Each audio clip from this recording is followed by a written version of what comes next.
Hello, everyone. It's Jimmy Nguyen, founding president of Bitcoin Association, and it is my pleasure to welcome you to the 2021 Bitcoin SV DevCon, the developer conference that we host to help educate developers across the world of all experience levels about the power of building on the BSV blockchain. Bitcoin SV is Bitcoin, a blockchain and digital currency for everyone, everywhere, and everything. There's immense power in the protocol, and you'll learn all about that today. I have with me our host for the developer conference, Steve Shatters, who will introduce in a little bit. But Steve, say hi. Hi, everyone. Steve, for all of you who out there who know him, is the Chief Technology Officer at nChain and is also the chair of the Technical Standards Committee for BSV at the Bitcoin Association. And he's also the technical director of the Bitcoin SV infrastructure team that manages the node software and many of the free tools that are provided to help all of you out in the ecosystem build with BSV infrastructure. So he has a lot of hats and is the ideal person to navigate you through this developer conference.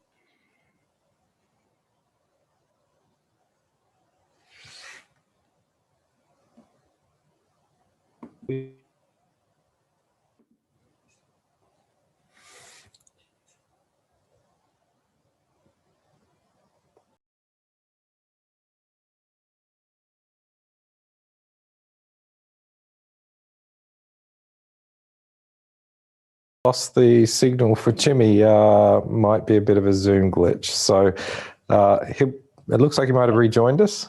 Yes, I'm back. Sorry about that. Zoom glitch. I was just saying we're having a promotion throughout the developer conference during the breaks, where we are going to be giving away airdrops where you can win $1 worth of BSV, $1 worth of BSV through our QR code that will appear on screen. You can only get one per person. That will be available to get to your Handcash wallet. If you don't have a Handcash wallet, it will take you to the place to get one.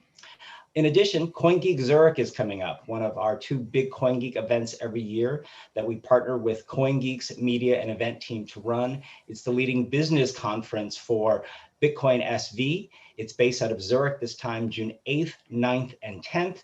It is free to register. It'll be appearing virtually across the world and another broadcast style event with some people in person in Zurich. Go to coingeekconference.com in order to register. Please join us for what will be a powerful event as we learn how to ignite the power of data. Now, Steve, we'll turn it over to you to give us an overview of what will be happening over the next 2 days here at DevCon. Thanks, Jimmy, and welcome to the application developers in the room. You guys are the first layer consumers of the network services that are provided by the Bitcoin miners. And as application developers, your fundamental task is to build transactions and package them up in new, useful, interesting, and creative ways so that you can best deliver value to the users of your services.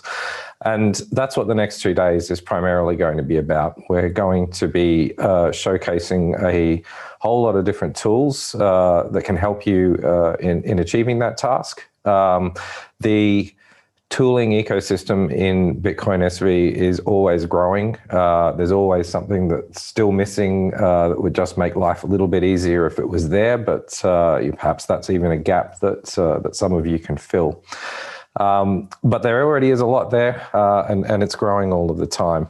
So just a quick summary of how we're going to do things over the next couple of days. There are going to be a number of presentations on each day, and I'll get to what some of the content of those presentations is going to be shortly, followed by a live Q&A session with the presenter. So you'll see there's a question and answer box on the screen that you're probably watching on. You don't need to wait until the end of the presentation. You can type in your questions at any time, and they'll all be queued up so that I'll be able to read them out to the presenter at the end of that presentation.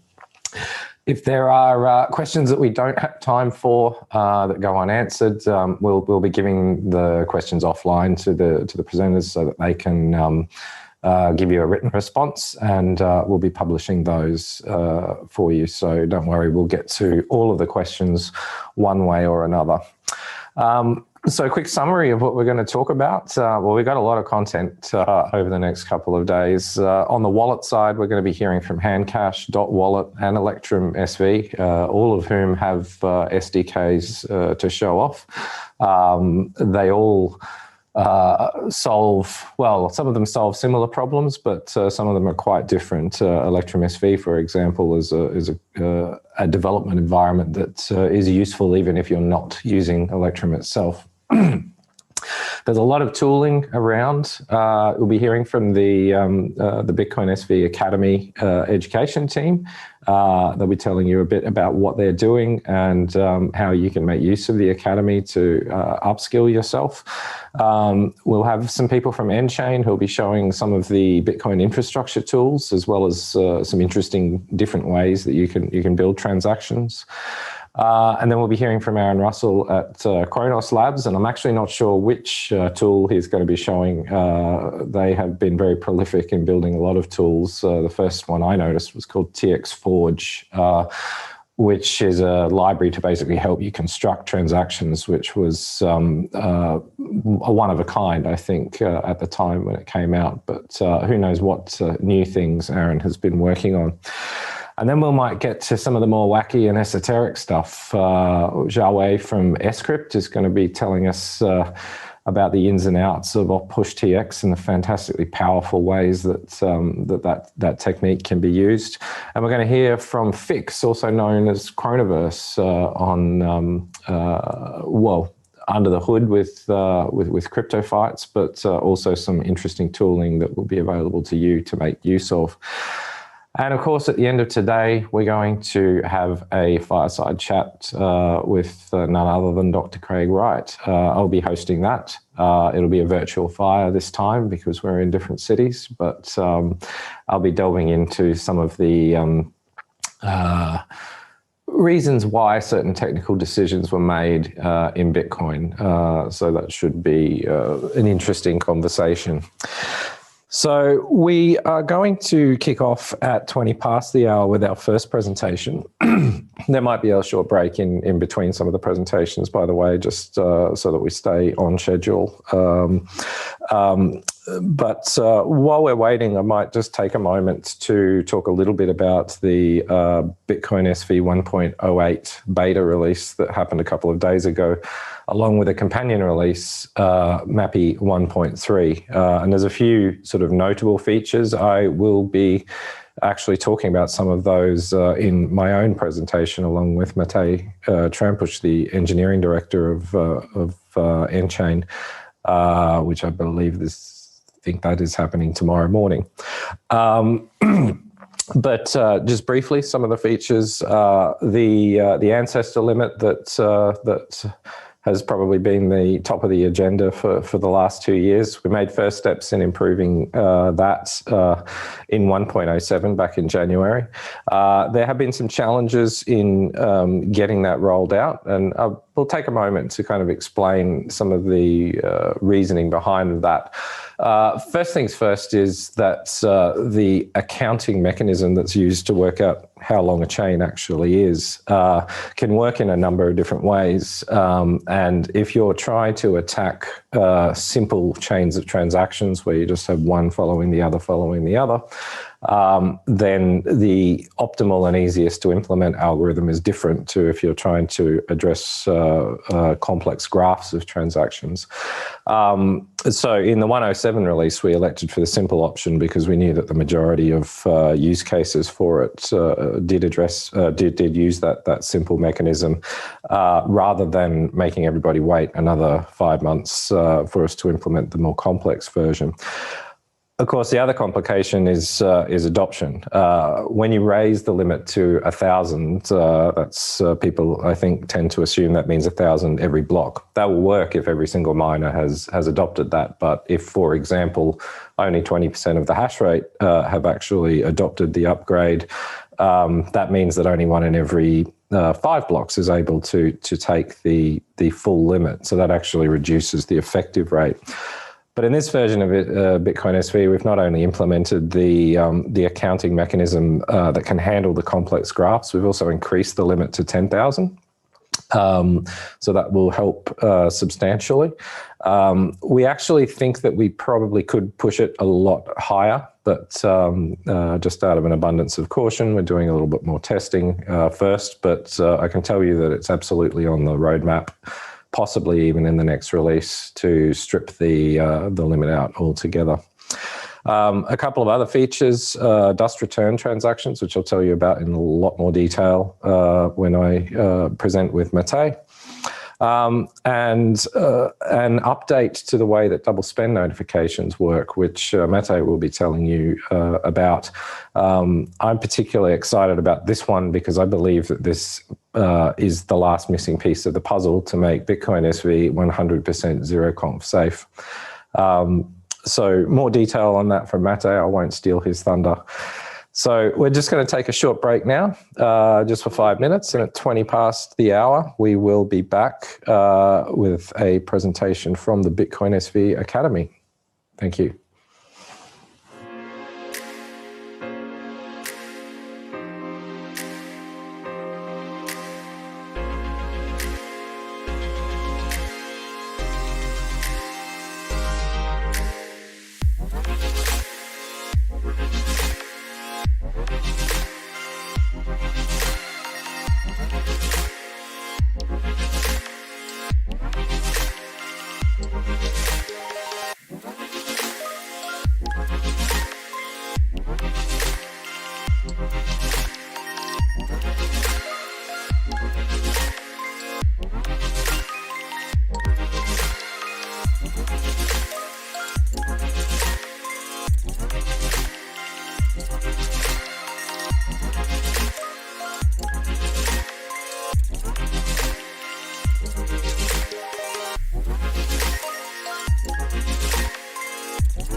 Welcome back. We have our first set of presenters ready for you, and it's the Bitcoin SV Academy.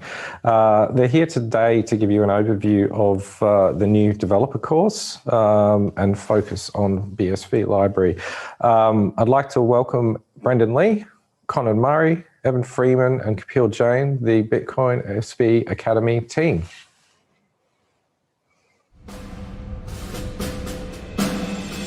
Hello, and a warm welcome to all of you from the Bitcoin Association education team. My name is Evan Freeman, a curriculum specialist at the Bitcoin Association, and I'm honored to be presenting to all of you today. I'm located in the tropical islands of Hawaii, and as you may or may not be able to tell, I am an Ewok for today. Although these days I am a big fan of Chewbacca. For one, I look a bit like him. I'm tall and hairy. Sometimes I make strange noises. But like Chewie, I enjoy archery and eating, as well as just going a bit wild out in nature. Enough about me. We set forth 1 year ago to build the greatest Bitcoin educational resource in the galaxy, if not the greater universe. We did so because we knew just how dangerous ignorance can be to a growing ecosystem, and the potential for that ignorance to be manipulated towards the dark side. Without knowledge or the desire to find the truth, we become vulnerable to false expectations, the desire for power over others, unrestrained greed, and the self-deceptions it harbors. The path that a Jedi follows is a path that brings forth knowledge and the acceptance of reality. Once we accept that in reality, we are all more alike than different, and that for humanity to truly achieve its potential, we must work to create an environment that rewards positivity, that rewards hard work, and rewards the commitment to truth and knowledge. We begin to become better aligned with the positive nature of the Force. The Bitcoin Association, under the direction and guidance of Master Jedi Jimmy Nguyen and Raylene Wilson, has committed great effort to build exceptional courses covering many facets of Bitcoin, 2 of which are available right now. The BSV Academy's Introduction to Bitcoin Theory course is designed by the legendary Jedi Brendan Lee Kenobi. It focuses on understanding the Bitcoin white paper, as well as the BSV Academy's Introduction to Bitcoin Development course, designed by the swashbuckling space adventurer smuggler Kapil Solo, with more coming soon, very soon. Ultimately, the BSV Academy focuses on the building blocks necessary for students to achieve highly competent professional understanding of Bitcoin for use in the corporate or startup world. We have seen way too many Wookiee mistakes to know just how important it is for businesses to be able to hire certifiably knowledgeable staff. So if you're interested in these courses and you would like to hear more, stay tuned as we will have our heroes discussing these courses in greater detail in just a few moments. Additionally, we will hear from a new hope, a recent, youthful, and very promising addition to our team, Connor Skywalker, with a special announcement. The Force is strong with young Connor and with all of you watching, and I hope we can assist all of you on your journey, no matter what your knowledge level is. Thank you. Good evening. My name is Brendan Lee, and I'm the Training and Development Manager for the Bitcoin Association. I am from Brisbane, Australia, a location renowned for its river having the highest concentration of bull sharks of any body of water in the world. Only in Australia, folks. It's also where I met Steve Shatters and where Craig Wright was born. So I reckon there must be something in the water. The thing that really drew me to Bitcoin, I think, was its potential to be a means for everybody in the world to have open and equal access to financial services, and for its ability to take what traditionally costs many dollars and is inaccessible to, in some parts of the world, a big majority of the people, and make it accessible. And it's that kind of transformative change that I could see so clearly and wanted to be a part of, and knew that I could do something to accelerate this, and that if I could, that would help a lot of people. The thing that Bitcoin SV represents to me is the implementation that has the best chance of delivering that vision. So having billions of people connected, servicing billions of transactions every day for all kinds of things. And that's traditional goods and services, as well as new types of digital services that give us much more open and ready access to the content that we want, and really allows us to choose the means by which that is delivered to us and how we consume it. I really love working in this space. I think it's the most exciting industry in the world at the moment. So the Bitcoin SV Academy really came about after a few conversations between myself and the program manager, Ray, and really just about what we wanted to build in terms of a resource. And once we looked at it, it really came about that what we needed was a system that we would have to deliver over multiple years, and with multiple streams and multiple levels of courses.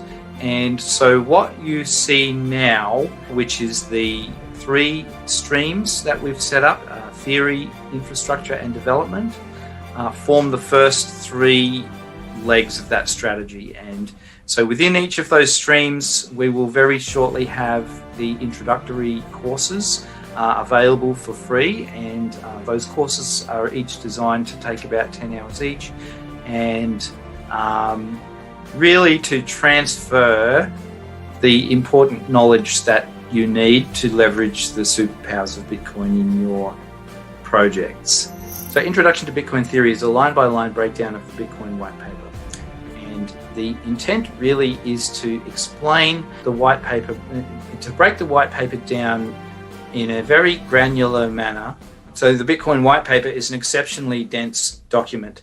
You can take one line of the white paper and write 5 pages about what it means, or even more. In a lot of cases, one of the most difficult parts was to actually condense the information that we needed to get the core ideas across as clearly as possible.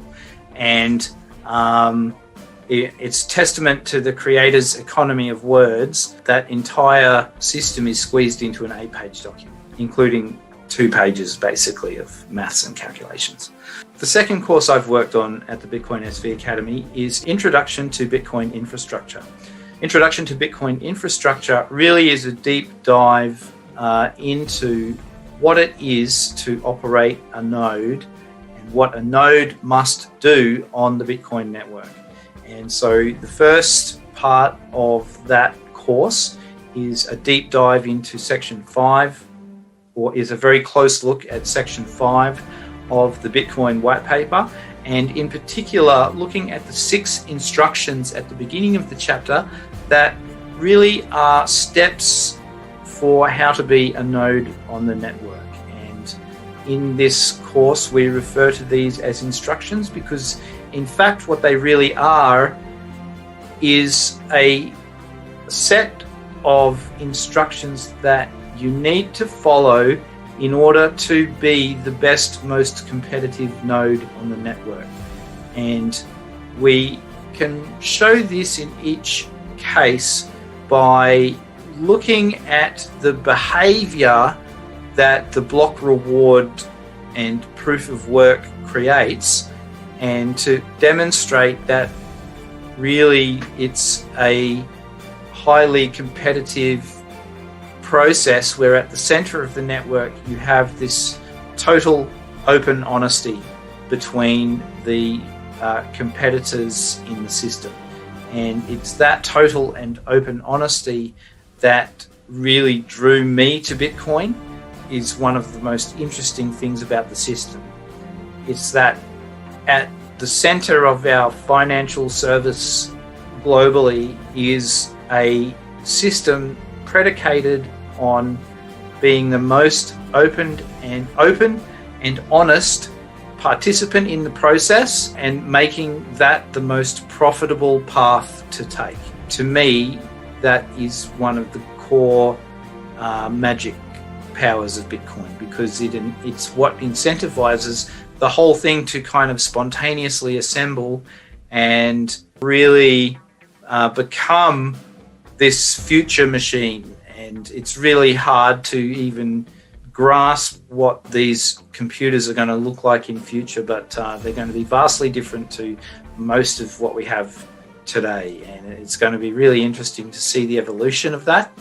So this course really is a close look at the life of a node operator and the functions that a node performs. The ways in which the design of the system incentivize those node operators to compete with each other to be the best and to actually build the network. And I think this is one of the core things that's very misunderstood about the incentive structure of Bitcoin, is that the whole thing causes this public infrastructure that we will all grow to depend on to spontaneously assemble into this highly robust, highly high speed, low cost network without any centralized power. And that's the magic. And it only works if you go big, if you go huge. And so this course really is a first look at that, a look at the honesty at the core of the system, a look at the incentives that take that honesty and turn it into a competitive driver for technology development and infrastructure, and then to look at how that competition is arranged through the application of fees and how transactions are handled, all of these different things. And look, I really think that you're going to get a lot out of it if you are building services that use Bitcoin as a layer. And especially you're going to get a lot out of it if you want to work in mining. And so please do check it out. How has creating this course helped me to better understand Bitcoin in general? I think collectively the courses and the wiki have mostly helped me to better understand the terminology and how to describe the system, and a lot of the nitty-gritty, so the little details, the little things that you didn't know about that actually turn out to be real superpowers of Bitcoin. And it's a lot of the things that I work on involve those superpowers, and knowing them is really what is going to give you a leg up in this game. And these courses are here to give you those same nuggets, that same knowledge, with that knowledge that you'll be able to figure out how to solve those problems and how to build those next generation platforms and services and really bring the future. I would definitely say that Introduction to Bitcoin Theory is suitable for just about anyone. If you are just interested in the system, I would still recommend doing the course. It doesn't cost anything. It's quite challenging. So please do try and stick with it. I think that there is a payoff. I really hope a lot of you get a lot out of it.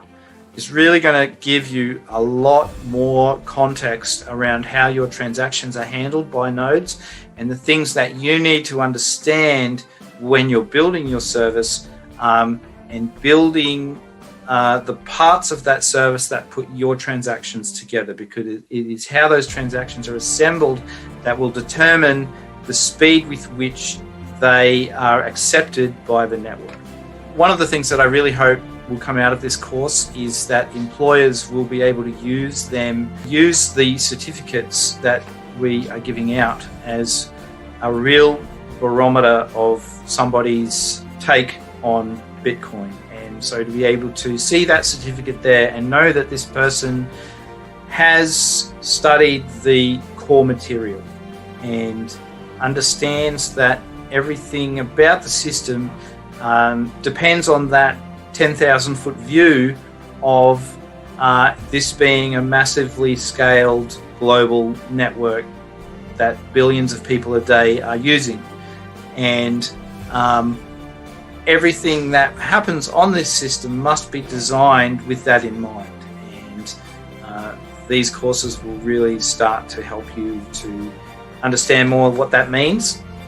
And so for employers, they're going to want people who have those to really make that selection process much quicker.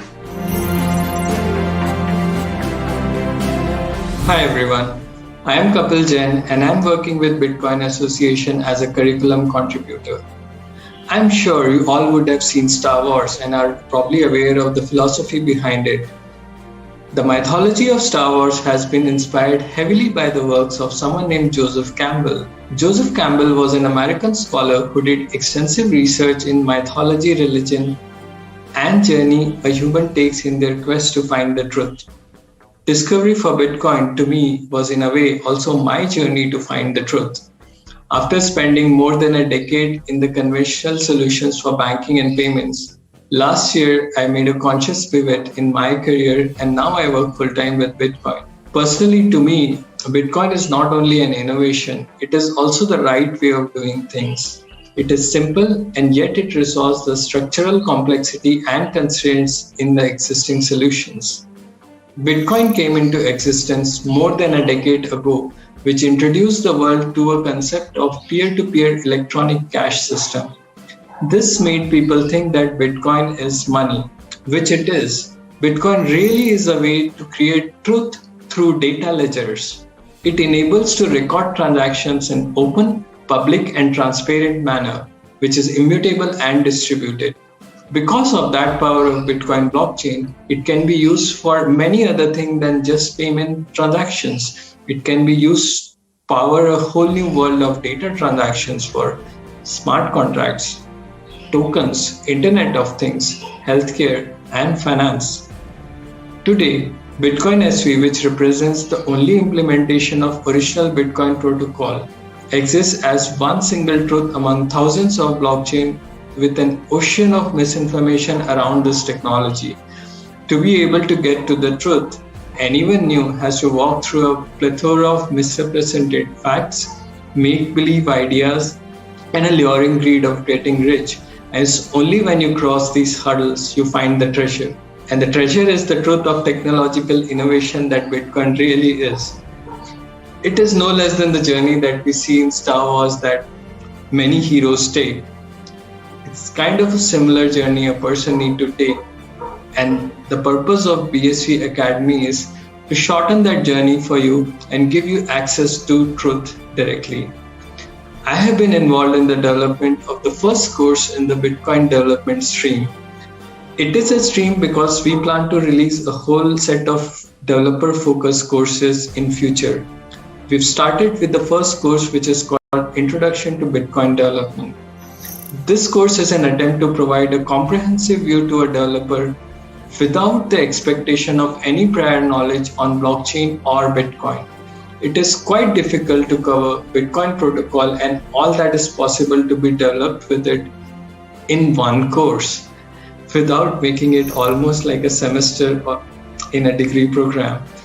So this course will give you the necessary required concepts and details that you need to get started with development using Bitcoin blockchain.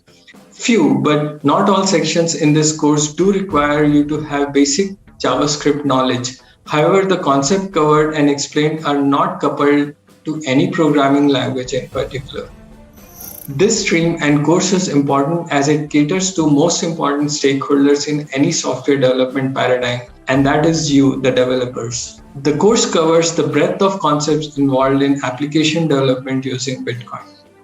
And this course is kind of a natural progression to the first course that we offer under Bitcoin SV Academy, which is called Introduction to Bitcoin Theory. This course will expose you to few of the tools, protocols, and libraries created by many brilliant developers and companies in the ecosystem. I, in fact, thoroughly enjoyed writing about them and actually learned a lot while writing about them as well. And I believe that you will too. With that, I want to say that this is only the start of journey of enlightenment and learning with Bitcoin SV Academy, and there is much more to come in future. I am excited to welcome you all, and may the force be with you.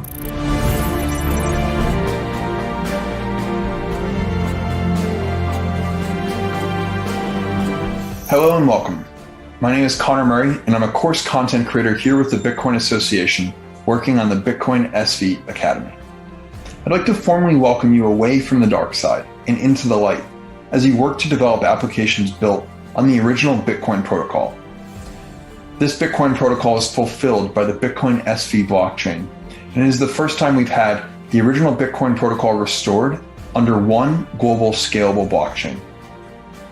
Satoshi Nakamoto was passionate about introducing light and transparency to the world, and we at the Bitcoin SV Academy are passionate about educating the world on Satoshi Nakamoto's vision for Bitcoin. You see, Bitcoin SV is a lot like the Jedi. It is surrounded by a dark world of cryptocurrency. This cryptocurrency ecosystem has made many promises but failed to deliver on almost all of them. Bitcoin SV can do everything that every other cryptocurrency claims it can do. It's really important as you build applications to understand that Bitcoin, as it was designed by Satoshi Nakamoto, was built to enable microtransactions and also built in with a native scripting language that allows all sorts of complex applications to emerge. Bitcoin SV has a tall task ahead of itself, but because it's the only blockchain that can do everything, it will win. I was first introduced to Bitcoin in 2013, and I followed it for a number of years until finally it decided to scale on-chain and fulfill its vision for microtransactions. I'm here to announce the introduction of the Bitcoin Essential stream on the Bitcoin SV Academy. Up until now, most coursework was longer, and between the Bitcoin theory course and the Bitcoin development course, it took a long time of in-depth study to complete each course. While this is very valuable for people looking for advanced knowledge, it was important for us to have shorter coursework to cover specific topics, and I'm here to happily introduce the first course titled Bitcoin Basics. I designed the Bitcoin Basics course to introduce Bitcoin to any audience member, experienced or beginner. The Bitcoin Basics course is the first time that we introduced a fundamental understanding of Bitcoin rooted in the knowledge that Bitcoin is what Bitcoin SV fulfills. And what I mean by that is that most other Bitcoin education courses do not talk about Bitcoin's creation as a microtransaction-based digital cash system. It does not mention Bitcoin's native scripting capabilities to do all sorts of complex computation. The Bitcoin Basics course is a short 2 to 3 hour introduction for anybody, beginner or experienced, to get a solid foundation of understanding on what Bitcoin is. It was important for us to develop this course because there are a lot of other Bitcoin introductory courses out there that charge money, and they go over so many false narratives about what Bitcoin is that it does not allow the student to get a grasp for why Bitcoin is important to begin with. While this course hasn't necessarily helped me understand Bitcoin in greater detail, it has forced me to distill what is important about Bitcoin into a short course. And I've learned that when talking to anybody that doesn't know anything about Bitcoin, it's important to do what Satoshi did, which was introduce why it was important to begin with.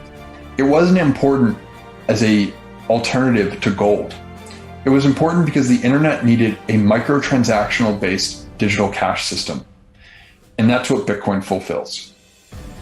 This course will hopefully allow an introductory certification to be granted to people, whether you're an employer looking to educate your employees on what Bitcoin is, or if you're an employer seeking out qualified individuals not only the Bitcoin Basics course, but the whole Bitcoin SV Academy certification will be crucial to your employees' understanding.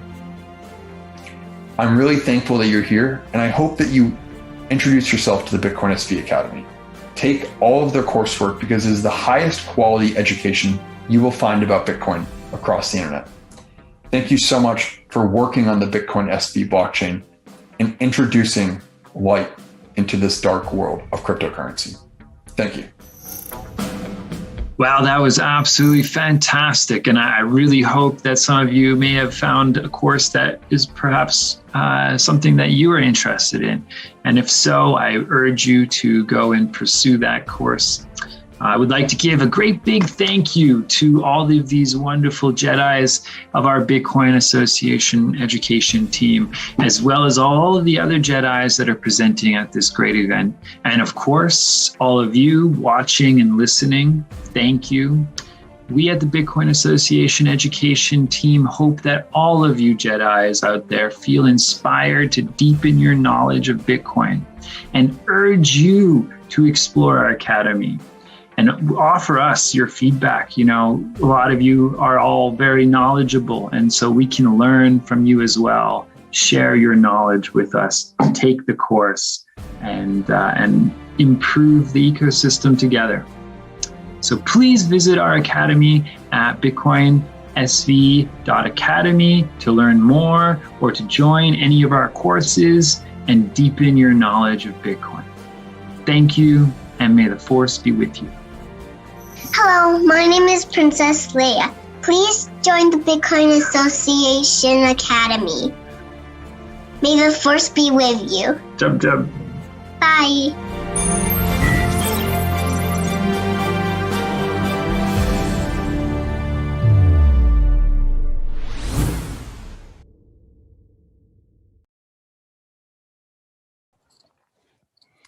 Thank you, Bitcoin SV Academy team.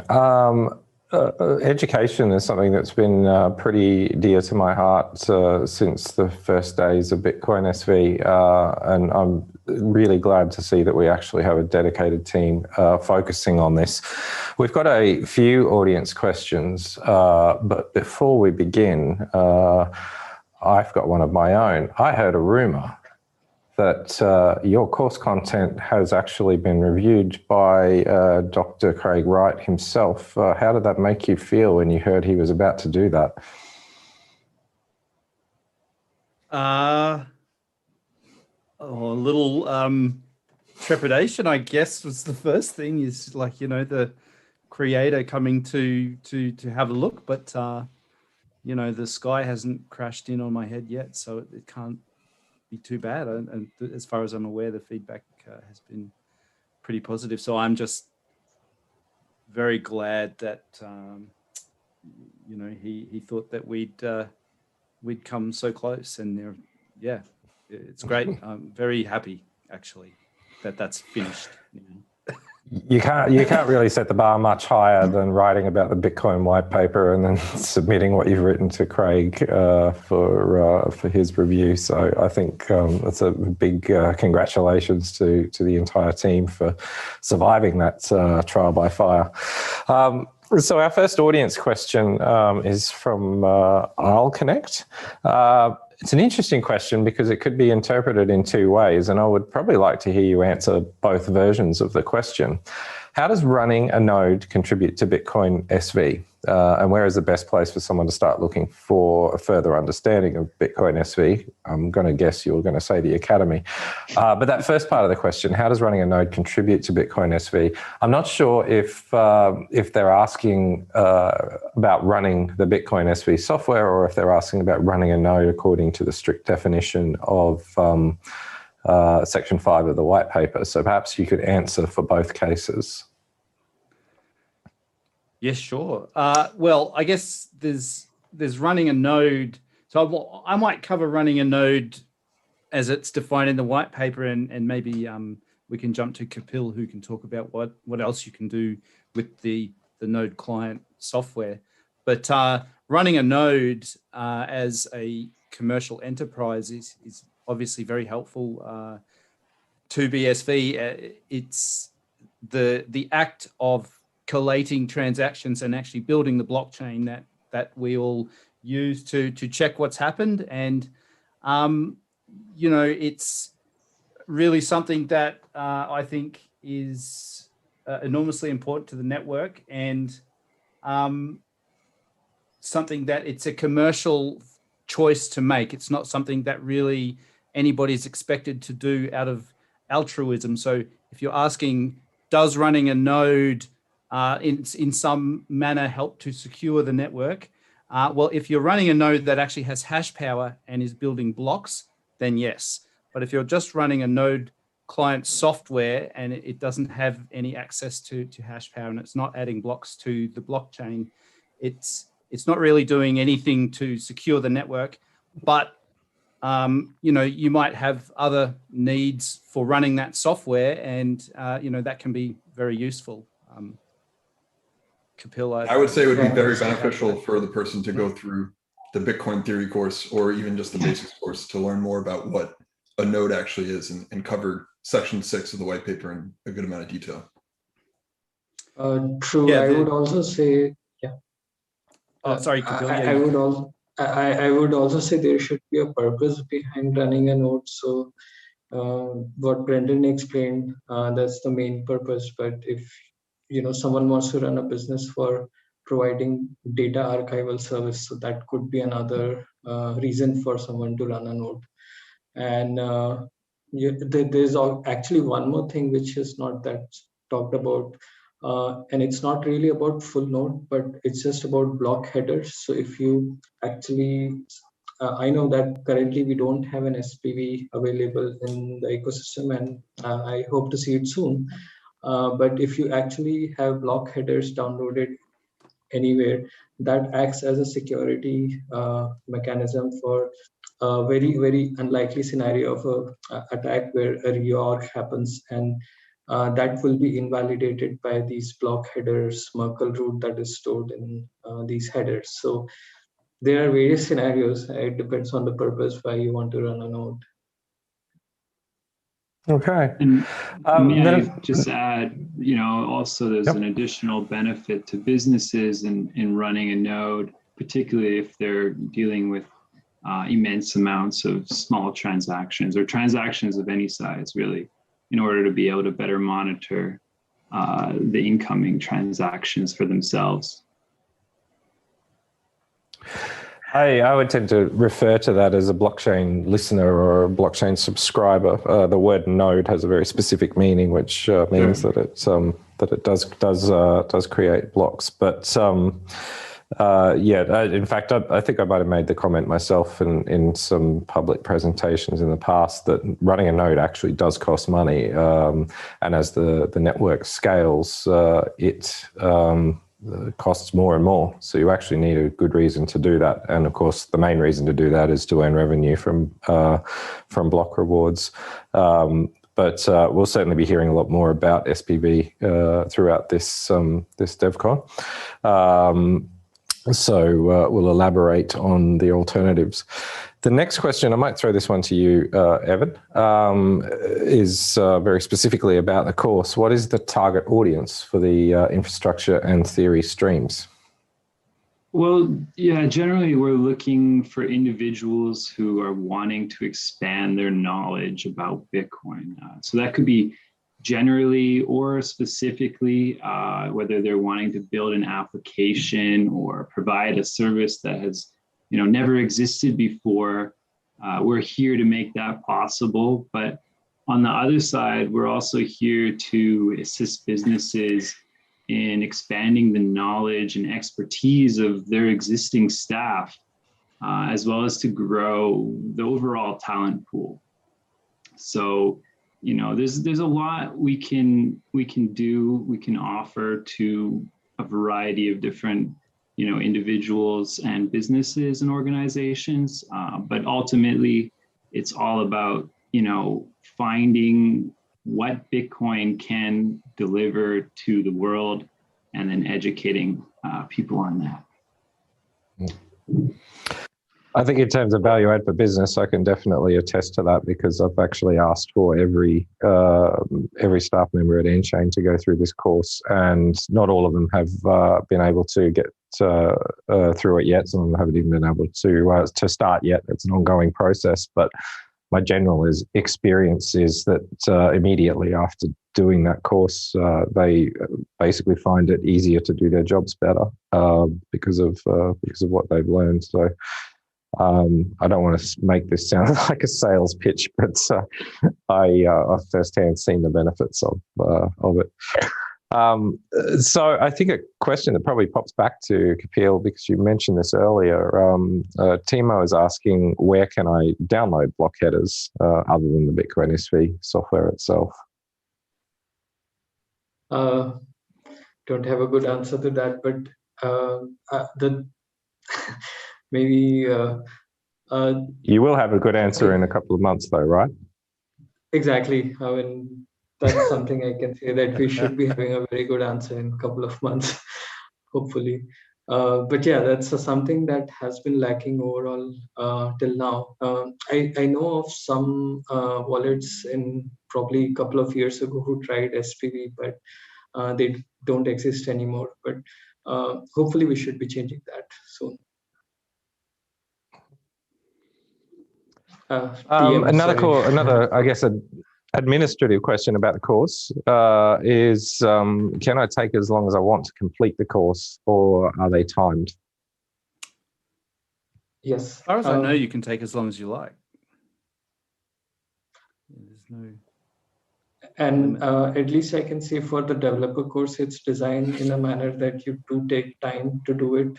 There are many concepts explained, and once you read the concepts, you do some hands-on, so you get to know the concepts better in practice. So yes, it's on you, like how quickly you can do it. Sure. Okay. And what sort of topics are going to be covered in the Essentials courses? Maybe Connor? Yeah, well, so the first course is just a basics course, but the purpose of the Essentials course is to condense things into shorter form coursework. So if you take the development course or the theory course or the infrastructure course, all extremely thorough, going to take you, probably closer to 8 hours to complete everything. But we're trying to do the Essential stream to be more 2 to 3 hours in length. And so, as far as the basics course, it really shouldn't take someone more than 3 hours to complete from beginning to end. And what we can do is provide shorter coursework to condense need to know information, but it doesn't mean that the Essentials stream will be just basic coursework. So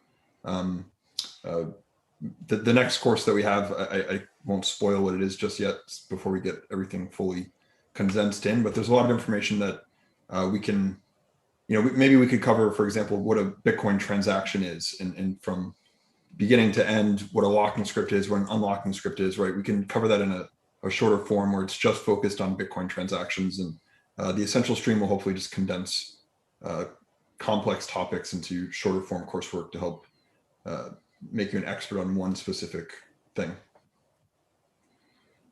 Okay, thanks, Connor. We've still got a few questions left, but we're running a bit short on time. So I will submit the remainder of the questions to the Academy team, and we'll get written responses for them, and they will be published, I think, on the DevCon website itself. Keep your eye on Twitter. I'm sure that we'll get the links out to that. Just as a final point, Will Devine notes that What's on Chain actually does have a block header REST API endpoint, and I would have to double check this, but I wouldn't be surprised if MetaCloud probably does as well. So there are certainly ways that you can get hold of Bitcoin block headers at the moment. There may not be the solution that you want going forward long term, but more solutions will be becoming made available soon, I think. So thanks very much to the Bitcoin SV Academy team. And please do check out their site, bsvacademy.com. I'm pretty sure it's a .com. I'll get corrected pretty soon if it's not. Bitcoin SV.academy. Sorry, Bitcoin SV Academy. Okay. Yeah, I'll double check my URLs next time. We'll be back in a couple of moments with a look at DotWallet SDK, and it's a lot more than just a wallet. So we'll look forward to finding out more. We'll see you shortly.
Welcome back, everybody. 꽞ᴅᴜ is one of the oldest of the old guard in Bitcoin SV. He was there before the 2018 hash war, even rallying miner support. And many of you will know him as the man who created mempool and continues to mine BSV under the mempool banner. Right up until today. But of course, Lin's team is very busy with a lot of things outside of just the core mining business. DotWallet is something that they've been working on for a very long time. And in fact, they've come up with an entire SDK that covers far more than just core wallet functionality. He has a very keen interest in the token exploring the token space, as well as many other things. So I'd like to welcome 꽞ᴅᴜ. He's going to be telling us a lot more about the DotWallet SDK.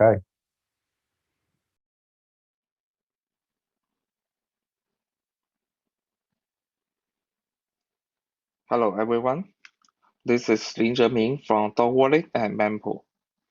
I'm very excited to be invited to present the new features from DotWallet for developers on Bitcoin SV DevCon. The DotWallet for developers is a coinless blockchain information system that can help the users to use the Bitcoin ledger without touching the coin site. It is a developer event structure that includes technique and marketing. It is combined with both keychain management, which is provided by DotWallet, and Bitcoin SV blockchain access, which is provided by mempool. You can get the access to millions of users using the platform. The main feature is payment, login, API, batch token services, and more. I'm going to introduce two new features today, and we can start from the peer-to-peer. Peer-to-peer is written in the Bitcoin white paper, and it helps the better protection of privacy. Because the users are using peer-to-peer to exchange information directly, so that helps to minimize the resources that is required to exchange those transactions. Only through the peer-to-peer network we can scale Bitcoin. Currently, we need a way to be connected to wallet services. Different wallet services need to communicate with each other, either by the peer-to-peer network, or they can connect to the mining network, and then they will filter every transaction on the network to find out which one is wallet concerned. That way cannot scale. We need to focus on the P2P part and using the peer-to-peer method to connect directly.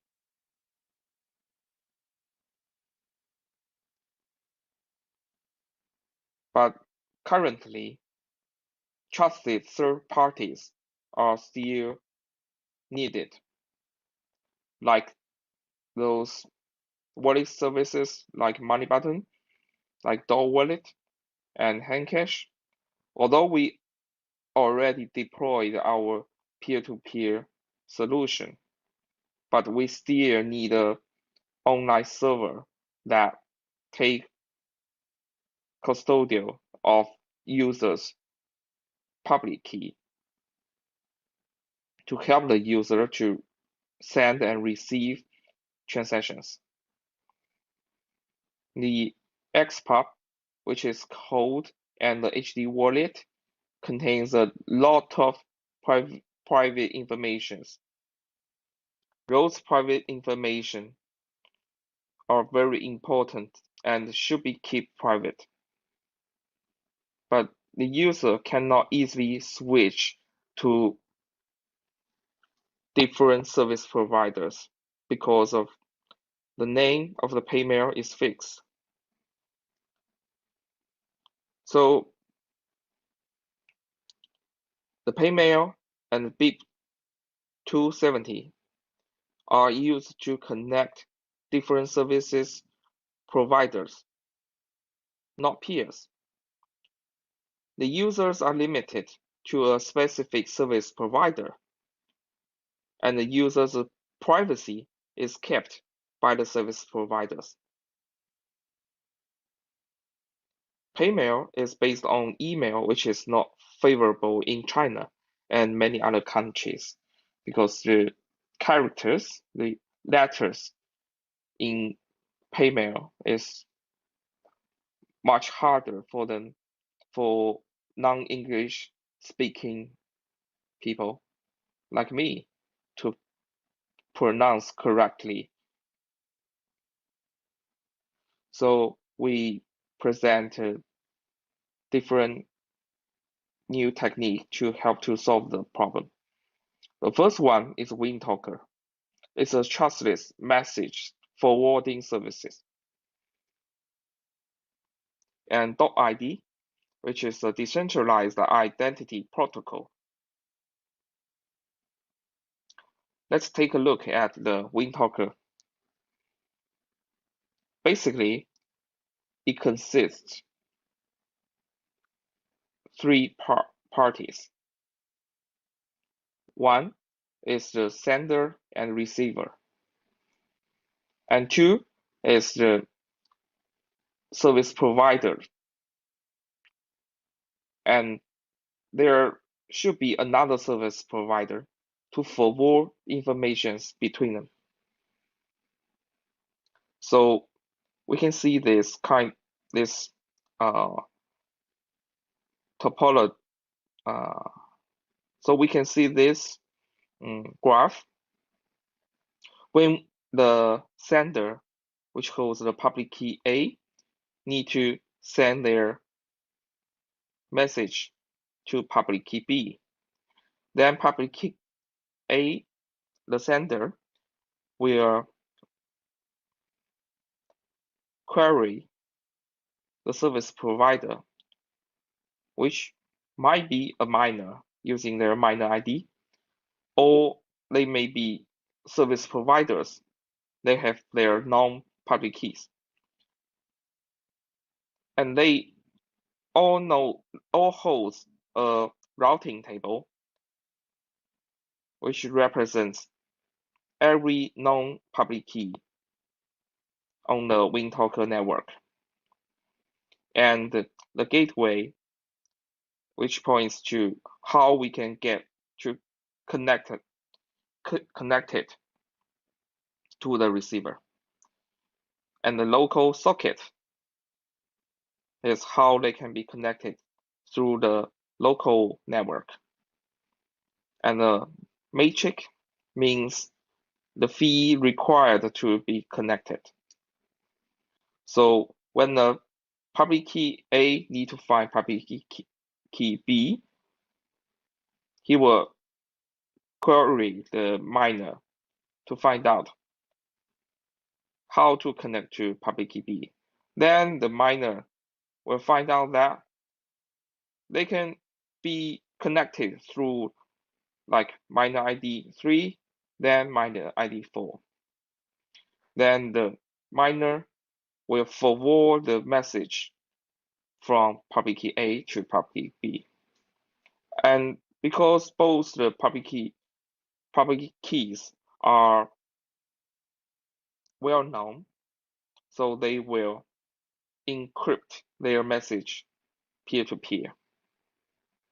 We provide a virtual connection between two peers to allow one public key to send messages to another. Let's take a look. So we have Alice and Bob. Alice first, they were founding a payment channel with miner A. And miner A will record this payment relationship in a routing table locally. Then the miner A will synchronize the routing table with miner N and exchange information in between them. The receiver, Bob, will do the same thing with miner N. When the Alice want to send message to Bob, they will send the request to be connected to Bob to miner A. And the miner A will inform miner N through the query of the routing table, because even miner A does not know Bob. There is no direct connection between them. But miner A can still ask miner N because miner A knows that they have direct connection. So the miner A will forward the message to miner N and pay several Satoshi fees. Then the miner N will inform Bob, send the message directly to Bob. Then Alice and Bob can establish a virtual connection, which is peer-to-peer, and send messages with each other. The best part here is the routing table. How we could synchronize the routing table. Because when Alice and the miner form a payment channel, they have a specific template to organize the payment channel. And the funding transaction has been included in the mempool or the blocks, so that every miner can update the routing table through the receiving of the new blocks. They can find a pattern and to find out, okay, the miner A has several new users, which is Alice and Charlie and so on. They can do that permissionlessly, just using the new blocks. Or they can use a gossip network in between different service providers, so that the new channel will be broadcast. The new payment relationship will be broadcasted using the gossip network, so that the miner A and the miner B will be in sync. And because the relationship is funded by tokens or Bitcoin SV, so that it cannot be cheated.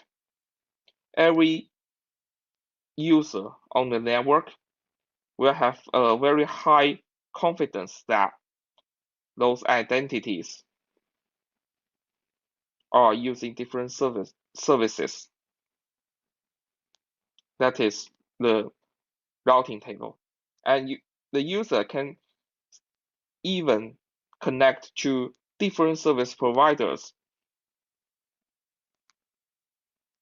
using different fee structure. But the routing table can still be synchronized between different service providers. How to establish the connection? Alice will send a request to miner A via direct connection, because the user always need a direct connection to a miner, right? And the miner, when the miner A receives the request, they can send the request through established payment channels between different miners. So miner A and miner B are also connected and use the payment channel to exchange information and collect fees. Then the miner B will find out, yes, they can deliver the message to the receiver, to Bob. Then the information are sent to Bob using direct connection between miner B and Bob. So the request is responded by Bob via the virtual connection. The connection is established.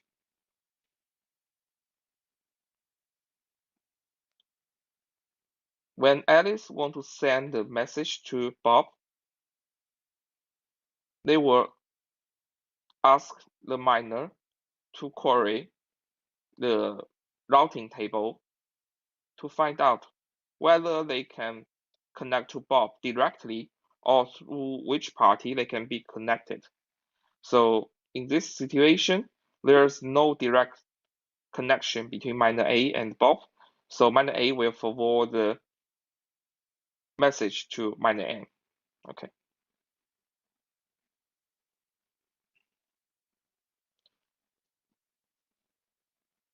So have a conclusion that every user here is bounded to non-public keys. They can have different public keys to use the services. And the service provider could catch and index the payment channels that other service providers have established in order to form a routing table. It provides resilience and without any trusted third parties. Routes could still be queried permissionless because you can always get new blocks and to find specific transaction template. Those message forwarding services like email, you can always set up your own email server. It can be self-served. The best part here is that we can reuse the bandwidth and the infrastructures provided by miners. Miners are incentivized to be connect to each other, and they can pay the usage of the infrastructure by payment channels. So even different service providers will not provide free services to forward those information. They can still collect enough fees. Remember, we have matrix column here in the routing table. The lowest fee will win. So you could not charge for a premium and hopes that someone will deliver message through your services. You only charge for a reasonable price, and so that the routing server will try to use your forwarding service. And Windtalker can be integrated into Paymail. And it's like email services. It's a federated network and hub-spoke topology. The fees could be collected using payment channels, which could even be tokens without using BSV. It protects privacy because every communication happens peer-to-peer and is end-to-end encrypted. The forwarder could be trustless. They are incentivized to offer better service. Okay, that's so much for Windtalker. The next, DotID, which is a decentralized identity protocol. Because in the Windtalker system, we need identities. We need different well-known public keys to offer reliable services and to offer the address book for different public keys, so that we will provide identity for Windtalker system and providing a more friendly alliance system that could use phone number and existing email. You can register your phone number and existing email in a global decentralized ID system. And it could be compatible with Paymail. It helps the user, not the private key owner, to own their data. It works without touching the coins. We carefully design the protocol so that the needs for the transaction are minimum. We use transaction ID as DID identifier. So the DID will look like there is a DID as a scheme and .id as a DID method name, and then followed by the transaction ID, which is the DID method specific string. In the transaction, we will find a way to embed the DID document, the hash of the DID document. We need to use hash because we need to preserve more privacy for the user. Why we need to use the TXID, not use the public key directly? Because we think there will be a lot more advantages using TXID. TXID is globally unique and it cannot be tampered with, and it is very easy to trace. TXID naturally reflects the time of the DID creation. You can change the public key without changing the identity.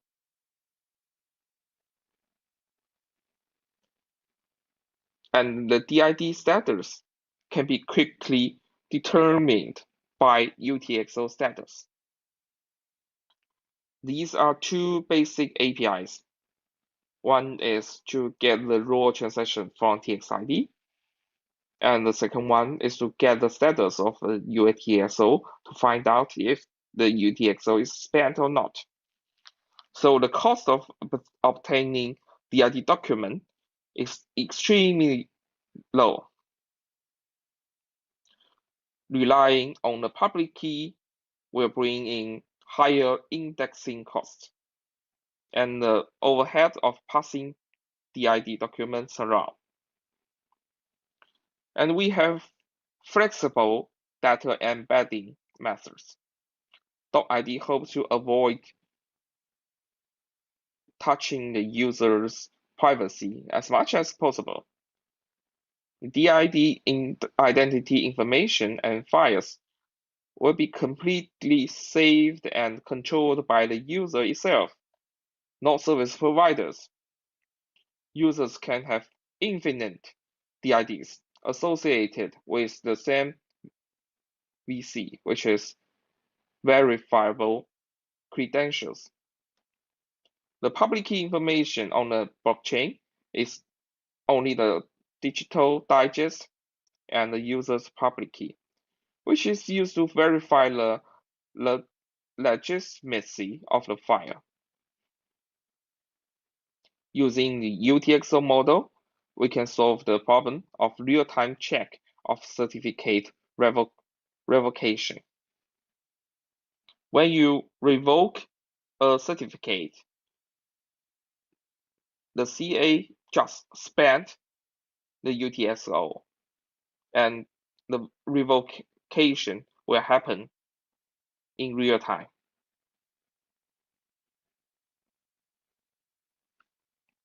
So there's a DID document creation.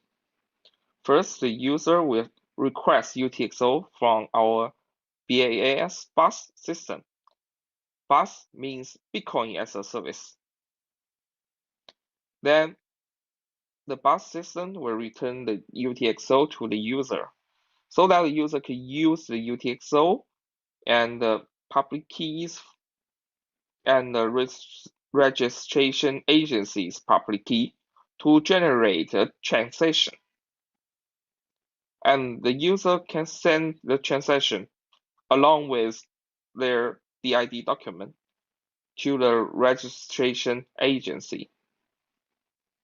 The agency will verify the DID document and use the hash to span the second output of the first transaction.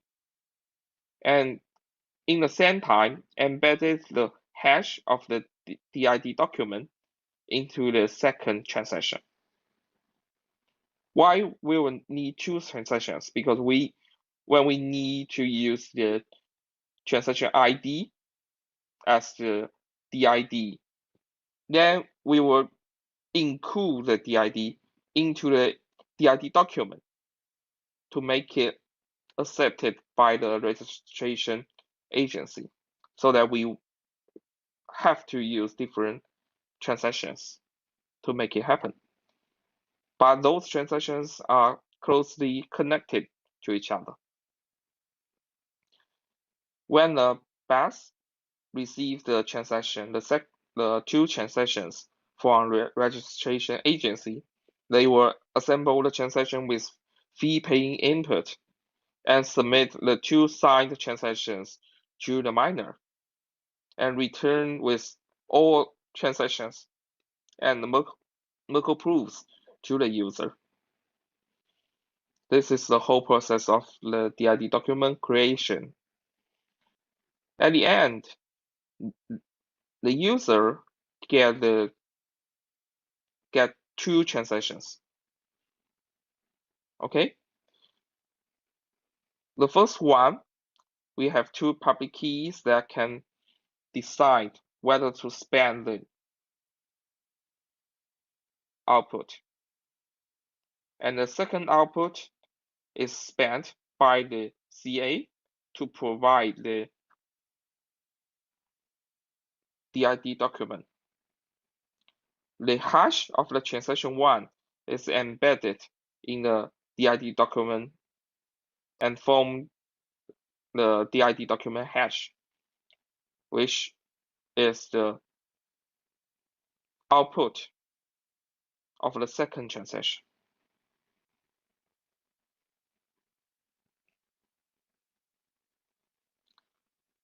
When we need to validate the DID document, we can check if the first output is spent either by the CA or by the user. And we can still replace the transaction, replace the DID using different public keys in case the user lost their public key and private key. They can request a new one. So the CA can span the transaction, the output of the transaction 2 to have a new transaction.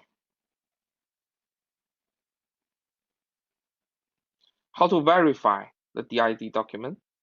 The user will send the DID document along with the transaction 2 to the verifier, and the verifier will check with the miner to ensure the output 0 which is the first output of the transaction 1, is unspent. Which this is very easy because in the transaction 2, we have the out points to the output 1, which is Vout 1.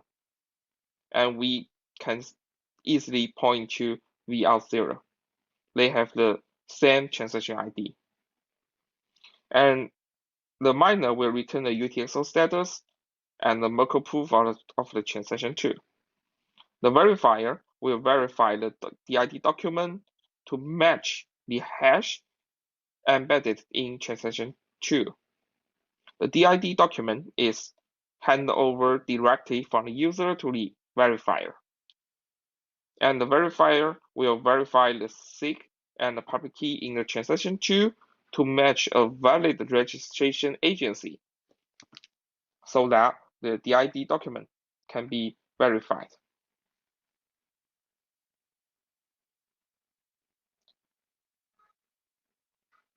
Then in the DID system, we need verifiable credentials, which is almost the same with the DID document, but it includes the points to the DID. The verifiable credential is the credential that can prove something connected to the DID. Like the when we have a DID that reflects my ID card, then I will have some sort of credentials that proves I'm an adult. Then the CA will provide such kind of proof and using their private key to sign the proof. So it is almost the same with the DID document creation. Their transaction templates are almost the same. And we can use the same method to verify the credential.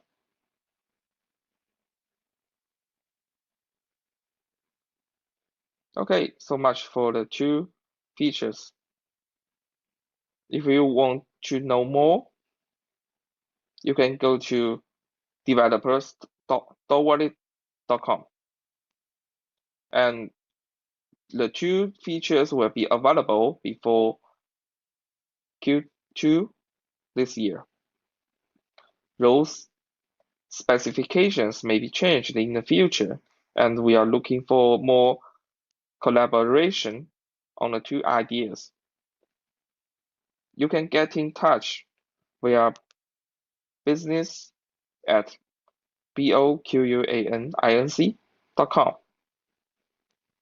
That's all. Thank you.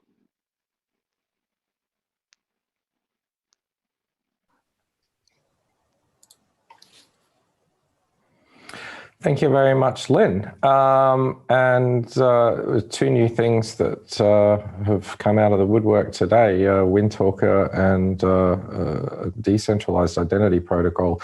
Both of them look fascinating, Lin. We've got a few questions here, but I'm actually going to begin with one that's more of a comment. Rowan Sharon says that the Windtalker protocol functions just like a signaling server in WebRTC, that's web real-time communications, which connects 2 peers directly. So it can probably be used to create WebRTC connections, which is an interesting observation. That's a fairly base layer function in modern web browsers right now. So that's obviously an interesting item to consider putting on the future roadmap. So Lin, I think we'll dive into the first and most obvious question, which is where can people find the APIs that DotWallet provides? Okay, you can just use developers.dotwallet.com. And developers? Yeah, you can find developers.dotwallet.com. Developers.dotwallet.com. Okay, cool. And all your API endpoints are available from one place. Yeah, all the APIs provided by not only DotWallet, but also from the mempool. We offer the MAPI access that is already in the developers document section, and you can find the English language switch if you are landing on weird Chinese characters on the left button of the page. You can switch to English version. Yeah. Okay. And do you have any stats on English-speaking users? Do you get many users from outside of China?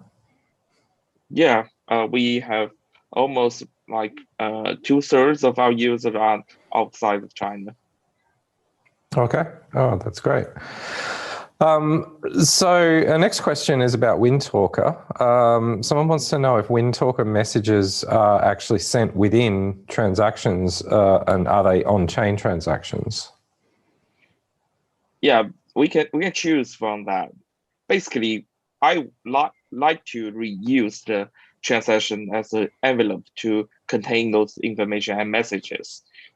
Yeah, we can use the N sequence to make it off-chain in a Satoshi payment channel, but yes, we can always use on-chain transactions to make it immutable record, to keep a record on the blockchain ledger.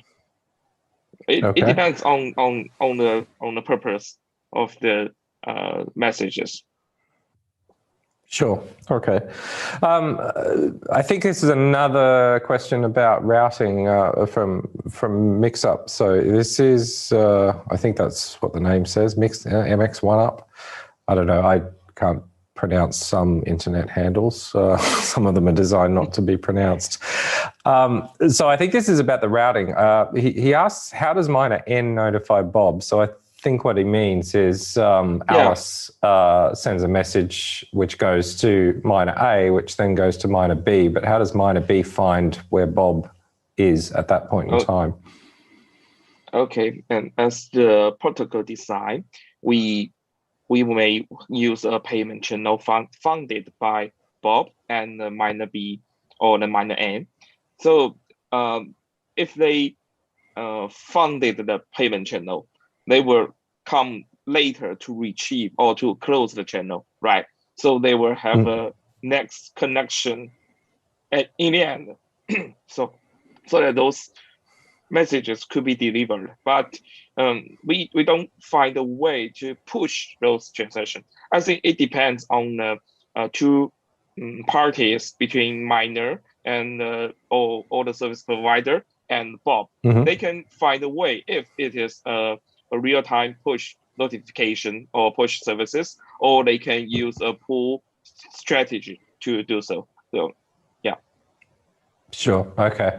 And that's often the difference, but the fundamental difference between the online and the offline use case. But it sounds like you've probably got both covered there.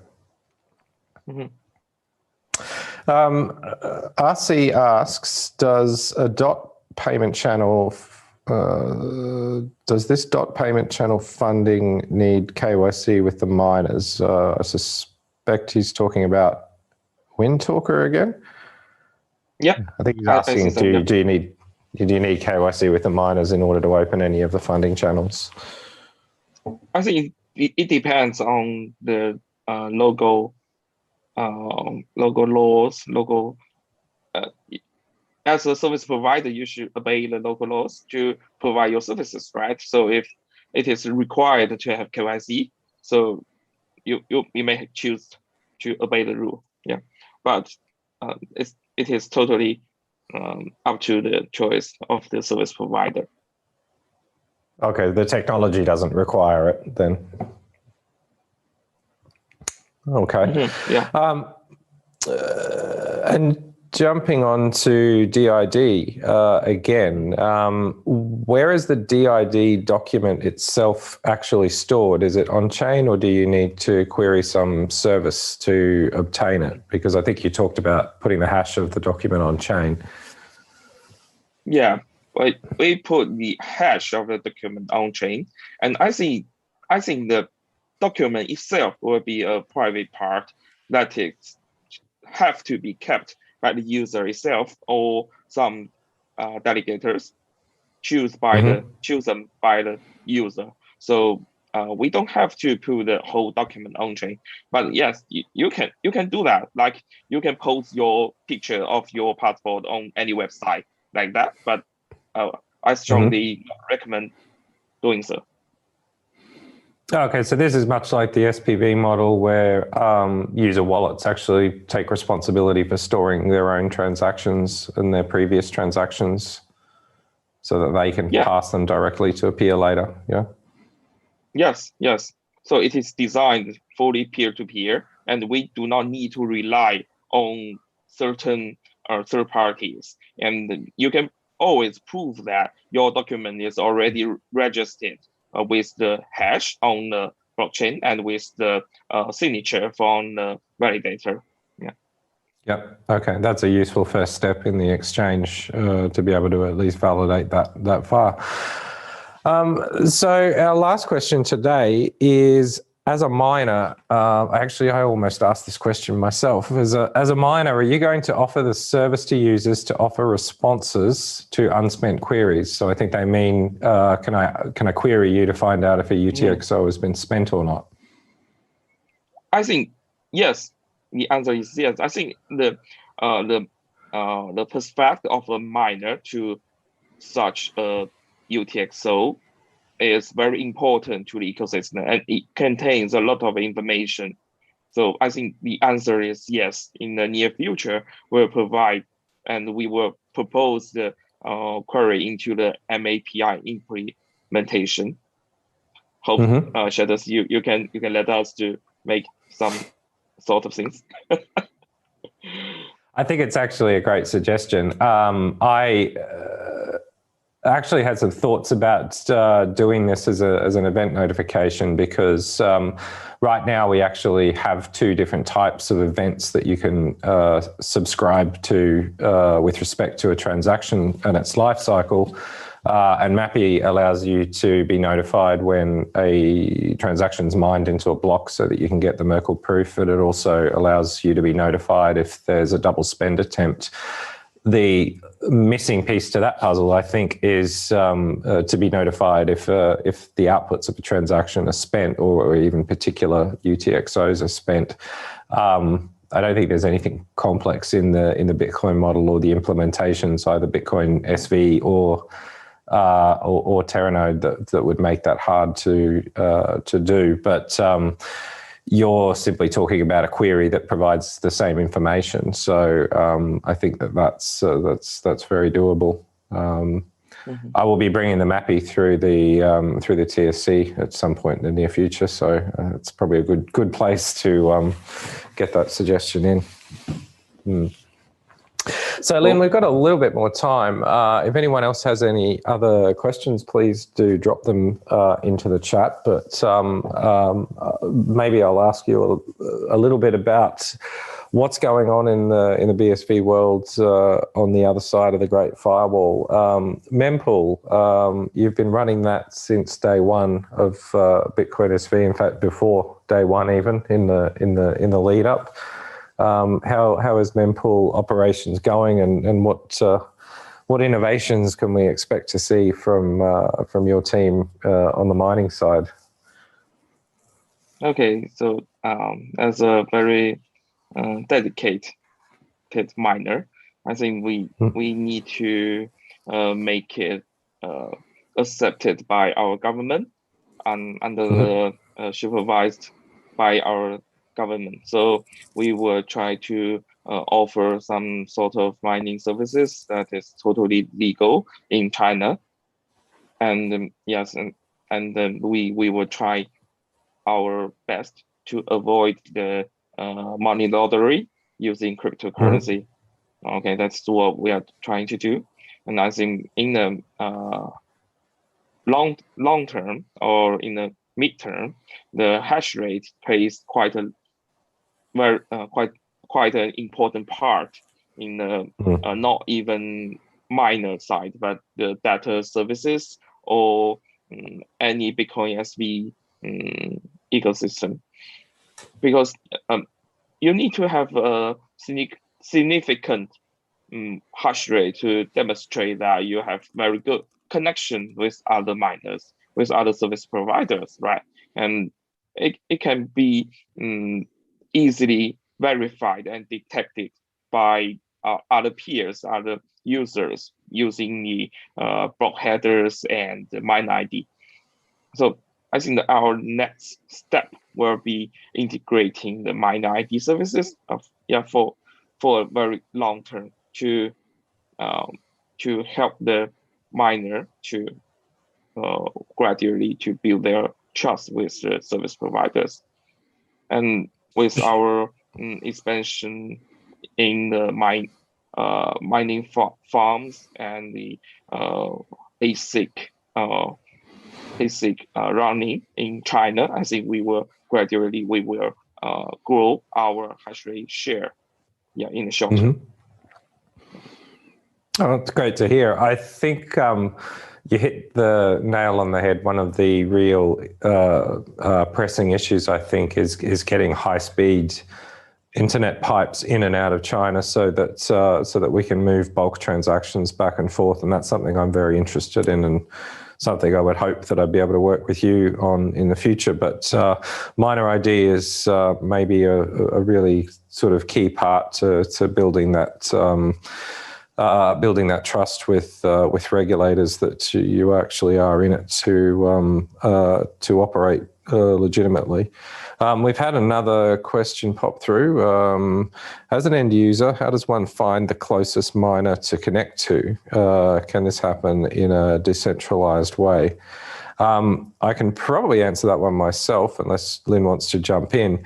Miner ID is actually designed in part for that purpose. It allows a miner to basically take ownership of their identity, backed by their own proof of work history.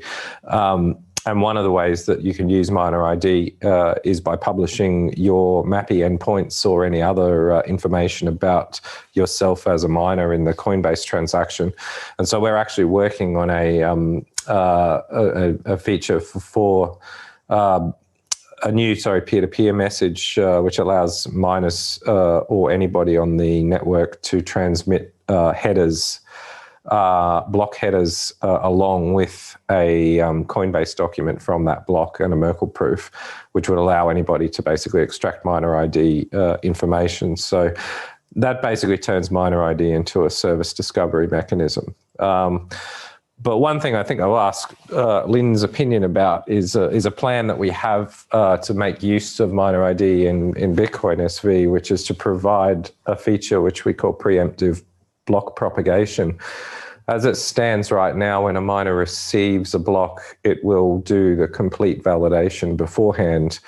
And the reason why it does that is because if it sends an invalid block to one of its peers, the peer will ban it, because the peer has no way of knowing whether that miner actually generated the bad block or whether they're just relaying one.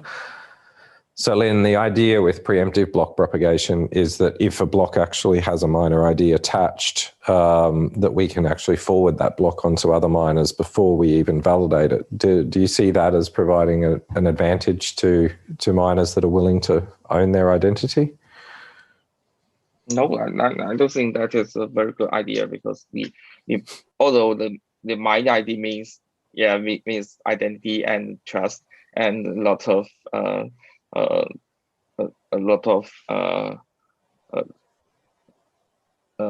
like it contains a lot of previous proof of work information, but I still think that we could not do that before we validate the whole block, and because there might be some miner that could be malicious or be controlled by third parties, and if we do not make good validation, that will hurt the network badly, right? Wouldn't that mean that the miner, that you would hold responsible the miner whose identity was embedded in the block rather than the miner that sent it to you? I think the minor ID could help that to we as a one like miner, I will try to find out how much hash rate the other miners hold, and we can calculate it based on the block headers, right? And then we will devote we will try to divide our bandwidth resources and the priority to send our blocks and the transaction information to better reduce our risk of overrate, right? So if you have significant hash rate connect to the minor ID, then you will have a much better chance to be connected by other miners. And if you do not hold enough hash rate, you might be ignored by other miners. And that forms the small world network, right? So it naturally will push small miners out of the network, and they will be more centralized together to form the small network. And I think it does not stop the competition completely, because we will not blindly trust the minor ID itself. I think we still have to leverage between whether we should validate the transaction, validate the block before we receive a valid block header from a typical miner, a specific miner. Yes, of course, we can accept those transactions and blocks before they send us the valid block header, and that will make everyone much better for faster block propagation and faster validation, right? And that will cost a lot, because we need to connect to different miners and have different version of their Merkle sheet, different version of their blocks, and we should have to validate them all together, right? That will cost much more than today, right? So we should have to leverage between the cost and the benefit. Right. Yes. So I think it's always that trade-off.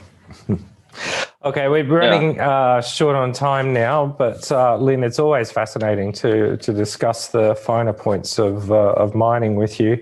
I look forward to hopefully being able to do it in the same place again sometime. Cool. But we'll move on now. We're just going to take a very short break while we get set up for our next speaker, which is Aaron Russell from Chronos Labs. And I'm actually not going to try and guess what he's going to be talking with us about today, because I suspect he's going to surprise me no matter what I guess. So we'll see you shortly. And don't forget to keep an eye on the intermission screen for those airdrops. Okay, we'll be back in a moment.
And welcome back. That was a pretty short break. I hope somebody managed to pick up an airdrop if there was one in that time. And next up, we've got Aaron Russell from Chronos Labs, and he has been responsible for quite a few tools and applications in the Bitcoin SV space, including Operate SV, TX Forge, PayPresto. TX Forge was one that particularly grabbed my attention because a library for building and constructing transactions flexibly was something that was sorely missing from the available tool set at the time. And as I've alluded to a few times so far, I actually have no idea what he's going to surprise us with today. So I'll shut up and we'll find out. Take it away, please, Aaron. My name's Aaron. I'm the founder of a company called Chronos Labs. I built and I run Bitpost and PayPresto, and over the last couple of years I've released dozens of open source libraries and packages that other developers and businesses are using to help build their apps and services on Bitcoin. So if you want to find out more about this, you can go to chronoslabs.net and you can see the things I'm currently working on.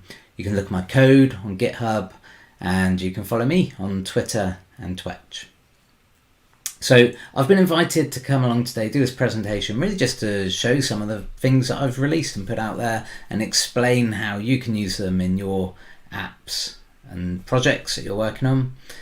But I really wanted to focus on one particular thing. So something that I've been thinking about a lot recently, and I've been working on some new ideas. So today I'm going to reveal some new code. I'm going to reveal some new code for the first time, so a bit of a world exclusive, and then I'm going to kind of demo that code and explain how it fits into the apps and services that you're building.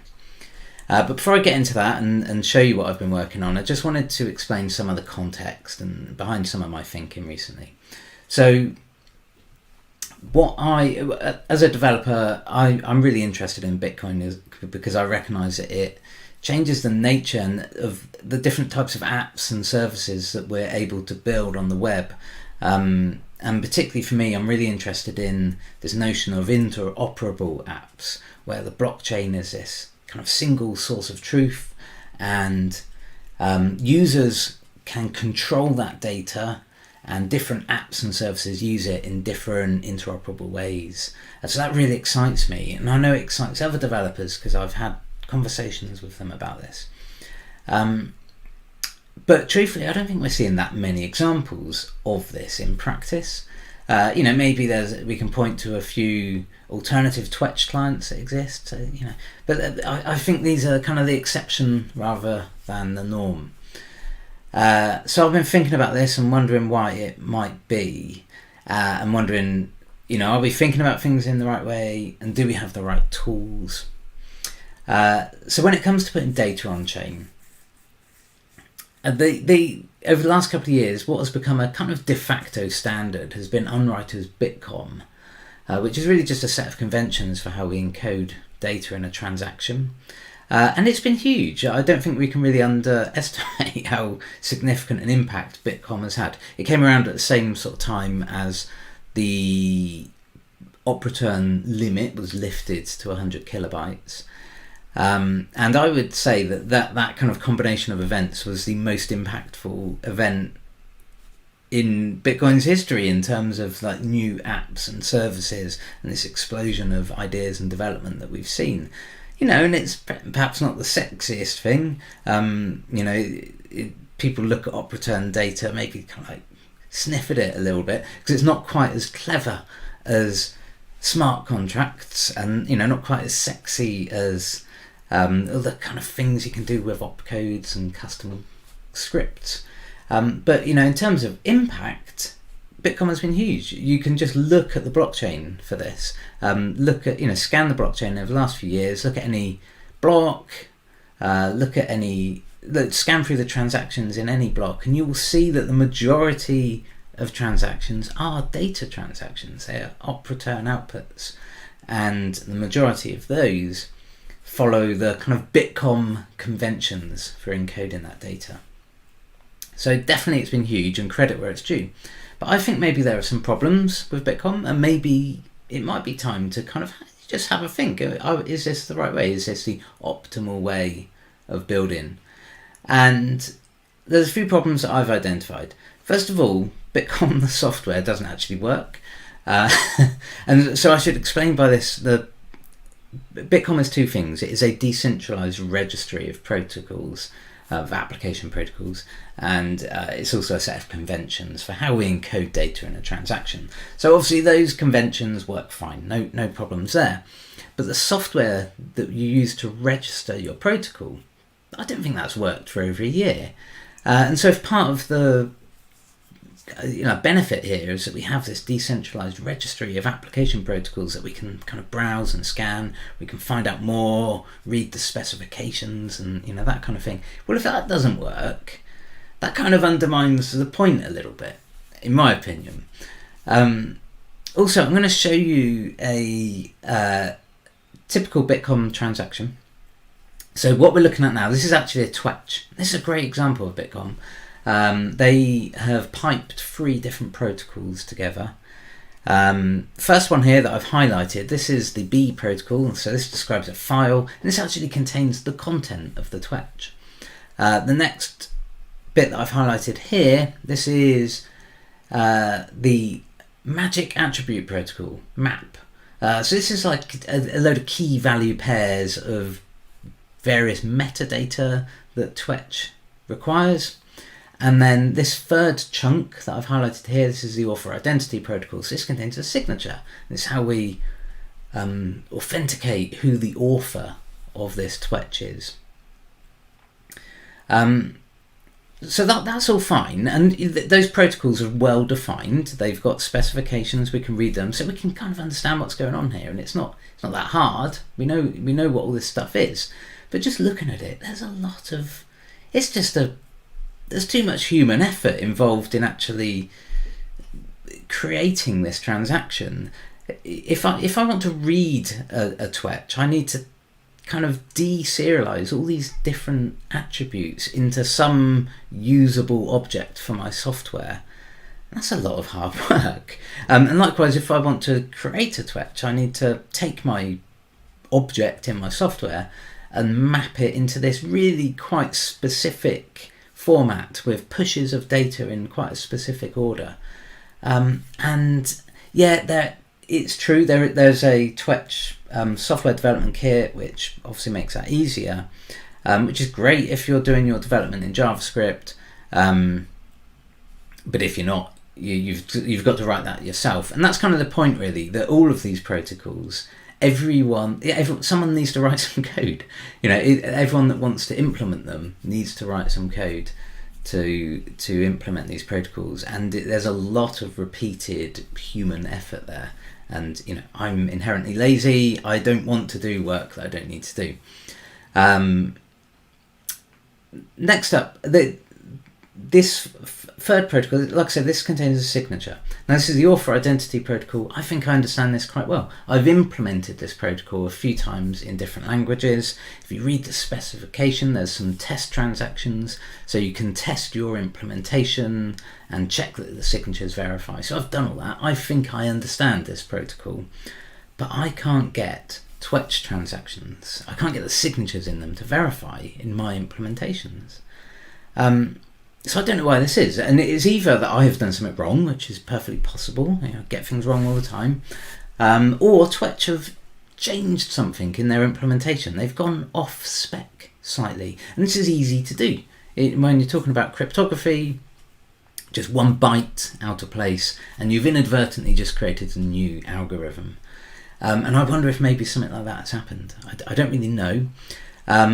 It doesn't really matter whether I've done something wrong or 괶 have changed something in their implementation. The point is that if you're expecting every single participant to implement this, the scope for human error there is huge. Of course things like this are going to happen. It's just too brittle. So I don't think that's a good way of doing things.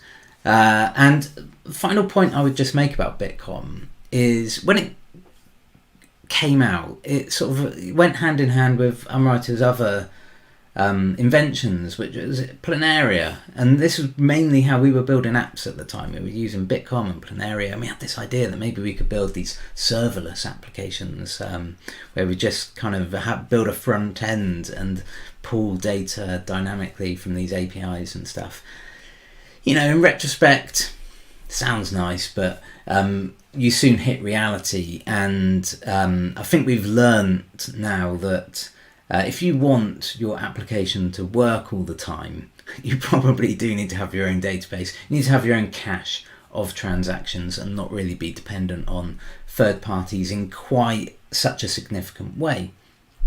And so what this means, if you're creating your own cache and you're storing transactions locally anyway in your own app, then you can create your own indexes and your own search features within your app. So I think this idea of kind of searching and filtering by specific push datas, I mean, it obviously still has a place, but maybe it's not quite as significant as it was a couple of years ago. So I think that allows us to start thinking about new types of ideas, new ways of doing this. So I've been looking around trying to get some inspiration.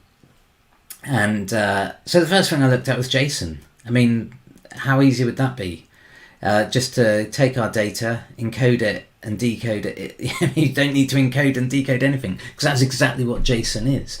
You would just take your object and encode it into a JSON string and put that in a transaction. I mean, that to me is like, that's as easy as it gets. Now, obviously JSON has a few problems, because we're often going to be working with binary data. We're going to have signatures and public keys, and so we need to encode those. That won't work in JSON, so we need to encode those in base 64 or hex encoding them. So we've got like extra hoops that we need to think about, extra hoops to jump through, and also that's going to increase the size of our data payload. So maybe JSON isn't quite perfect for our use.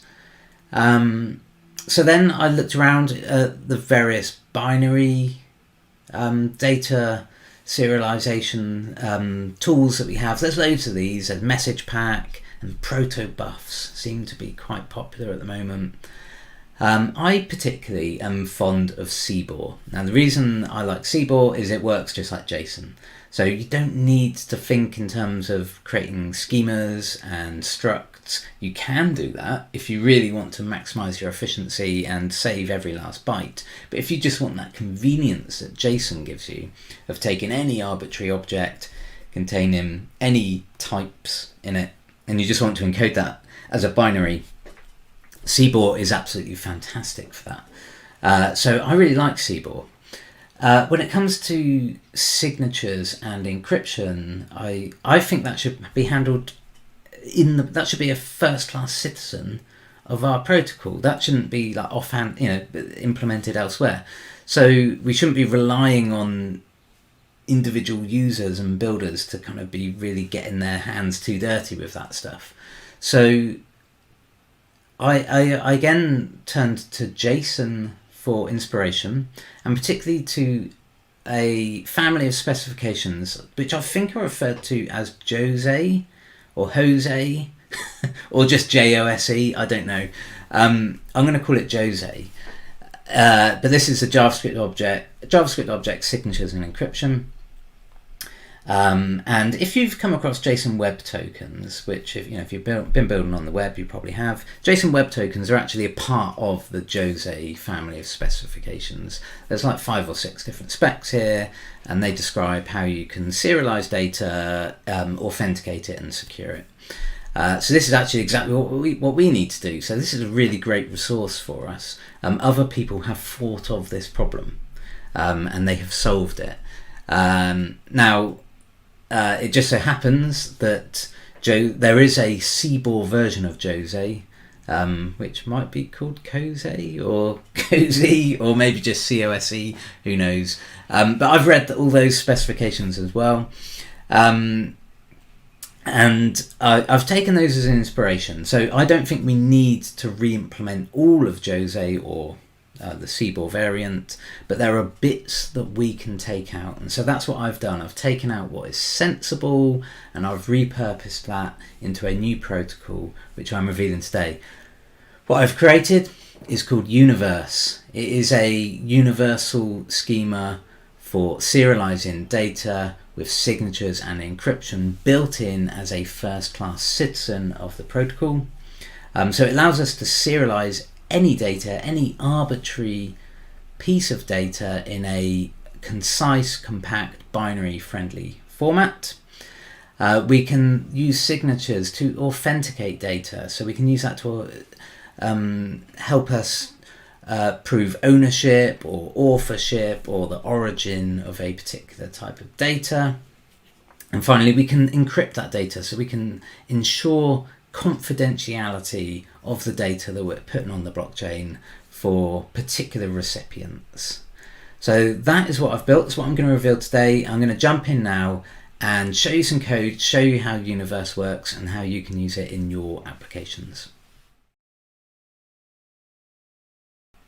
So to show you how Universe works, I've got a few quick, short demos for you. First up, we're just going to have a look at how we serialize data in Universe. So each of these demos I'm going to do in a web page. The reason I'm doing it in a web page is just because we can log various output to the console, so we can have a look at the different objects we're working with. I can go to the browser, refresh the browser, and look at the console, and we can dive into some of the objects, and I think that's just an easier way to explain some of the things that are going on. But if you are using Universe, you can use it in the browser, you can use it in a node environment, and there's also an 괞ᴜhyᴜ version of Universe for those rare but incredibly wise developers that have chosen to build their Bitcoin apps with 괞ᴜhyᴜ. So let's get started. This is just a blank HTML page. At the top here, we're loading two libraries. First of all, the BSV library, which is dependency of Universe, so we need that. And then we're loading the Universe library itself. When we do that, it's attaching a Universe object to the global scope. And then underneath here, we've just got a script tag, and there's a self-calling asynchronous function. So I've just wrapped everything in an async function because some of the stuff, when we come to do signatures and encryption, we can use the await syntax. I just think it's a little bit easier to follow what's going on then. So first thing that we're going to do is take that Universe global object, and we're going to assign the envelope class from that. Now the Universe object has a few more classes attached to it. Mainly you will work with the envelope class. So that is how you wrap a piece of data. That is how you would sign that piece of data and encrypt that piece of data. We may cover some of the other parts of the Universe object in these demos, but mainly we're going to be working with the envelope class. So in our function, first thing we need to do is define a payload. Now, because under the hood we're using CBOR, the payload can be anything. It can be any kind of data. It can be binary data, it can be an object, it can be a string. So I'm going to create a payload which has got mixed types. We're going to have a property with a string value. Going to have another property with just some binary data in it. Just a few bytes of binary data. We'll have an array and a nested object, and one of those properties will be a number. So we've just got a real mix here of like representing a kind of complex object of mixed types.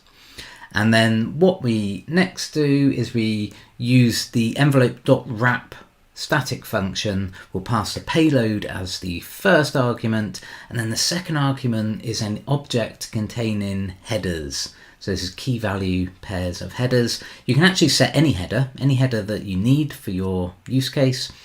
There are some predefined headers, so that some headers mean something.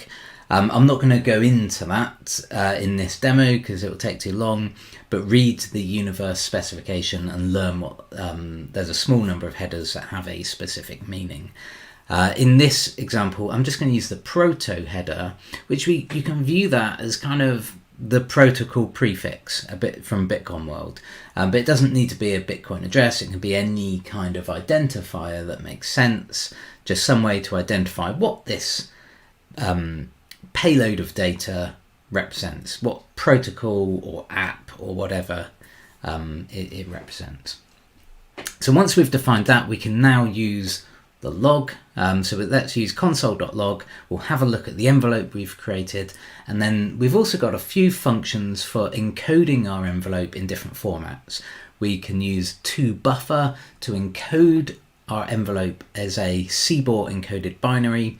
We can use toString to encode it as a string, and toScript encodes it as a Bitcoin script. So we're going to do all of those, log it to the console, and we can head to the browser and refresh,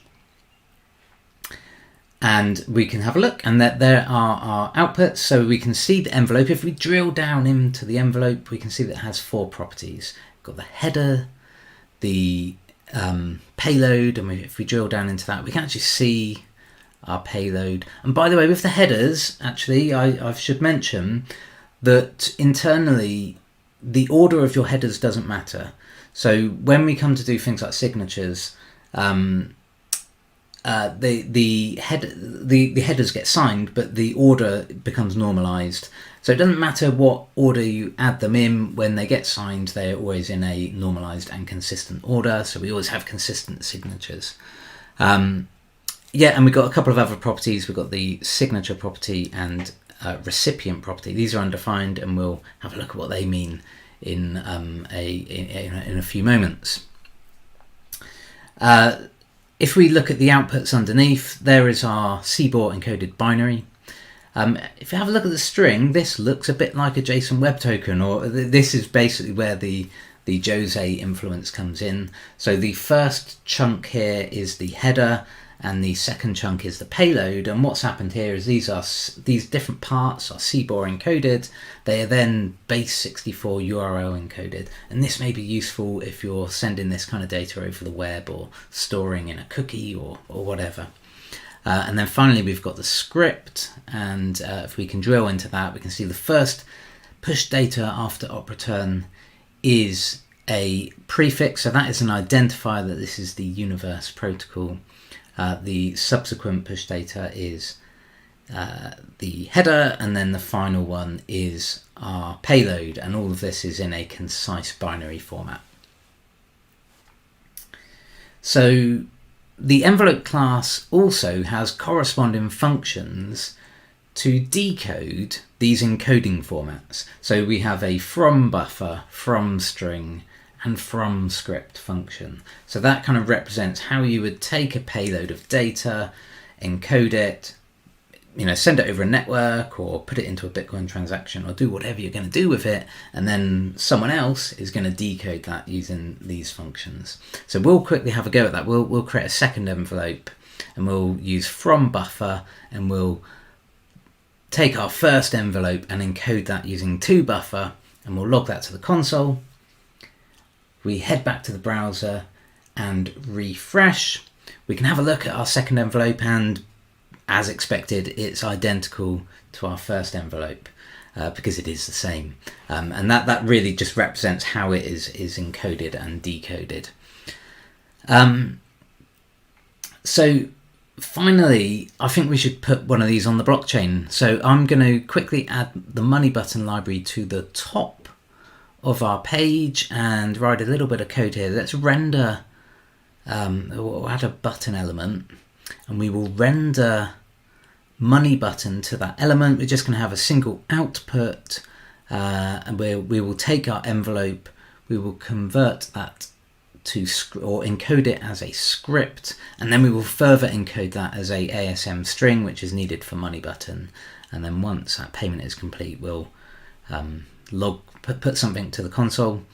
So let's quickly refresh that and swipe that button, and that's worked. So now that envelope that we've created is on the blockchain. So we have added something to the universe. if we quickly flick over to this tab, now this is the Universe website. At the time I'm recording this website, at the time I'm recording this video, this website is very much in development, but there is an Explorer, and we can see that our transaction there has been added there. So we can see that in the Explorer. So hopefully by the time you see this video, the Universe website will be live and there will be good documentation for you to dive into and read all about this and have a play with the Explorer and see transactions live as they are added to the blockchain.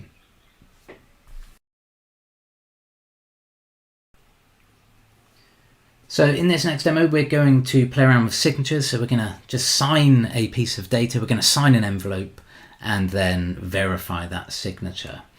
So for this demo, we need something else from the Universe global object. We're going to grab the key class and then we're going to use that straight away. But let's generate some keys. So we'll first of all generate a key for Alice. And this is going to be an elliptic curve key on the SECP256K1 curve, which is the Bitcoin curve. Now in practice, you may well have your own key pairs. You probably will. You'll be using the BSV library and you'll have your own keys, and so that there is a way to convert a BSV key to a Universe key. They're basically the same, they just have a slightly different internal representation. But just for the purposes of this demo, I'm just going to generate some keys using Universe. So once we've got Alice's key, we'll also create Alice's public key, just by converting Alice's key to a public key. And so what this represents, Alice would of course sign her envelope with her key, and then a third party would be able to verify that signature with her public key. We're also going to create a third key. This is just going to be a random secret. So this is not an elliptic curve. It's not a key pair at all. It's just a single sequence of random bytes, 256 bits long. And so the reason I'm doing this, there are other algorithms. We don't have to sign using ECDSA. We can do other kind of algorithms. So, and that's all built into Universe. So I'm going to show you a couple of different algorithms that we can sign with in this demo. So first thing, we'll log all of these keys to the console and then head to the browser and refresh our browser. And so we can see Alice's key there. If we inspect that, there's a bunch of parameters. The D parameter is the private key and the X and the Y are the points on the curve. So that's the public key. And then, so if we have a look at Alice's public key, that is just the X and the Y parameters. The D parameter isn't there. And the secret key is just a single parameter of random bytes. So head back to the code. We're going to define a payload, just a simple payload, and we will wrap that payload in an envelope. We'll just log that to the console as well. And now we're going to sign that envelope. So we will sign using Alice's key. So when we use the sign function, the first argument is the key and the second argument is a set of headers for this signature. So we need to define at the very least the algorithm. So in this case, we're going to use the ES256K algorithm, which is basically ECDSA on the SEP256K1 curve, a Bitcoin signature. And the second header here, KID or KID, that it represents the key ID. This could be anything. It could be a Bitcoin address, it could be a Paymail address, but it's some kind of hint to a receiving party, a third party, of what key they need to verify this signature. So I'm just going to write Alice in there. So then we can log our envelope to the console.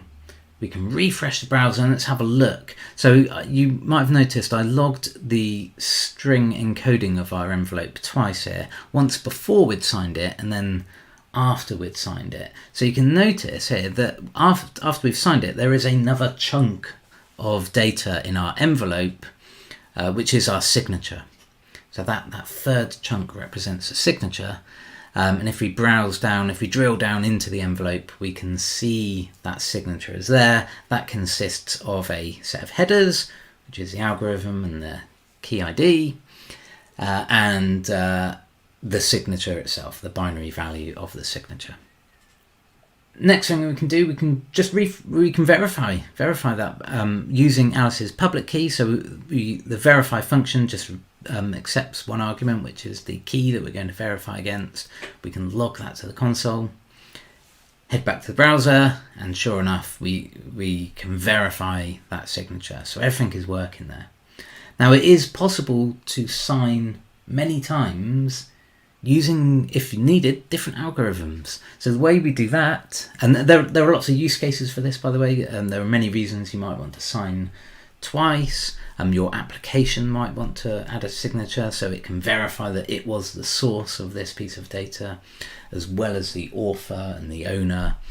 You might use signatures like in MetaNet to kind of represent hierarchy and structure. So there's all sorts of use cases for signatures. So we can add as many as we want, and Universe has no limits to the amount of signatures you will add to a single payload.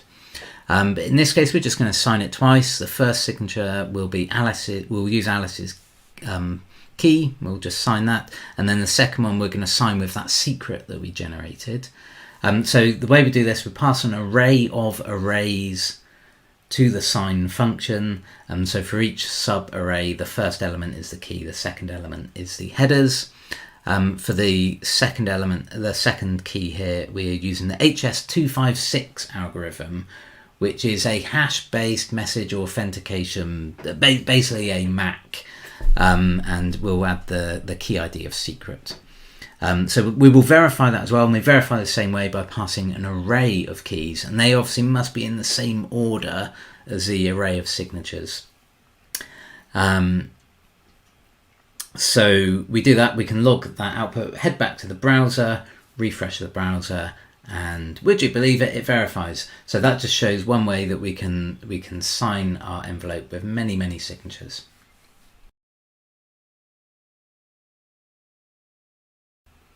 So in this last demo, we're going to play around with encryption. So we'll first of all generate a couple of keys. So we'll have our key for Alice, and we'll also create a key for Bob. So both of these are ECDSA keys, because we're going to play around with asynchronous encryption. So in this case, it works the other way around. So we would encrypt with Bob. So if Bob is our recipient, we would encrypt with Bob's public key, and then Bob, as the recipient, would be able to decrypt with his private key. But there are also synchronous encryption algorithms, so we could, if we wanted to, generate a secret. And that there are different use cases for different types of encryption. But in this demo, I'm just going to use asynchronous encryption. So we will define our payload and wrap that in an envelope, and we'll log a string encoding of that to the console. Also, we're going to sign the envelope with Alice's key. You don't have to do this. It's not necessary that you must always sign it as well as encrypting it. You could just encrypt it without the signature. But just for this demo and for completion's sake, I'm going to sign it with Alice's key, and we'll log the envelope encoded as a string to the console and the payload. And then next up, we're going to actually encrypt. So we use the encrypt function. So as with the sign function, the first argument is the key. So in this case, we'll use Bob's public key because he's our recipient. And then we must provide some headers. So we have to give the algorithm. So this is a complete mouthful, but what that is a ECDH key exchange. It uses a KDF function to derive a secret. And then that secret is used to encrypt the payload with the AES-128 GCM algorithm. And the key ID in this case is going to be Bob. So Bob is a recipient, he knows he can use his key to decrypt this. So we will log this now, the encoded envelope. We'll log the payload and the envelope itself to the console. Head back to the browser and let's have a look at see what we've got. So we can see here we've logged the encoded envelope a few times. So the first time we see it, this is just two values, the two chunks. We've got the headers and the payload. Then we signed it with Alice's key. So we've got this third chunk. So that's our signature. And we can see the payload here is still unencrypted. Then we encrypted it with Bob's public key. And so now we can see the encoded envelope has a fourth chunk on the end of it. So that is now complete. And if you're really eagle-eyed, you will notice that that second chunk is different than in the previous two logs, because that is the payload and that is now encrypted. We can see underneath that that payload is now encrypted. It is just a bunch of bytes. And if we drill down into the envelope itself, we can see that those four properties, the headers, the payload, the signature, and the recipient all now have values. We can have a look at the recipient and see that that is a set of headers. It also has a key property which has nothing. That comes into use when we encrypt for multiple recipients, which is possible, and one of the features built into this. I'm not going to have time to demo that in this presentation because I'll need another 10-15 minutes to do that. But for now, let's head back to the code, and we can decrypt this with Bob's key.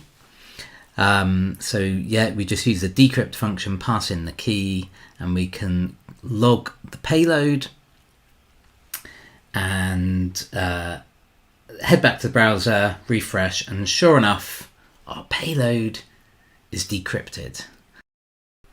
Like I said, it is possible to encrypt for multiple recipients. I don't have time to fully demo that, but the way it works in principle is when you pass an array of keys to the encrypt function, the first key is used as the content encryption key.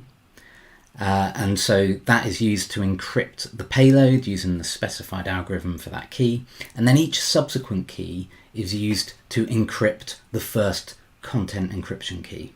So at the receiving end, the recipient would use the envelope decrypt at function, the first argument of which is the recipient index for that key. So that is Universe. You can find out more at universe.network. You can read the documentation, you can read about the specification, you can find out about the JavaScript and the ⴰlibraries, and you can discover all the algorithms that you can use for signatures and encryption. I encourage you to have a play, try it out. If you have any questions or any problems, please do reach out to me. Thank you.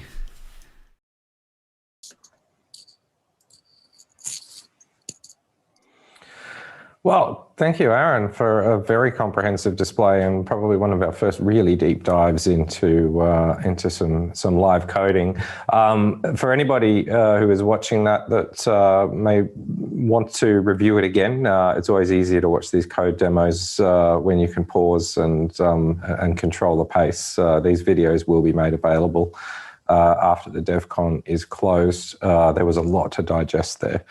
So thank you, Aaron. Before we get into the Bitcoin questions, I have to ask, is that a pair of SL1200s on the shelf behind you? It is, yeah. Dating back from the 90s, and they work as well as they did then. They are an amazing piece of machinery, and you've just made me homesick because I have a storage shed back in Australia with a pile of records about that size and a few of those. Okay, well, let's move on to the Bitcoin business. This is fascinating because we actually tried to solve exactly the same problem a few years ago for MAPI. If you're familiar with it, MAPI responses can be signed by miners, and we had to deal with the problem, how do we ensure that there's a canonical representation of JSON?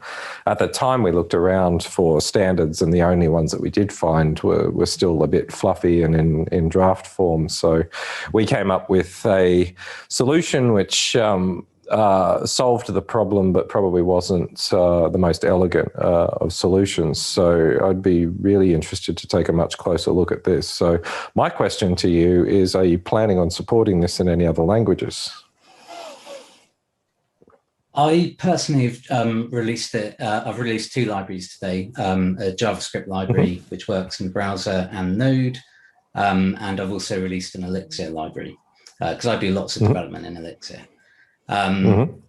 I personally don't intend to write any more implementations, but I have published a spec, and if no one else wants to, then I'd be very pleased to see that. Sure. Okay. Well, we'll definitely look into that as an option for maybe a future update of Mappy. I share your fondness for 괰ᴜ for probably largely the same reasons. And of course, the question that was inevitably going to be asked, is there a link to the site? Yeah, so I announced this only an hour or 2 ago. So you can head to universe.network, watch the spelling in universe, because I've clearly spelled that wrong. So it's universe without an E. Yeah, so on the website, you'll be able to find an explorer, which has got a kind of, it's a very basic feed of all transactions being put to the blockchain using the spec.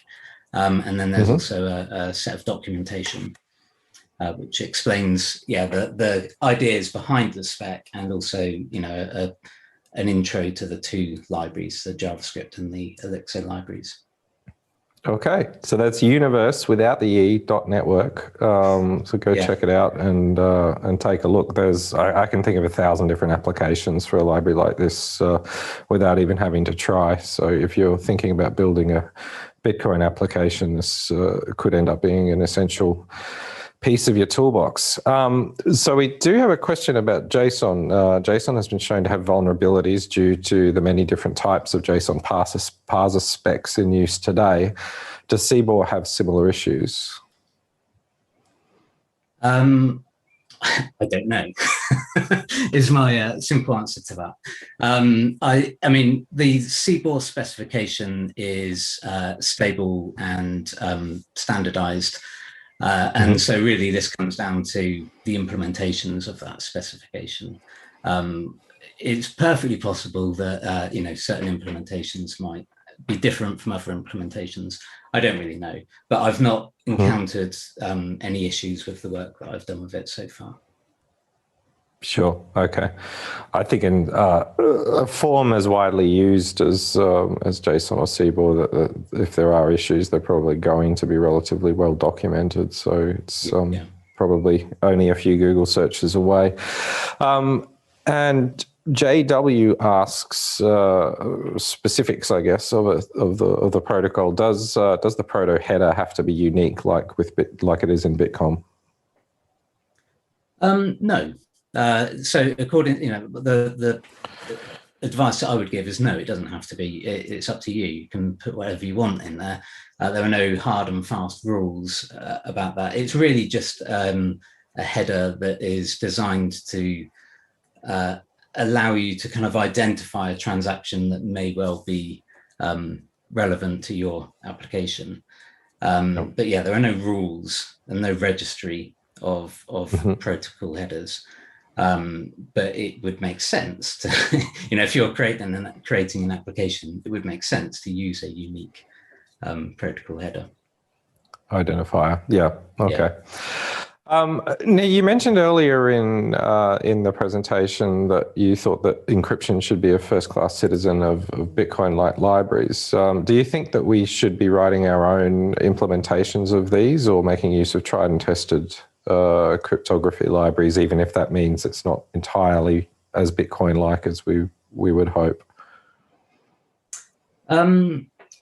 Well, I mean, what I've done with Universe, I certainly haven't written dived into the maths and implemented the encryption at that level.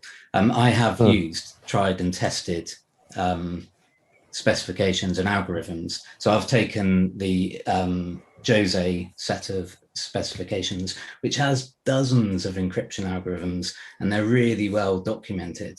So I've used that as a resource. So Universe comes packed with a handful of those algorithms. And then in addition to that, I've added in a couple of Bitcoin specific algorithms. So when it comes to encryption, I've added in the ECs, the Electrum ECs, algorithm, which is kind of commonly used in the wallets that we're using. And also with signatures, I've added in the Bitcoin signed message algorithm. So that's really just to provide a bit of compatibility with our existing tools. Yeah, sure. EC is, I think, also known as ECIES. I've never actually had a voice conversation about it, so I've never resolved whether you pronounce it one way or the other. Another question, why are different algorithms specified by strings instead of constants to prevent mistakes? How would you go about finding out all the available algorithms?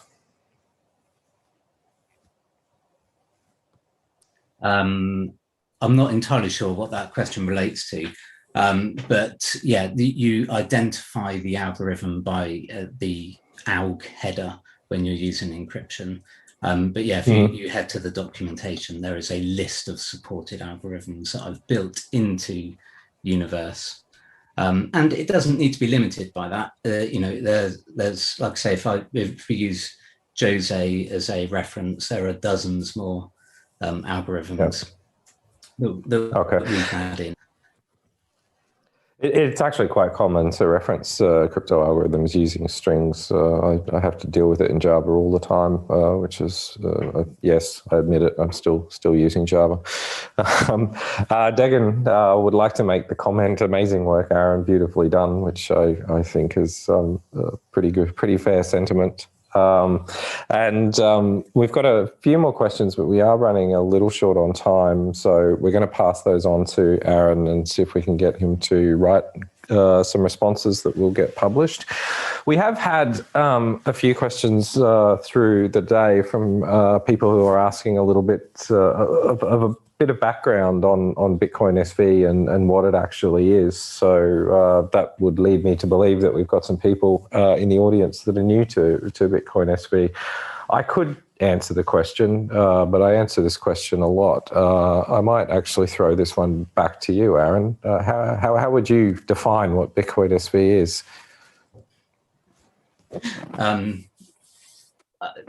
I would define Bitcoin SV as Bitcoin as originally intended, as originally envisaged. Simple as that. That cuts to the heart of it. I'll add to that by saying that Bitcoin SV actually shares a lot of the history with Bitcoin BTC and BCH. We took a lot of people collectively took a decision back in 2018 to attempt to restore elements of the protocol, which basically put us out of consensus with Bitcoin Cash and resulted in two versions of Bitcoin going forward. And so we've continued that process of scaling Bitcoin up the way that Satoshi Nakamoto described and intended, and restoring elements of the protocol that have been changed over the years because as we discovered when we did the analysis, most of those protocol rules were actually there for very good reasons that really facilitated some of the scaling capabilities of Bitcoin. So we're going to have to leave it there because we've run a bit over time and we're due to start our next presentation in about a minute. And we've got to get set up. So thank you very much, Aaron. That was a fantastic presentation. And I guess you can rest, relax, and go spin some tunes now for a while. We'll be back in a moment, or you'll have to plug it back in, I suppose. We'll be back in just a moment with our next presentation.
Welcome back.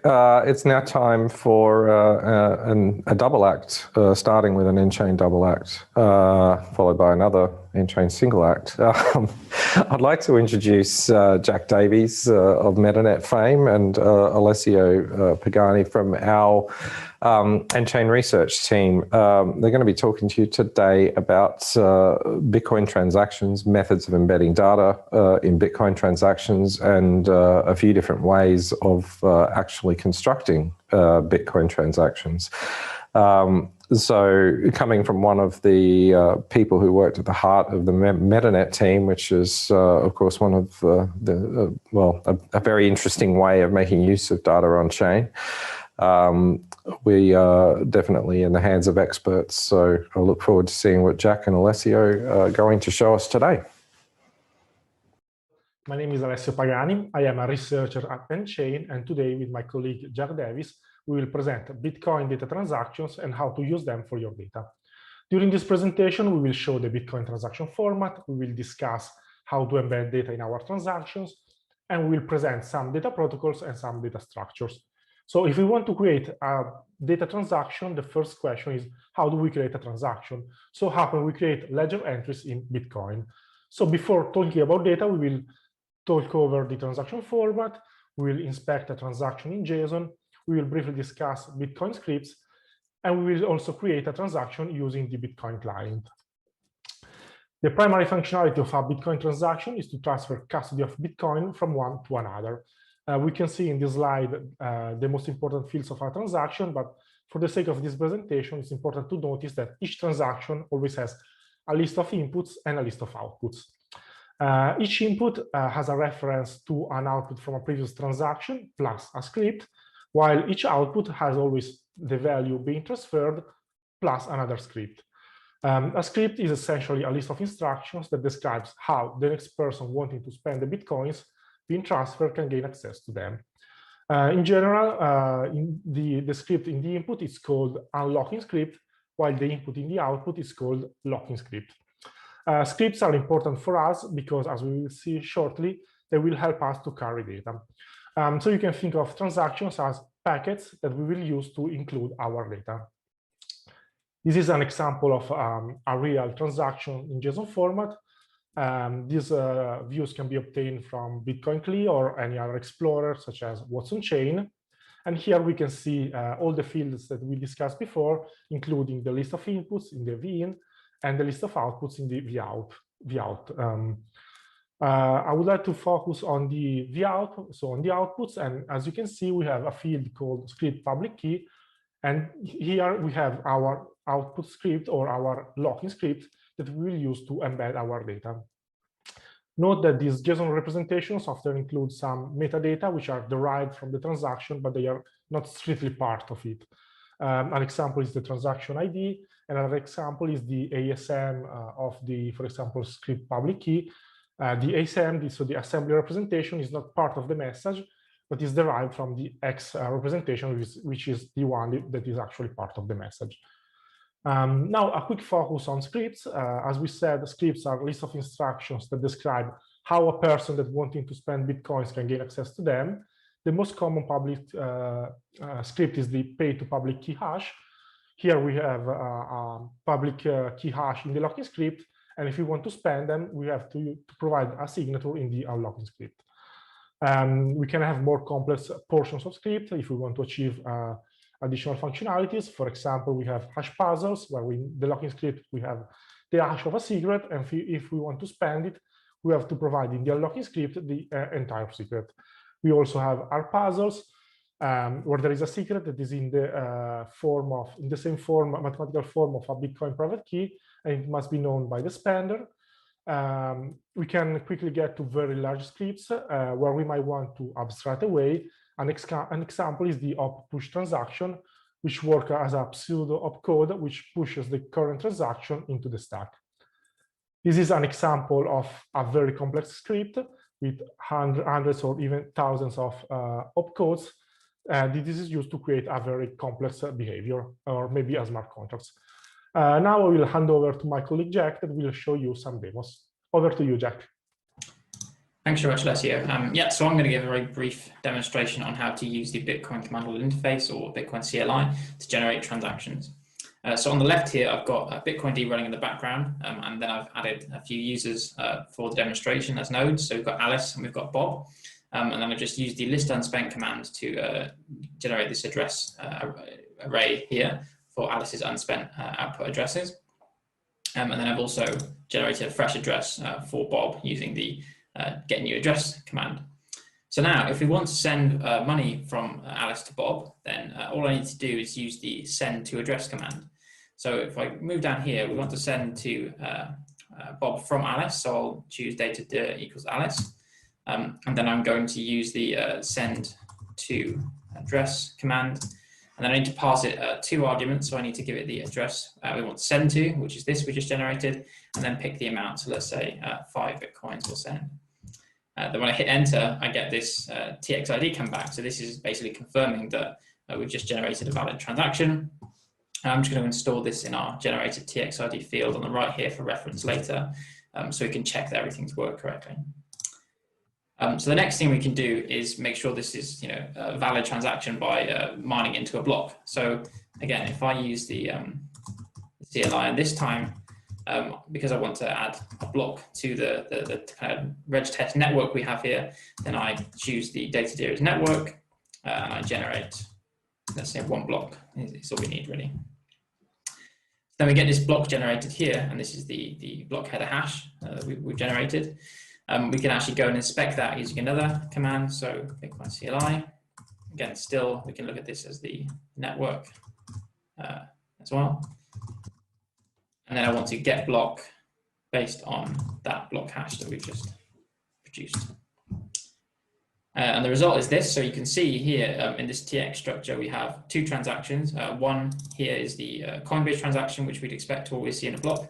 But then we also have this other transaction, which looks like the TXID that we generated. So that's good. I'm just going to add this again for reference in here so we can check this in our program after, but we can already see it looks the same. Then now we've got that transaction ID, we can go and inspect that transaction to see exactly what it looks like. So I can use a particular command. This time I might look at it from the perspective of Bob, because he was the receiver.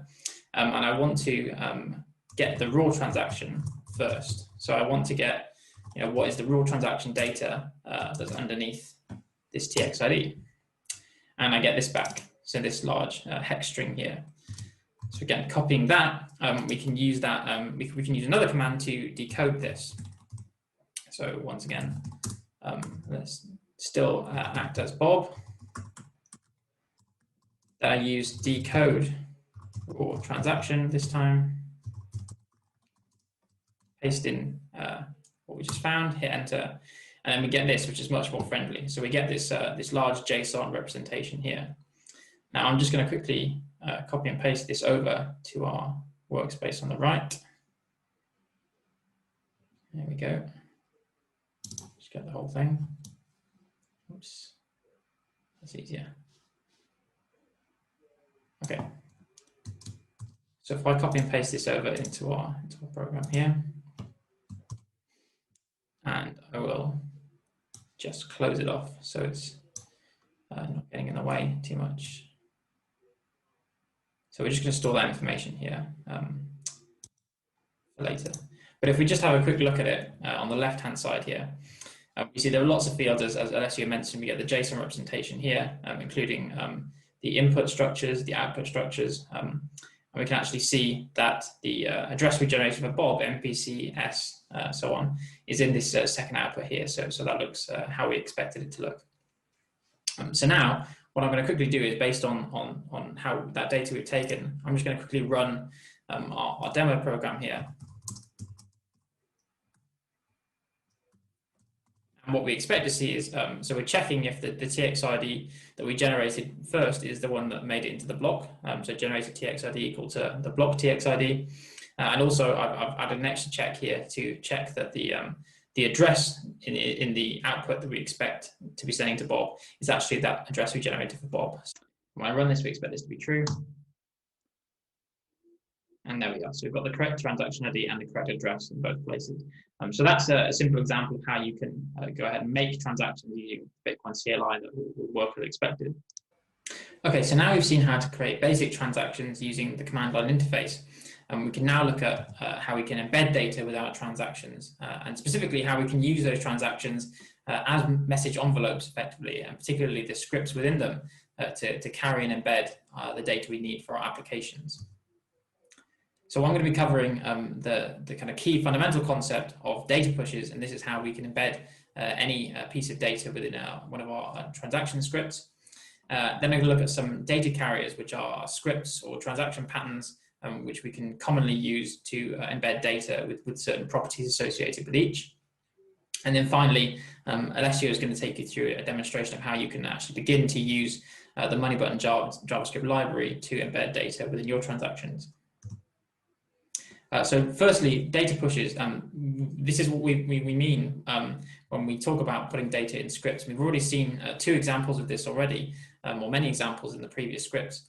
But here I've got on the left-hand side of the bar is the unlocking script, and on the right-hand side of the bar is the locking script for a simple page public key hash transaction. So this is something we've met already in the talk.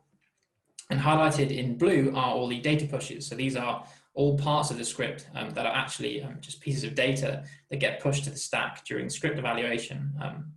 And so when we refer to data in scripts, we use this term push data, and there's a specific encoding associated with that. So in this case, our pub key hash is actually not just a pub key hash, is actually prepended with its length. So here we have prepending is the hex data 14 or in decimal 20, and then we have 20 bytes of hex data, which is the actual pub key hash itself. So this is what we refer to as push data encoding generally, and when we write this down, we can also use the angle bracket notation above to mean the actual hex data prepended with at least the length. So this is actually what it looks like in the full script. So the rest of the script obviously is these opcodes, which have hex codes surrounding our pub key hash. And we can actually see that the pub key hash, so the data part of this, makes up the vast majority of the script. But there are actually lots of different variants of push data encoding. So what we saw there is this first row example, where we actually only had 20 bytes of data being pushed to the stack. So we didn't need a specific opcode, we could just prepend it with that length. And the examples on the right-hand side, you can see the ASM notation, and then just prepending in red with the length in hex. When we have longer and successively longer data pushes than this, we need to invoke one of the push data opcodes. So these are special opcodes in Bitcoin script that is designed to push data to the stack. So push data 1, this has the hex code 4C. So whenever you see this opcode in script, it's followed by a 1 byte length identifier and then the actual hex data. So on the right hand side here, again, you can see a slightly larger push this time. Gets prepended with the push data opcode 4C, then the length 5E, and then the actual data itself. A similar thing happens for push data 2 and push data 4, the main difference being that in each case we always have the opcode, so 4D or 4E, but then followed by the 2 byte length identifier in the push data 2 case, or 4 byte length identifier in the push data 4 case. And at the bottom, you can see this general kind of conversion from the assembly representation. So we could have just the data hex, and this is what you see in the previous demonstration, where we actually look at the ASM format of the scripts in the transactions.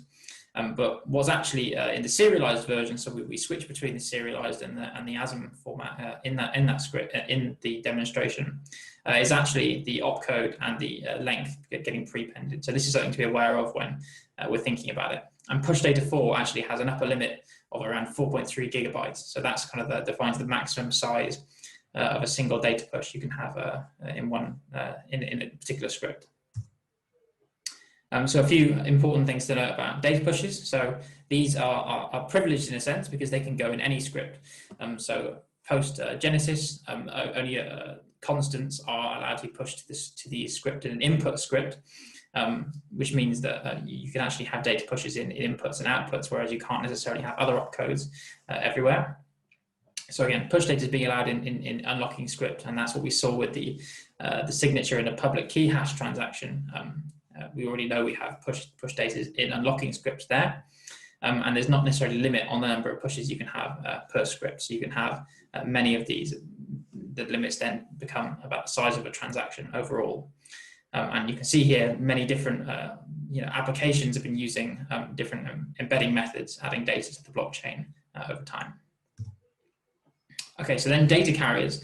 So now we know how to encode a single portion of data within a script.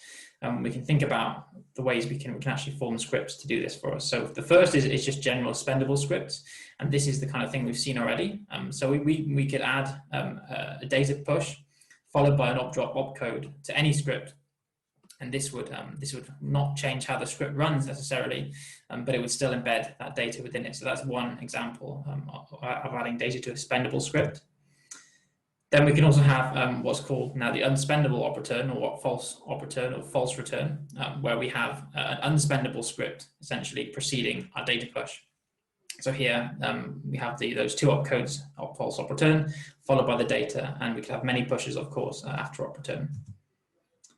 But we could also have a spendable op return script. So here we place maybe a full spendable script that precedes our op return, and then our data comes after that. And again, we may have many data pushes, and these are three kind of general methods you can use to embed data. The main difference between the unspendable and spendable op return, of course, being that there may be more of an incentive for a miner to keep your spendable op return, given that it will be part of the UTXO set, but it's also, of course, not a guarantee. So again, some important things to note about op return. So the whole kind of purpose of op return is that nothing actually gets executed in the script engine that follows an op return. So actually, there's not necessarily a need to format the data that follows an op return in a particular way. It doesn't have to be valid under the script engine rules. However, it does actually use what we call this push data element framing. So what we just referred to in the previous slides, where we looked at how we encode lengths of data. We still do use this convention in Bitcoin script generally to help parsers understand where different pushes are coming in to a particular script. And again, as I said, we can have these pushes part of spendable or unspendable scripts, and there are different properties associated with those. So now I'm going to hand back over to Aleksio, who's going to show you how you can use the Money Button JavaScript library to build applications with data embedded in transactions in a more user-friendly and much more scalable way than just doing things with a command line interface. So Aleksio, if you want to take it away. In this demo, we'll see how to use Money Button 1.5.4 to create a Bitcoin transaction. The first thing that we need to create a transaction is a private key, and in MoneyButton.js, it could be created using from random. If we want it for the mainnet, we can use the from random method. If we want it for the testnet, we can use from random, but using the string testnet as a parameter. Another way to have a private key is to import it. So in this example, I'm importing a private key that I already have. And then if I execute this demo, I can see that I have the two randomly generated private keys. I have my private key, and for each of them, I have the address derived from them. If I go on Watson chain, we can see that I already founded this address with using a faucet. So if I have a look at it, we can see that we have a balance of 0.1 BSVs, and those BSVs are in this transaction received from the faucet. So if I want to spend this transaction, I have to reference this transaction ID, so 1788, etc., and then the exact index that I received. So in this case, it's index 0 because this is my address. So I can create a UTXO using those parameters. So if we have a look at our demo 2, we can see that I'm creating a new object, which is an unspent output, where I reference my transaction ID, 1788, etc., output index 0, and then the other parameters such as the address, script, and the 10 million satoshis that I'm spending. If I execute demo 2, we can see that we have my new 괂ᴜ object, or the JSON version of it, if we have to have a better look at it. Now that we have our 괂ᴜ, we can try to spend it. And so to spend it, we have to create a transaction. This is done in BSV using the method bsv.transaction. We can fund it using the 괂ᴜ that we just created, and then we can pay a receiver. In this example, the receiver is created randomly, so I have a random testnet key, and I also have a change, again, created randomly. I'm paying half of the original amount to the receiver and the remaining to the address. If I execute demo 3, we can see our transaction. In this case, it's still unsigned. So this means that I have the transaction, but I cannot broadcast it because this is just created and anyone could spend it. It's interesting to notice that the half of the satoshis are going to my to the receiver address, but the change is a bit less than the other half because there are the minor fees taken into account here. So as I said, now I have my transaction, I have to sign it. There is a method in MoneyButton.js that is called sign, that using my private key as a parameter allows to sign the transaction. Why my private key? Because it's the one that I use to generate the address, which is associated with this transaction. So if I execute this demo, we can see that we have now the signed transaction. This is the JSON representation, and this is the raw transaction. We can see that this was the before the signature, and after the signature is basically the same script, but with this signature appended.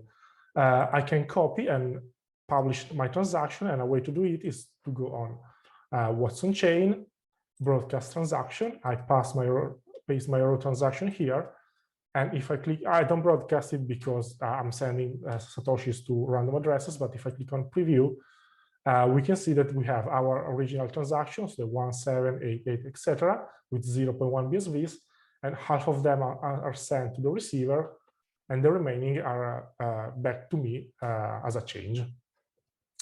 This is a way to create a very simple pay-to-public key hash transaction, but we can do even more complicated things. An example is, instead of using the pay-to-public key hash, is to create my own locking script, for example, using this method from ASM, so creating an assembly version, so a set of opcodes that generate my locking script. These are just some random opcodes, but if I execute the demo, you can see that this is my new script with some, of course, randomly generated opcodes. We will use this method for the remaining of the demo. We just saw how to use MoneyButton's BSV library for backend development, but JavaScript is very useful also for front-end development. And here we embedded the same library in this very simple HTML page, and we will use it to create a transaction with some complex locking scripts, and then to broadcast it to the blockchain. So we start by importing a wallet using the WIF private key. So we generate from the WIF, we can generate the public key, the address, and we can also import the UTXO associated with this address. So if we check, just to be sure on what's on chain, this address, we can see that the balance is the sum of the UTXOs available to spend. This is a very simple page, so we can spend only one UTXO. So let's say we want to spend this one, and we start to create our transaction.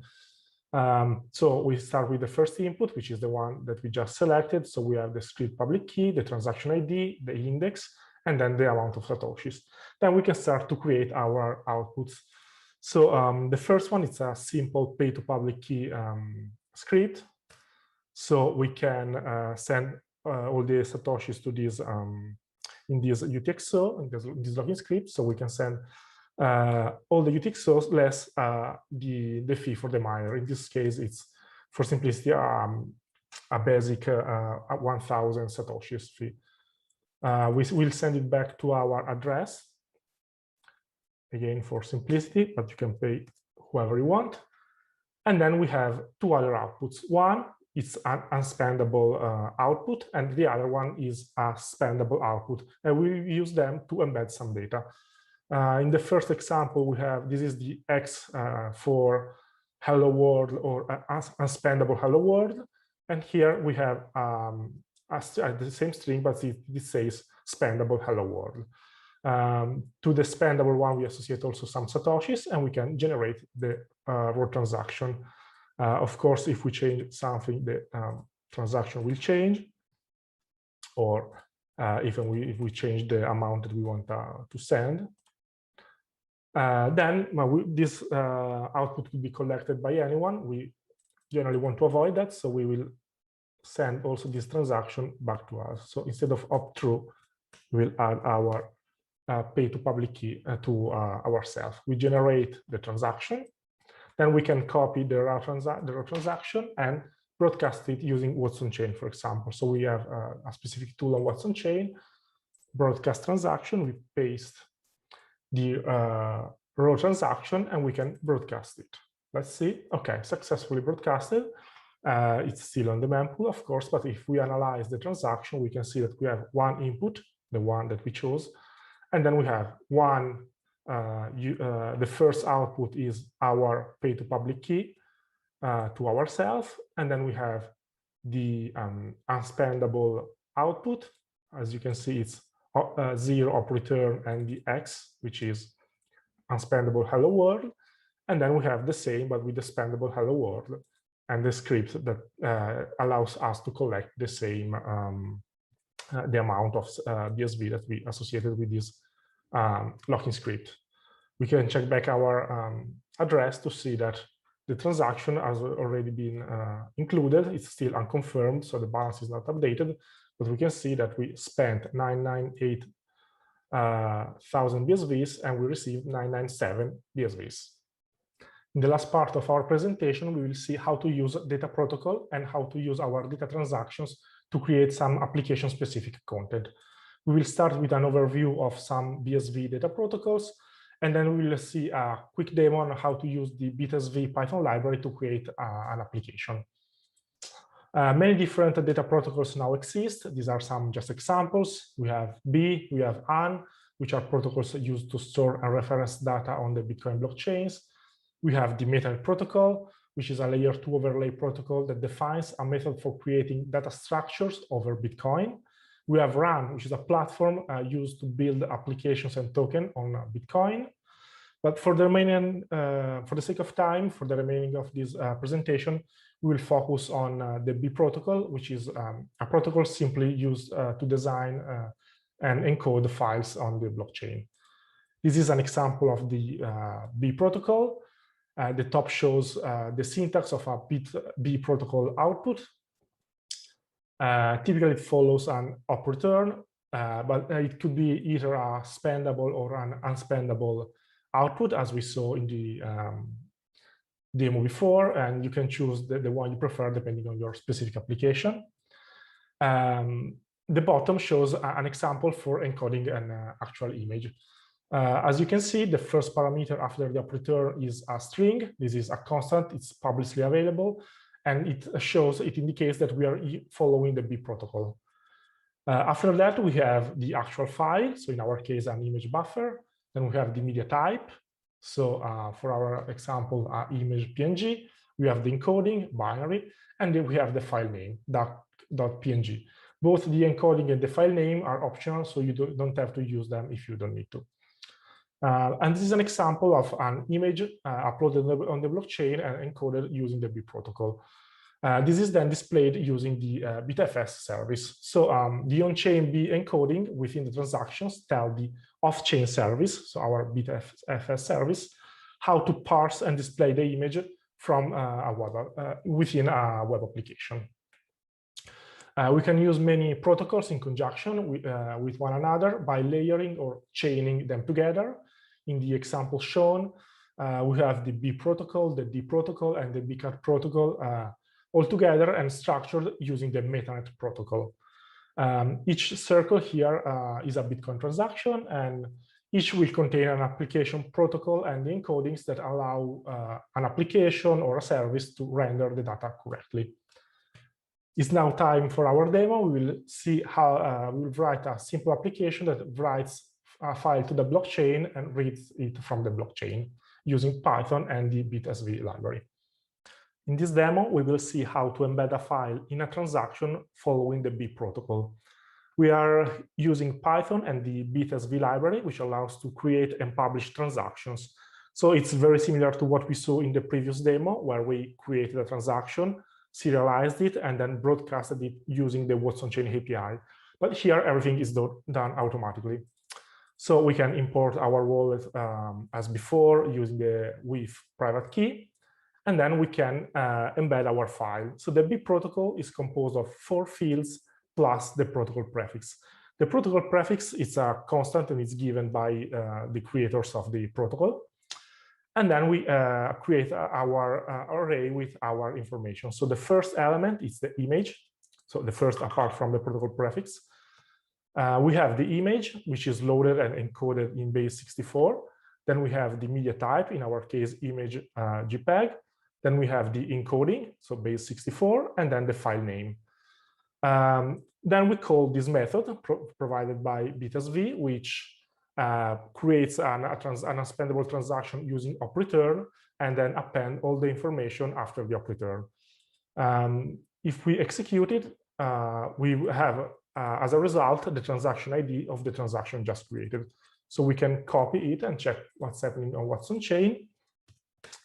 What you can see is that, of course, the transaction is still unconfirmed, but we have our script with the false op_return and all the information about our file. Watson Chain already detected that it's a Bitcoin protocol, so it follows the B protocol because we appended the B protocol prefix. What can we do with this transaction? The more trivial thing is download it. So imagine now we are on another laptop. So let's restart our kernel. And of course, what we can do is paste our new transaction and download it.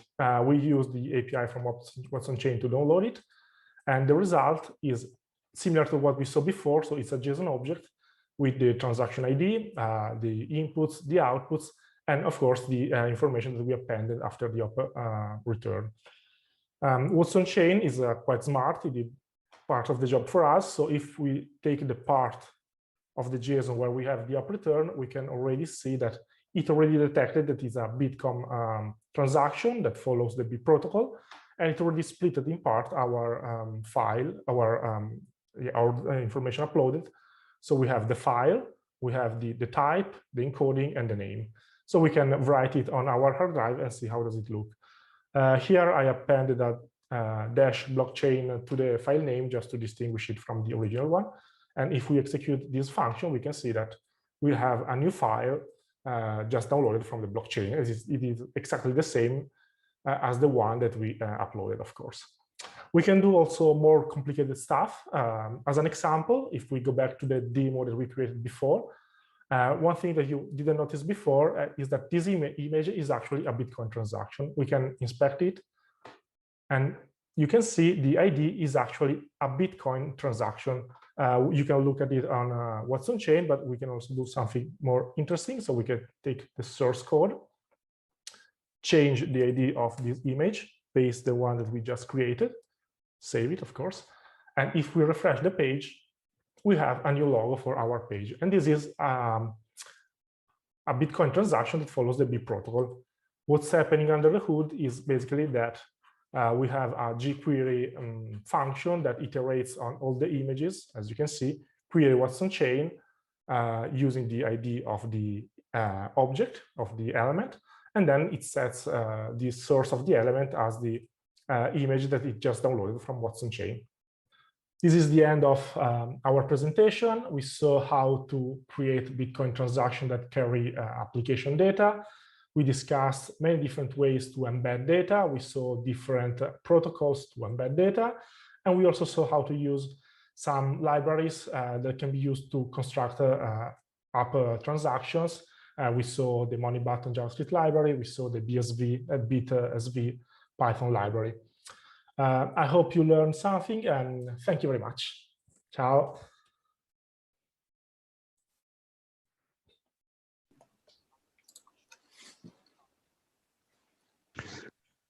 Thank you, Jack. And Alessio, we've got a few questions for you today, but this is a kind of a low-level topic, so we could branch off in a lot of different directions here. But let's start with the first question, which is, you've shown us different mechanisms of putting data on chain. What is the impact in terms of miner pruning of putting data in transactions using those different methods? Yeah, so I'm going to answer this one. So yeah, as I say, there's a few different methods you can use, as we mentioned, the spendable and unspendable versions of op_return, for example. I think the main thing to say is that if your script is spendable, and again that could be via a particular branch of that script, then I guess that makes it more likely that your transaction output will be stored somewhere by some node on the network. Obviously, I don't necessarily recommend using Bitcoin as like the only storage layer for your application, but I think it's all a game of probability and incentives. So if you make your script prunable, i.e., couldn't be spent in the future, then you're making it less likely that it might be kept, and vice versa. This is kind of a use case for using those two different methods, I think, for that reason. So I think it's probably quite common to assume that if data is put into a spendable output, that miners have no choice but to keep that in the UTXO set. What would be the potential impact on a miner if they had pruned that data and someone then spent it later on? Well, I think, yeah, you've got obviously from the perspective of a miner, then there's money on the table, I guess, that they might not be collecting in terms of transaction fees. They're limiting the number of potential future transactions that they can mine. It's kind of at their discretion what transactions they want to mine anyway. But yeah, that's one thing I'd say. You'd expect it to be picked up by someone, and if you're a miner, then that's a competitor, someone you're trying to compete against normally. And what if you don't actually have the ability to validate that transaction, but it gets mined into a block? Would you, as a miner, then be in a position of having to potentially even pay another miner to send you that data so that you could validate? Yeah, exactly. I think anything that might hinder your ability to validate incoming blocks that mined by other miners, you're right. That would be another effect of that. Yeah. Yeah. Okay. So there is a powerful incentive for them to hold on to it. And I guess on a similar issue, someone's asking if you can add Satoshi value to data outputs. I think they mean false op_return, as in, or no, they might mean any different type. But yeah, can you add basically value to data outputs, and what would be a use case for that? I think an example of that could be if you are paying for a good or something, or at the point you can add some data like the receipt for that, or any information for the shop where you're buying. So when you send some BSV, you can attach some data because you want to provide or prove something, or maybe add your name or add an image, if that could be useful. So in any transaction, when it could be useful to not only send money, but also add some information, some data, those could be all use cases where you can create a data transaction with some value, some Satoshi in it. So that kind of turns it on its head. The transaction may not actually be about the data at all. The transaction might actually be primarily a payment, but you just want to add data to that for some reason. Okay. In the Bitcoin CLI part, somebody noticed that you made a block using a generate command. They'd like to ask how that works. Yeah, I noticed another question just asking generally about the command line interface. So maybe I can explain how you can use that. So you can download the node software, I think from Bitcoin SV.io, and there's explanation how to install that particularly easily if you're on a Linux machine, and you can run that in what's called reg test mode or regression testing. So you're effectively interacting, or you can kind of set up. So for that demo, I set up a kind of a toy network with Alice and Bob And then you also have this view from the perspective of the network. That was one of the data directories.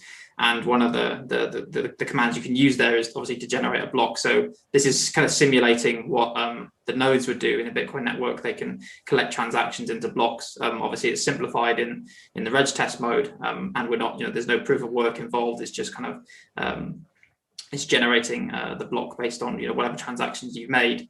But yeah, downloading and using the node software just for kind of getting used to all those concepts we talked about today, and just kind of getting your hands dirty and inspecting transactions, playing around with them, making things by hand, changing scripts by hand and things. I think that's a really good way to learn about the basics if you're new to it all. So yes, that's definitely something I'd recommend doing if you get the chance. Mm-hmm.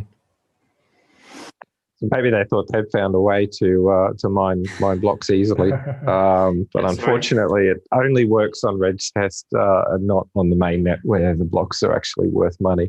The Bitcoin SV team actually uses the reg test option extensively. Every Bitcoin SV version, we run up hundreds, probably thousands of simulated Bitcoin networks to run various tests, etc. So it's something that we find very useful. On the Bitcoin CLI part, though, I believe that there are some services like What's on Chain and maybe MatterCloud that actually offer REST APIs that are basically the same as some of the RPC calls that you get. I don't think, I could be wrong, I don't think they offer them in the straight JSON RPC format.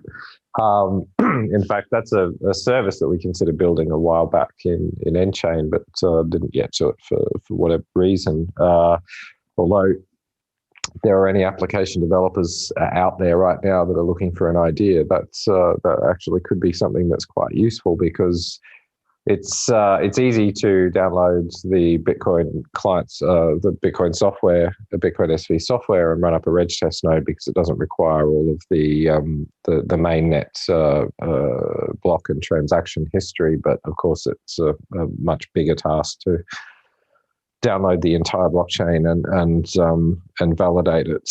If someone was to offer a service in front of Bitcoin SV that exposed some of the RPC commands to people on a user by user basis, that would be potentially a very useful thing, because you could use Bitcoin CLI as a client to a remote service and gain access to all of those commands. So there's an idea for anybody who's looking for a way to whet their appetite for developing in the Bitcoin SV world. I've got one last question here. I'm not quite sure I've figured out what it means, which is from Maria. She's simply asking for more explanation of op push data, op drop. Yeah, I mean, so that obviously one of the methods that we mentioned.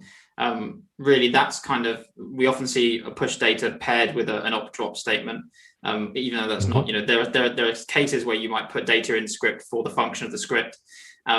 Using the push data op drop pattern is for when you want to push data into a script that isn't really necessarily relevant to the validation of the script. It's kind of just adding it as a component, and then by pushing it and then dropping it immediately, what you're doing is, again, pushing it to the stack, removing it from the stack.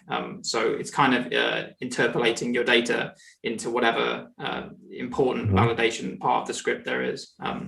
And again, that's quite different to what's post op return. When again we said we don't actually need to use the push data convention even, but it's still done quite commonly as a formatting thing. Yeah, so it's effectively a no-op. If you have a script that's got push data and op drop right in the middle of it, it is functionally exactly the same as if the push data op drop wasn't there at all. So, Jack, would that be potentially one vector that miners could use to prune data into spendable output? Yeah, I think so. I think this is one of those avenues where it's not necessarily what people have been doing yet, but obviously the node just needs to have enough information to validate the script in total. They need to check that the whole script validates to true. So yeah, if you have something that's effectively a no-op in the middle, then maybe that's something you don't necessarily need to store to do that check in the future. Yep. Okay. Well, there you have it. If you want to ensure that it doesn't get pruned, then you'll have to come up with something funky like a hash puzzle that involves your data so that the miners can't prune it that easily.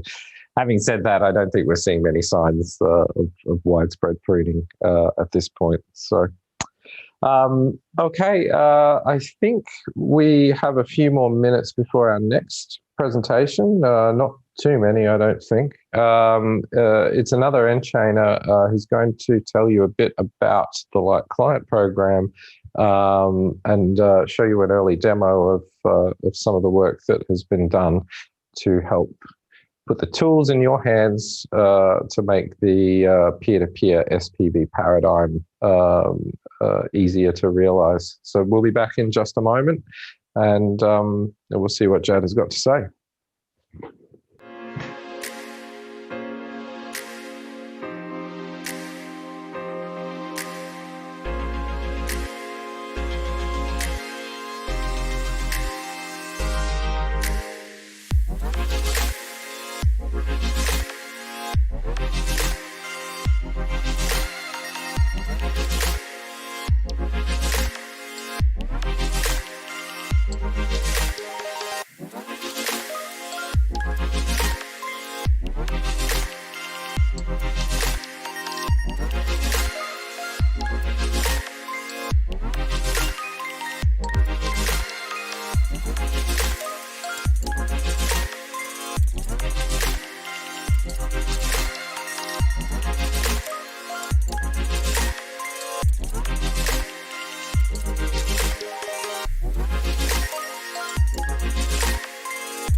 Peer-to-peer has been a long time coming in the Bitcoin world. It was first described by Satoshi Nakamoto in the white paper itself. And one of the few people in the history of Bitcoin that actually got it was Mike Hearn, the original author of the Bitcoin J library, which we actually still use internally in Enchain today. Over the last couple of years, the Bitcoin Association infrastructure team has been busy putting together a lot of the missing pieces of the puzzle, I suppose, to make true peer-to-peer interaction with Bitcoin possible. They're not necessarily the only way to achieve the outcomes that each sort of part solves for, but it is one set of tools. And these include things like Paymail, MAPI, Miner ID, SPV channels, and many more, including some enhancements on the Bitcoin node software itself. We've been working hard in the infrastructure team to try and make this more accessible and more usable. And to that end, in fact, recently put together what we call the Light Client program, which is not really something new. It's just recognizing that there are some incomplete parts to the puzzle. So the peer-to-peer story is not finished being written yet. There are parts of this, how users and merchants interact, how we resolve messaging problems and service discovery, etc., that are still, very much works in progress. The Technical Standards Committee will be heavily involved in this, and I expect, and in fact, I've already seen other people tackling some of these problems. So for an early access peek into what we are trying to do to smooth the road to peer-to-peer adoption, I would like to introduce Jad, who is lead of our rapid application development team, otherwise codenamed 괡ᴜ. I'll let him try to explain to you why. And he'll be showing us some of the early versions of SPV implementation. Wahab, and this presentation is about scaling Bitcoin for global adoption. Now, I know there have been many presentations in the past with a similar title, but this presentation has a few things that have never been spoken about publicly yet. So the proper way to scale the Bitcoin blockchain for global adoption is to basically use the Lightning Network. No, it's not. No, it's not. So what I'm actually going to be talking about is SPV. So I'm going to start off giving an overview on Bitcoin scaling. Then I'm going to discuss simple payment verification, SPV, what it is, why it's important, and how exactly it can be used. And then I'm going to go through an end-to-end SPV flow, covering existing tools and highlighting missing tools and tools that need more work. So this is the Bitcoin network. It's represented by a mandala network, which consists of two main components, the highly connected center of nodes being the first, and the second, the rest of the users on the outside connecting in, as well as to each other peer-to-peer. Now, in order for us to scale Bitcoin, it's not enough to only scale the nodes or the miners, which are essentially the same thing. We need to also scale the users. So work on scaling Bitcoin, the user side pretty much started when we had a few mainnet stress tests and services like Money Button and others started falling over. And at that time, everyone was just running their own node like it was a normal thing. And but then everyone realized that we can't keep this up and we need to do things properly with SPV because users don't need to run a node and they shouldn't have to validate every single transaction on the planet. Instead of just caring about their own, they should just be worried about their own transactions and leave the rest up to the nodes. So this is another cliche Satoshi quote, but it's just to remind people that there really isn't anything new here. In the early days, even Satoshi in 2010 said that the current system where every user is a network node is not the intended configuration for large scale. And that would be like, every Usenet user running their own NNTP server, and the design supports letting users just be users. So, we're not just doing things the way they were originally designed as some sort of PR stunt. We've studied other blockchains, other solutions. We've come to the conclusion that the original Bitcoin design is the best solution. And it still blows my mind that Bitcoin's original design is the best one out there, despite being the first, and not just because it was the first, as some people imply.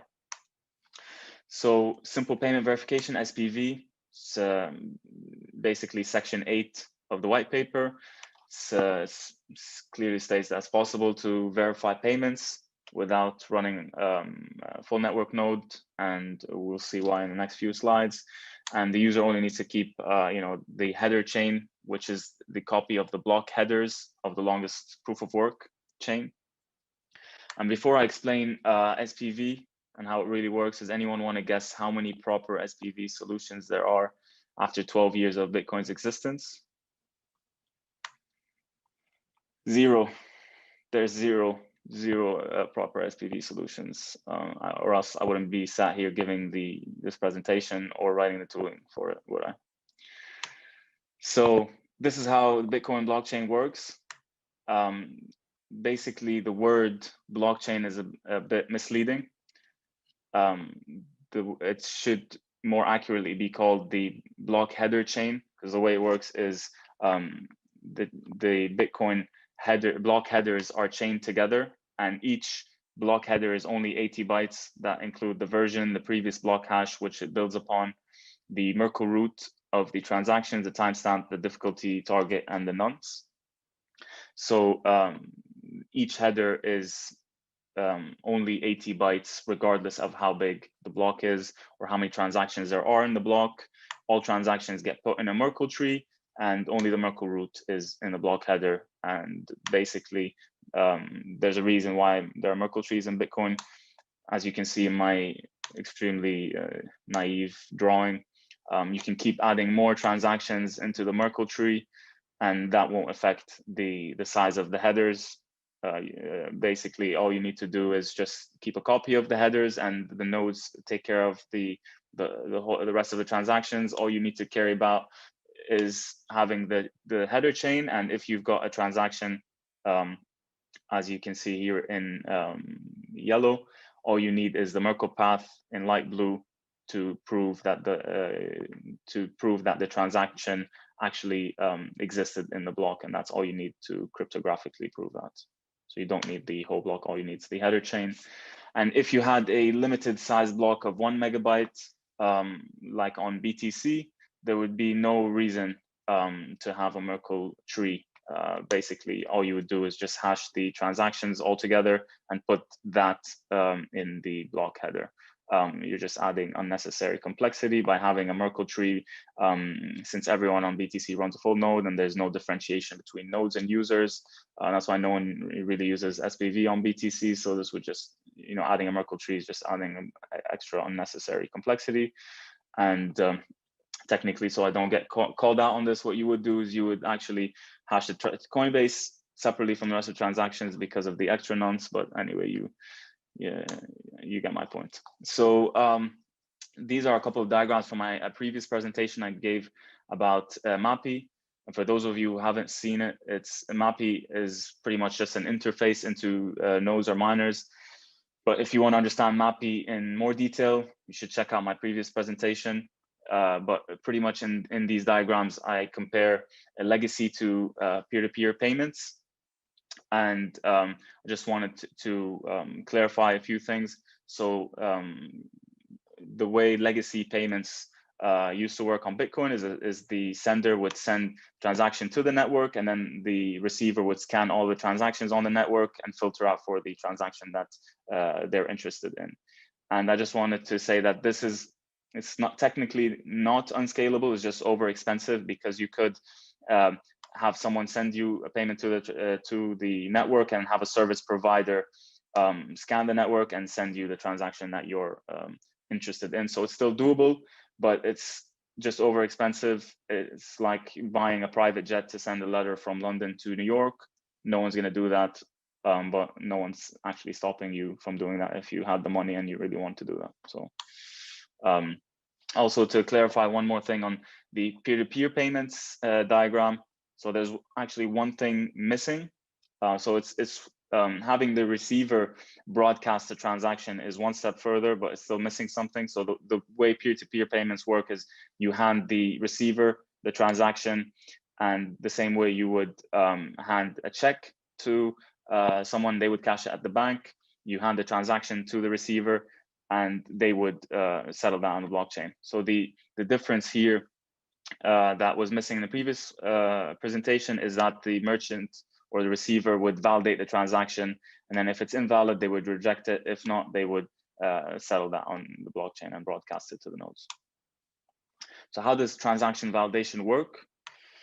First of all, you need to make sure that the sum of the input Satoshis is greater than or equal to the sum of the output Satoshis, or else you'd be essentially creating money out of thin air. You also need to validate that the unlocking script, previously known as the script sig, in the input can unlock the locking script, previously known as the script pub key, in the output UTXO being spent. So, and basically this is an example transaction. And with the input here, as you can see, it's got transaction ID of the UTXO, the index, and the unlocking script and the sequence number. But if you notice something, if you look at the output that it's spending, there are a couple of things missing. There are two main fields missing. So there's the value Satoshis that's missing and the locking script that's missing. And in order to validate the transaction, you need that data from somewhere because it's not in the payment transaction itself. And we'll cover that in more detail later on. But basically, once you validate the transaction, you need to send it to a node in order to check if the UTXOs are unspent, meaning that there's no double spend involved. And basically, we trust the competitive nature of the miners and the nodes, and that's why this is secure. Because you can't get a double spend into the blockchain, or else your block is going to get orphaned by the rest of the nodes. So I know people are thinking this because it's a common question that people have about the situation. What's the point? So you may not be convinced and maybe thinking, why should the merchant receiver even validate the transaction? The node or the miner will do it anyway. So what's the point? So it's not. So it's not because of any theoretical reasons. There are real practical implications for not validating the transaction before broadcasting it. So first of all, for example, how would you check how much fees a transaction is paying? So let's say a sender sends you a transaction not paying enough fees that you would like, and then you send it to the miners, and then it gets accepted by the network. It's too late. You can't update it. There's no replace by fee. So that's a huge drawback of not validating the transaction yourself. Another one is state channels. So how would you validate an interim state of the state channel before broadcasting it to the network? So you need to validate the transaction yourself. Also, if you have multiple inputs, are you going to wait until all of the inputs are signed and received before validating the transaction? I mean, we're not going to have only transactions with one pay-to-public key hash input and two pay-to-public key hash outputs, one for change, forever. Things are going to get much more complex. Multi-sig, spending multi-sig outputs as well. You want to validate that in interim states without having all of the signatures yet. Also spending complex scripts, which potentially could be very expensive in the future. So you want to know that before broadcasting and potentially reject that transaction from a sender. Also, if you're just sending invalid transactions to the network, nodes could get banned. Obviously, that's something you don't want. Error messages is a big one as well. So the node doesn't return the best error messages always. And if you've been programming Bitcoin, you probably know that already. For example, missing inputs, it's not the best error example. So if you validate a transaction yourself, you could know exactly what's wrong. And basically, yeah, these are just a few practical implications. I'm sure you guys can think of a lot more, but validating transactions before accepting them actually relates a bit to the up push transaction technique that a lot of people in the industry are using now. So I'd like to just quickly go over that a little bit. But before I explain up push transaction, let's just go through quickly how spending a UTXO works in Bitcoin. So you have a transaction here, a UTXO, pay to public key hash UTXO, and you want to spend that. And then another transaction, basically you need to include a signature and a public key in the locking script. And what the signature is signing is this sig hash pre-image, which includes these fields, and a lot of them, for example, the version, the unlock time, a lot of them are outside of the script itself. So the way up push transaction works is, usually nothing should be able to access any data outside of the script, but up check sig can, And this is what up push transaction takes advantage of. And that's why we called it a Ying's hack back at nChain. Before it was called up push transaction, because it takes advantage of something that in a hacky way, basically, that wasn't intended, that wasn't its intended purpose. So the way up push transaction works is basically you push the SIG hash pre-image in the unlocking script with a random private key. And then in the locking script, you ECDSA sign that SIG hash pre-image and then use op check SIG. If the check SIG passes, then you know that you have the same SIG hash pre-image as the current transaction and can use values in there like the previous transaction script or the unlock time, etc. So in the locking script, you would include extra logic. You could force the output script to be a specific output, and people are using that to force an output of a transaction, spending a specific input to be exactly the same as the previous output script of the input, basically carrying forward the script, sort of like a Ethereum smart contract. You could also force the output value to be a specific amount. You could force the unlock time to be a specific amount, but there's, for example, with op CLTV, the reason why we got rid of it is there's no real need for it. There's cheaper and better ways to do it. And when validating a transaction with SPV, you can check the outputs and whatever logic that you want and reject if the transaction doesn't follow the specific logic rules, the same way you would do with op push transaction. But the difference is these rules don't need to be in the transaction script and enforced, enforced by the miners. Anyway, that's enough about op push transaction for now. I don't want to take anything away from Xiaohui's presentation tomorrow. I really like his work, and I'm sure his presentation will be great. What I want people to take away from this is to think carefully about what their solution is trying to really achieve and not just jump to conclusions. There are no silver bullets, and op push transaction is not cheap. So we've gone through why scaling Bitcoin with SPV is important. Now let's talk about how to go about doing that exactly. So this is a diagram of the SPV flow end-to-end, and it's pretty similar to MyCurrent or BitPay's payment protocol setup, but more advanced and with less complexity involved. So I know this looks a bit overwhelming at first glance, so I'm going to go through it step by step, don't worry. And before going through the flow diagram, I just wanted to give you a taste of how the UX looks like so that it would be easier to understand the flow diagram. So this is an example video of a hand cash wallet buying something at a store using AnyPay. So what they would do is take their hand cash wallet, scan the QR code of a specific item that they want to purchase, which is essentially the purchase order, and then their wallet would basically get the information for that transaction, and then you would swipe to accept the transaction, essentially signing and sending the payment to the merchant. So I'm going to go through the diagram and highlight specific parts that need work and more discussion, and I'll discuss them afterwards separately in different slides.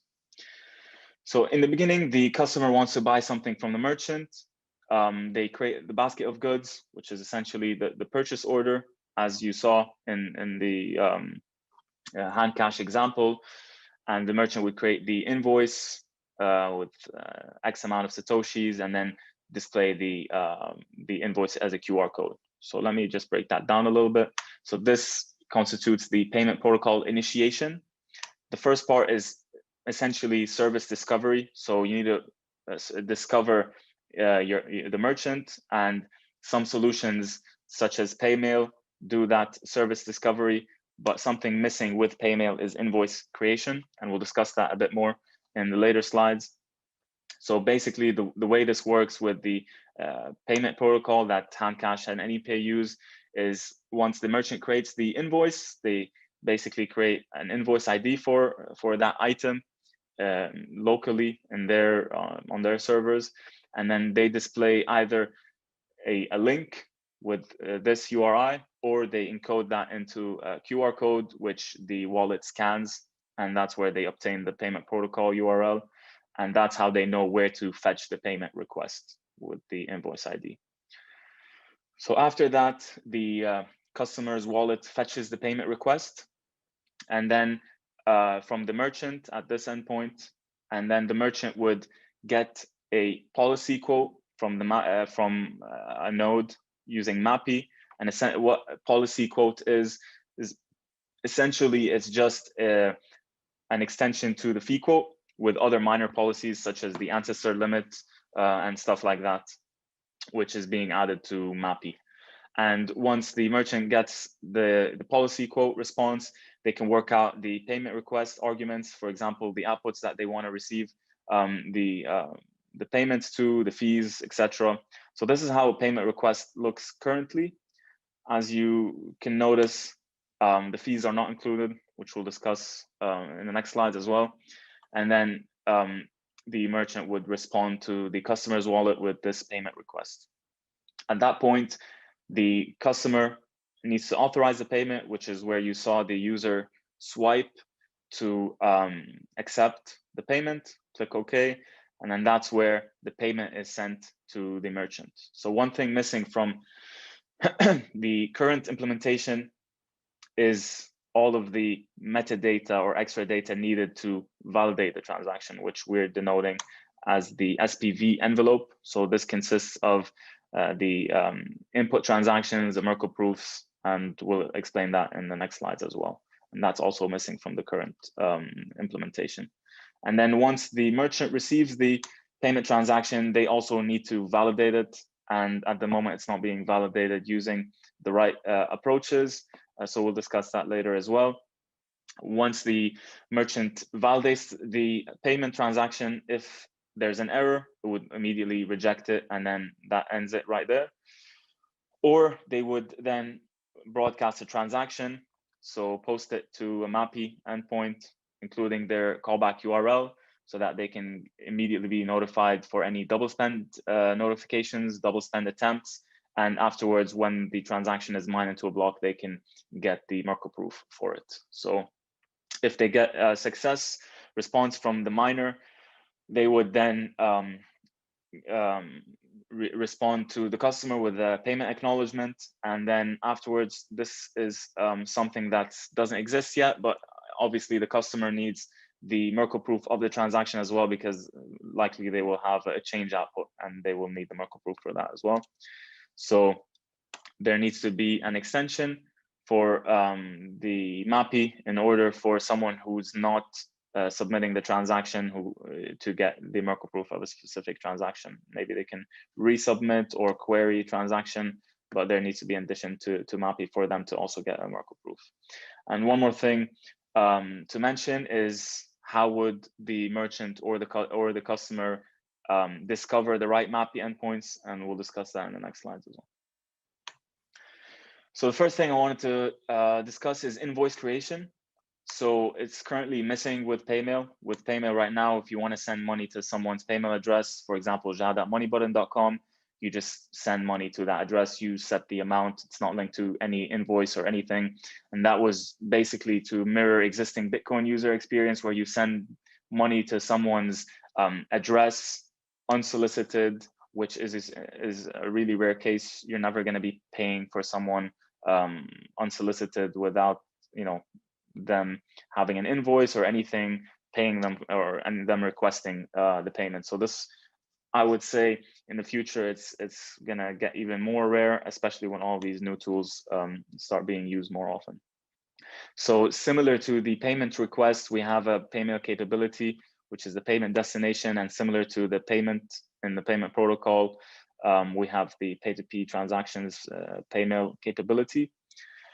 And the difference here is it's not linked to any invoice or anything. All you do is you request payment destination for a specific amount of Satoshis, you get a reference, and then you quote that reference when you're submitting the transaction.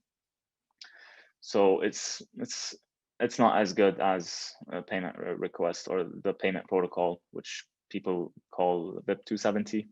But anyway, it needs some work. So the second thing I wanted to discuss is the fees in the payment request, which are currently don't exist. So we need to extend the payment request in the payment protocol spec to include the amount of fees. So right now the merchant or the receiver gets the fees from Mappy, and they get the fees from different miners, and they need to decide which fee that they would set for the payment for them to accept that payment.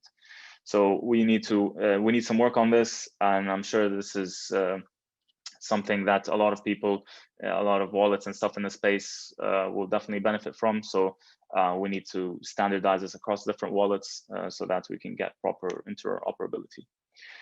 The third thing I want to discuss is the SPV envelope.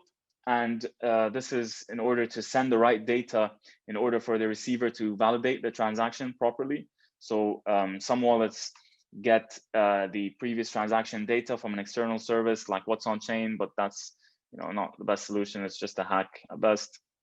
And the sender should send you all the information you need to validate the transaction. So what an SPV envelope is essentially it's a data structure encapsulating this information, this metadata that you need to validate the transaction, basically the payment transaction itself, or could be multiple transactions, the transactions that correspond to each input, as well as their Merkle proofs. And the sender will basically already have much of that information because they need the previous transaction info when signing the input. And there's currently a TSC work in progress getting started. So if this affects you or your company, please get involved and actively work on getting the right standard across different wallets. And the fourth thing which relates to that is validating the payment transaction. So I conveniently stole this great diagram from my colleague Jack. Basically shows the elements that I just discussed: the payment transaction, the input transactions, the Merkle proofs. And then, so once handed the payment transaction with the SPV envelope, you can go through the following steps to validate the transaction. For each input, you need to verify the Merkle proof, and there's an asterisk there because you need to validate the Merkle proof across the longest chain. So you need a headers client to essentially find the longest, most proof of work chain. And we have an internal headers client that will be released soon. And then second of all, you need to validate the unlocking script and check the fees paid or any other rules or logic similar to the outpush transaction technique. And then finally, you accept and broadcast the transaction to a node. The fifth thing I wanted to highlight is the Merkle proofs. So at the moment, the Merkle proofs have been standardized with the TSC, and it's in public review stages, so it should be finalized very soon.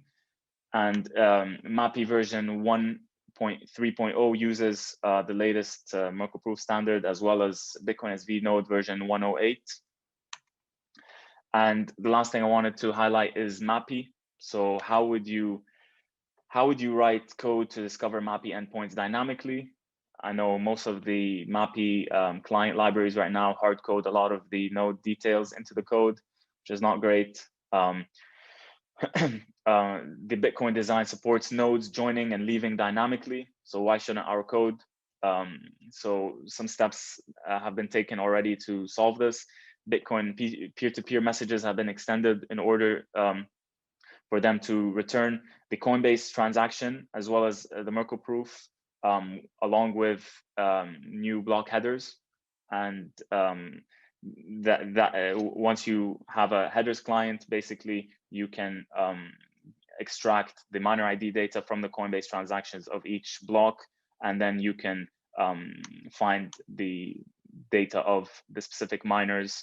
Right now, it's just Tal, Mempool, and Mattercloud that are doing that, but as the blockchain scales and grows, I'm sure it's not going to be them three. So miner ID is going to be crucial for that, not to mention all of the other reasons why miner ID is important for scaling for miners directly. So once all of these 6 actions have been completed, we should have a fully complete SPV solution, taking us one step further towards scaling Bitcoin for global adoption. Now, myself, along with a bunch of others, including some Enchain, Tal, and Tonic Power, are building a lot of these foundational tools and building blocks open source in Golang. So for more information, go to go.bitcoinsv.com. You'll find a collection of a lot of Golang Bitcoin repositories.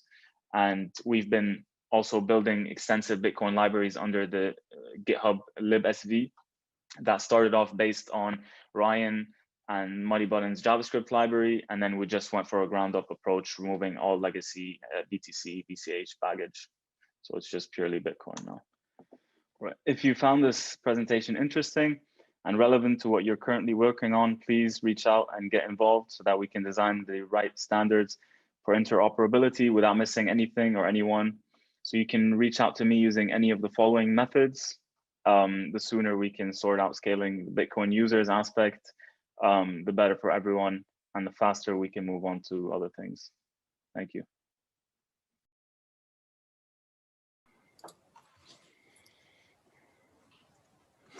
Thanks, Chad. You seem to have struck a chord there because we've solicited quite a few questions.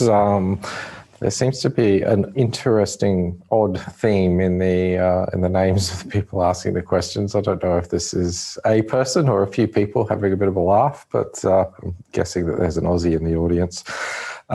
Anyway, so the first question is, when will the first proper SPV client be released, and why has it taken so long?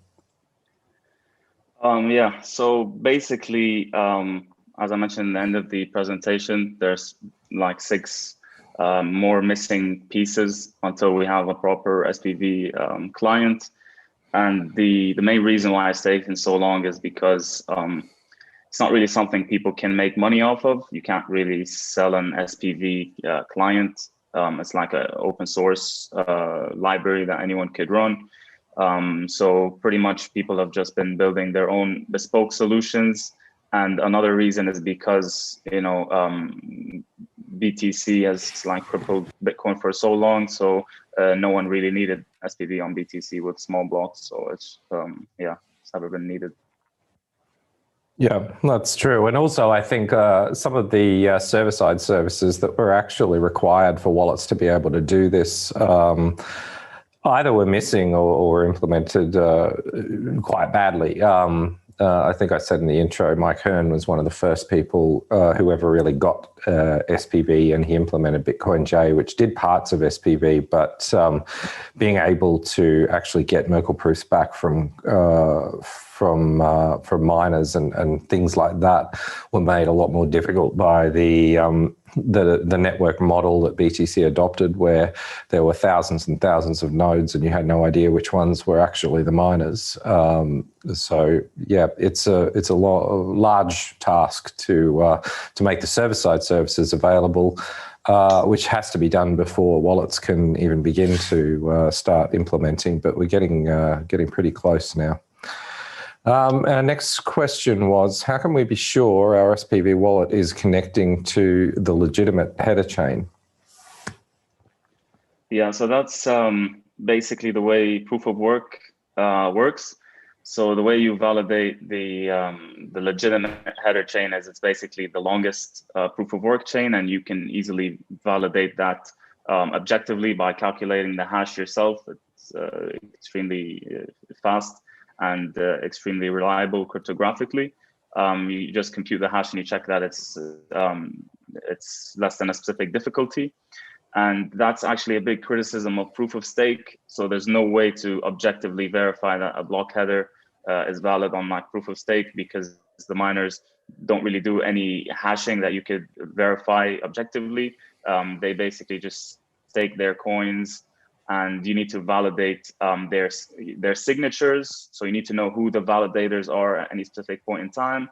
And it's just, it's not really secure. And the way they solve it is essentially by adding checkpoints. So with proof of work, anyone could just validate that the chain of block headers is the longest by just calculating the difficulty on that. That's right. So the goal is you would actually try to get all of the headers out there, even ones from other chains, so that you can calculate for yourself which is the longest. Yeah. So how does the receiver of an SPV transaction eventually get their Merkle proof? That's a very good question. Mm-hmm. So basically, there's been an extension to MAPI version 1.2 and above, that once you submit a transaction to a miner, you provide your callback URL, and then once the transaction has been mined into a block, you would get a callback with the Merkle proof of the block it's been mined in. You could get multiple, because a transaction could be mined in multiple if there's a temporary fork, which is a normal part of the way a Bitcoin Nakamoto consensus works. So that's pretty much how you would get the Merkle proof. A lot of people right now, since they've been building their own bespoke solutions, different wallets do different things. They can, get stuff from what's on chain or service providers like Mattercloud and that kind of thing. So the MAPI way of doing it is much more straightforward and much easier. And there's been the TSC standard that's sort of standardized the way Merkle proofs are displayed in JSON and binary. So that makes things a lot more easy to write code for. Sure. And I guess the difference with MAPI is that you're actually able to have a direct conversation with a miner and get a response from them, rather than having to wait potentially minutes, maybe even longer, to see what might actually happen as a result of your transaction being broadcast. So we've got a question here from Angus. What prevents a merchant from claiming that a payment hasn't gone through, when in fact, presumably it has?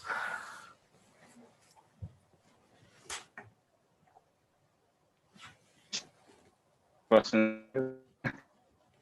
We might have lost Jad. Basically, go through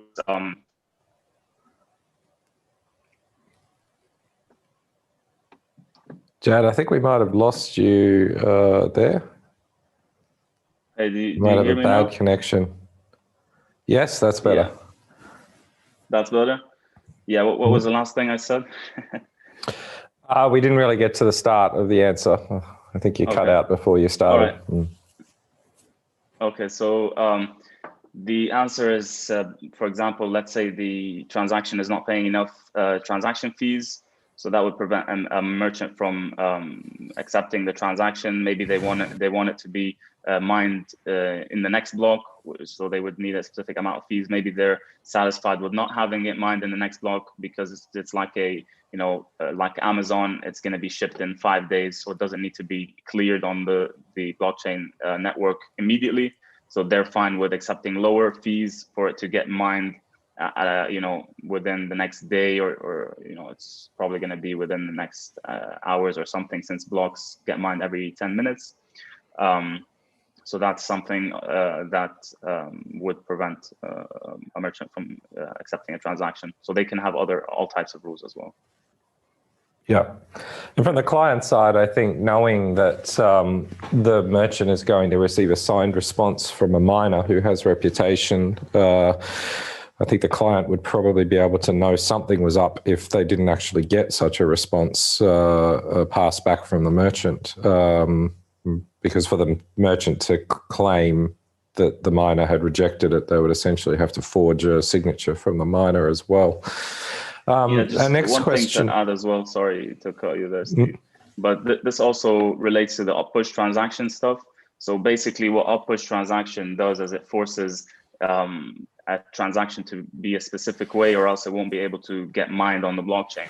And the same way, once you receive a transaction, you could verify it yourself. And if it's not, for example, the script is not the same as the input script, which is what a lot of up-push transactions do, you could reject it from the sender. And that's a much cheaper way of doing it, and having miners validate that. You could validate that directly and reject it. Yep, that's right.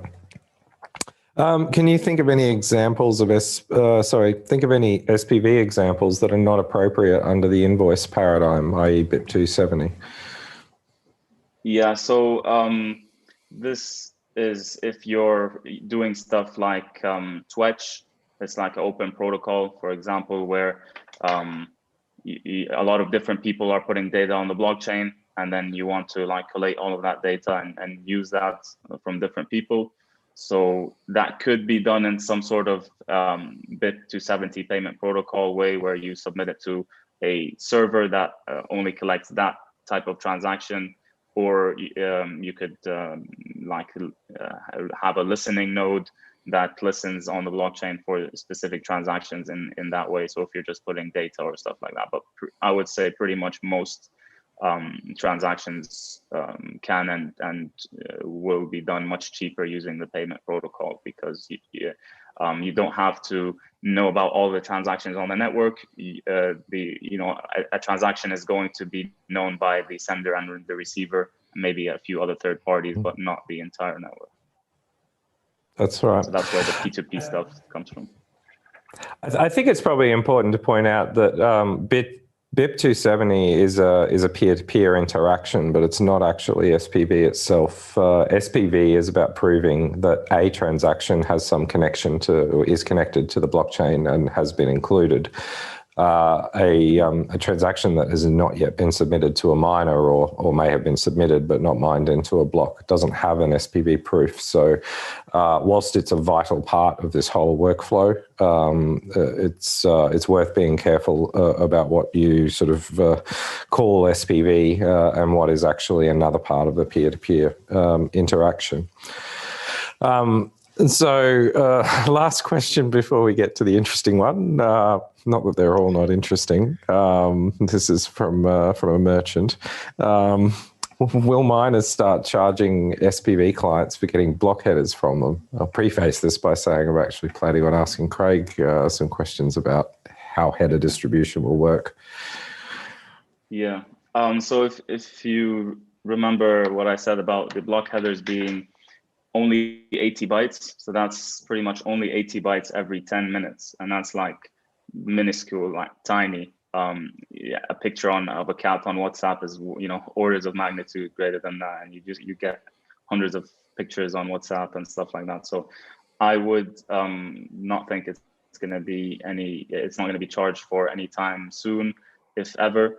And basically the distribution network on Bitcoin, you don't have to get them from miners. SPV clients can distribute them to other SPV clients as well. So it's really, really lightweight thing. And in the future, the header chain is sort of going to be like the heartbeat of the global blockchain, and it's going to be extremely straightforward. It's not going to be like something that's hard to get. It's going to be pretty much everywhere. And even in the white paper, Satoshi planned that this is going to be anywhere. Like the blockchain, the header chain grows in a few megabytes per year, and it's really tiny. So I don't see it being a problem anytime.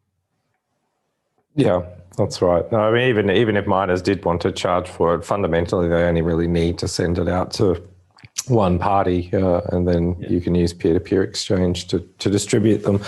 The last question is an interesting one. I'm not sure whether I should take this or throw this one to you. It's who is Ying? You mentioned the mysterious Ying a few times in your presentation. Yeah, sure. Ying is a researcher at Ensheng, and back in like 2016 or 17. He designed the push transaction technique, which was basically before the hackathon for the tokens that the tokenized team won, and that was a way of basically pushing the transaction and overloading the checksig opcode in order to get data from the transaction, which isn't usually the case. Yeah. Ying is a very smart cookie and is still working very closely with Enchain. Probably has a deeper understanding of the OpPushTX technique than maybe anyone on the planet. So yeah, we were very glad to have had Ying as part of our research team. That's the end of the questions. No, there is one more. Something like MINA protocol, M-I-N-A. I'm not actually sure what that means. Does that ring a bell to you, Jad? Never seen it, no. No, okay. We might have to take that one on notice. Okay, well, yeah, SPV is an incredibly important subject, and I wanted to emphasize it because I expect that we may have some people who are considering or building an application on Bitcoin here in the audience, or maybe some people who have started, but they're not that far down the road. Really consider carefully the role that SPV will play in the architecture of your application, because if you're using Bitcoin SV software as part of your tech stack, you will inevitably run into a problem down the track as Bitcoin scales. It's in your interests to start thinking about adopting the SPV paradigm very early on in the architecture stage of building your application or service. So we'll be talking a little bit more about some of those features tomorrow, but I will do a bit more of a description of what's coming up tomorrow after our next segment. So we'll take a short break. In a few minutes, I'm going to be back for a fireside chat with the guy who it all began with, Dr. Craig Wright.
And hello to Craig. Welcome to our second DevCon fireside chat with a virtual fire. We'll have to use our imaginations.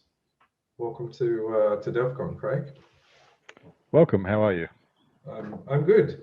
Talking to you from Zug in Switzerland today, rather than on the chair next to you. But geographic restrictions are something we're going to talk about today, and how Bitcoin helps us overcome them. So I want to focus on some technical and economic aspects of Bitcoin. Last time I asked you a few questions about a few design decisions that were made in Bitcoin and why they were there, and we dug a bit deeper into what some of them actually meant. I'd like to continue that theme with a few points from the white paper. I'm still 10 years later finding new things in the white paper and understanding things a bit differently to the way I did the other 100 times that I read it. But I want to actually start with a question of grammar, actually. It's a question that I've been asked quite a few times, which is there's a data structure in Bitcoin called the Merkle tree and another smaller version of it called the Merkle branch, and then there's the Merkle proof. It's named after a cryptographer, I believe, by the name of Ralph Merkle, which would imply that it is meant to be capitalized. And this has been a question of much debate over the last year for me in particular. So I'd like to throw it to you for the definitive answer. Okay, so yes, you should capitalize it as a name. And if we want to go into the full sort of grammatical correctness, because it's referencing a name, we should have single quotes around it. But that's pulling out the old predicate logic type naming rules for syntactic logic. But if we're doing the grammar correctly, it should be a capitalized Merkle. And if you want to show off and be totally wanky, you can put single quotes around Merkle, like no one ever does anymore, because no one has learnt this stuff in, well, since the 50s, apart from me. Well, and I'm sure people will argue that I've been around that long, but I haven't.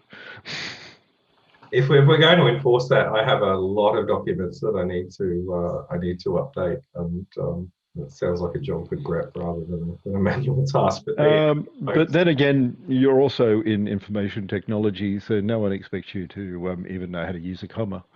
I saw an interesting comment on Twitter the other day, which was about the obviously posted by an Australian commenting on the updated Bitcoin documentation, starting to use the Z form of words like decentralized or centralized, this or that. And they called it the de-Seppification of Bitcoin documentation, which is something. Yes, the de-Englishification, yep. Yes. Okay, so let's move on to Bitcoin design decisions. Again, in preparing for this, I had another detailed look through the Bitcoin white paper and picked out a few things that have stood out to me over the last few months. It won't surprise anybody to know that I probably look at the white paper at least a few times every week to clarify certain things. And first, we'll focus on section 5, which to me is one of the standout parts of the white paper, because it defines what the Bitcoin network actually is, as well as defining what a node is. And one of the steps in running a network says, and I quote, "When a node finds a proof of work, it broadcasts the block to all nodes." Yes. Now, it was only a few months ago that I noticed that word "all" in there, but I think it actually has some pretty profound implications. Does this imply that nodes not only should be connected to all other nodes, but that they're not responsible for relaying other nodes' blocks? So what we're meant to do is actually ensure that the network is a small world network. It should be a near complete connection.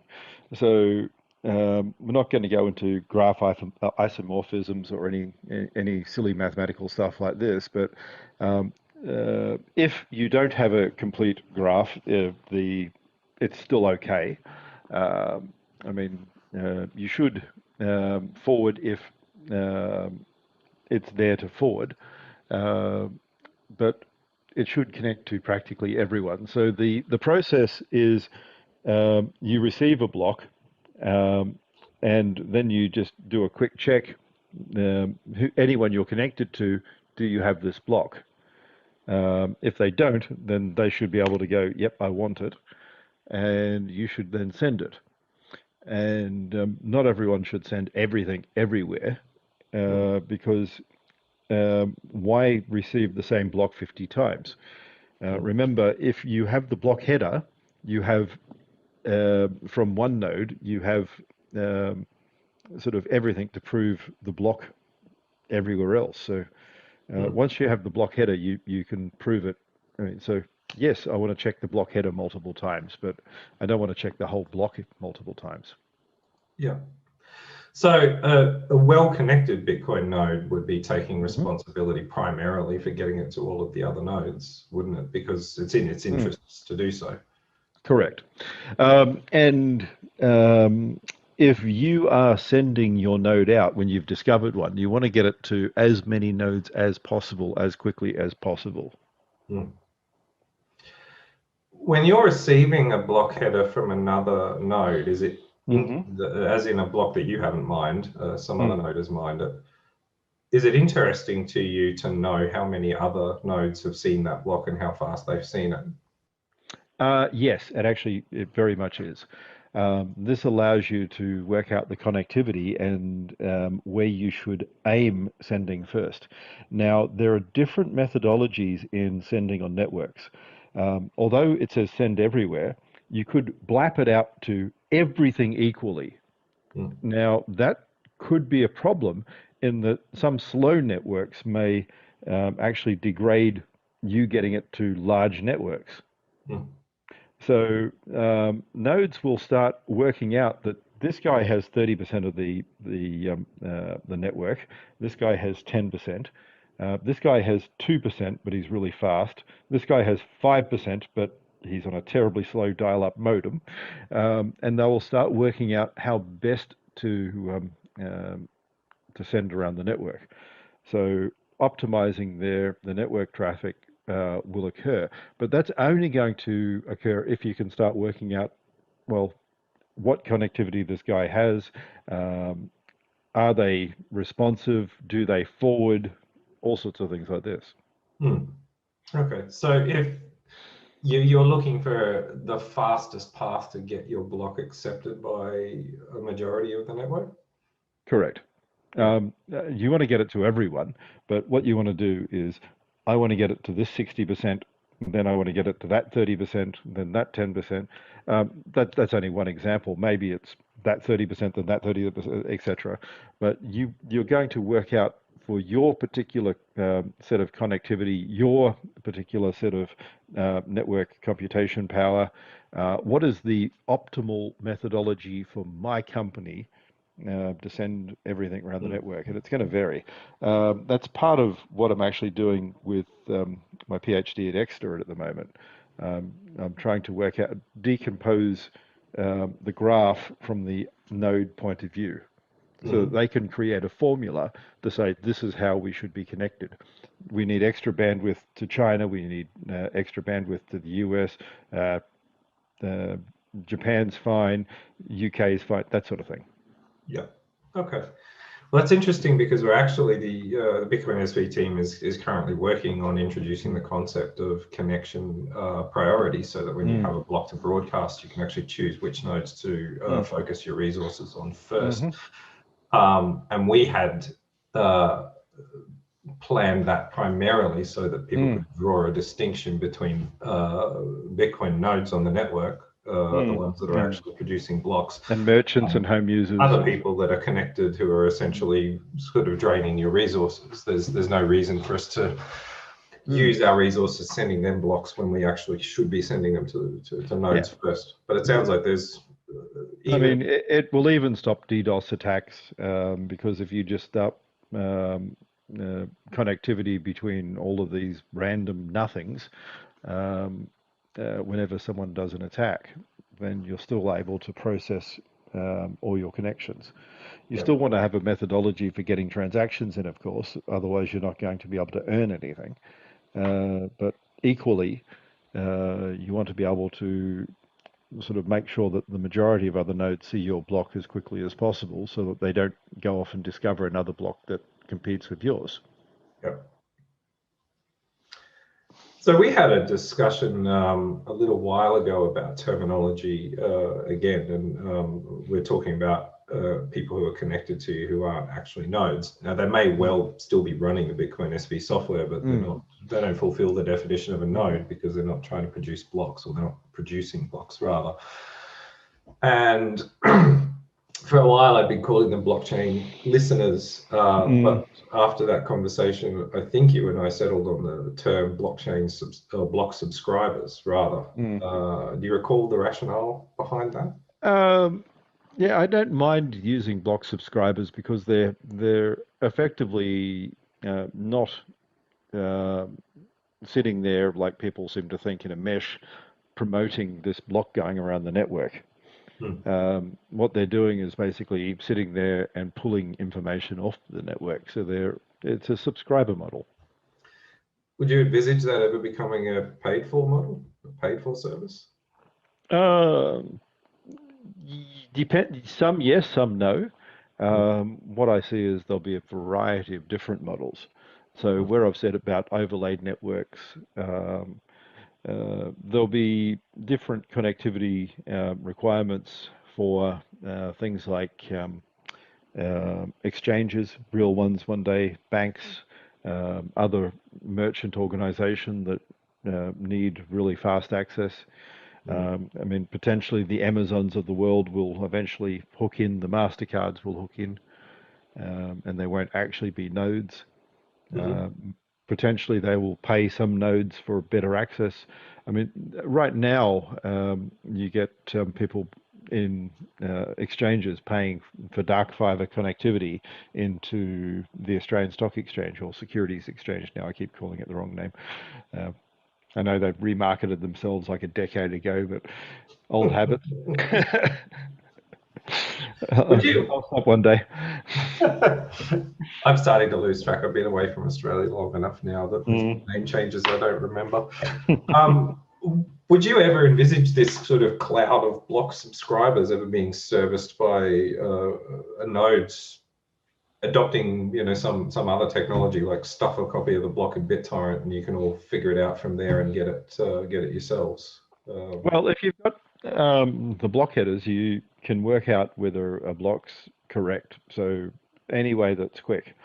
So there's no reason why not. I mean, why have Dropbox or Google store?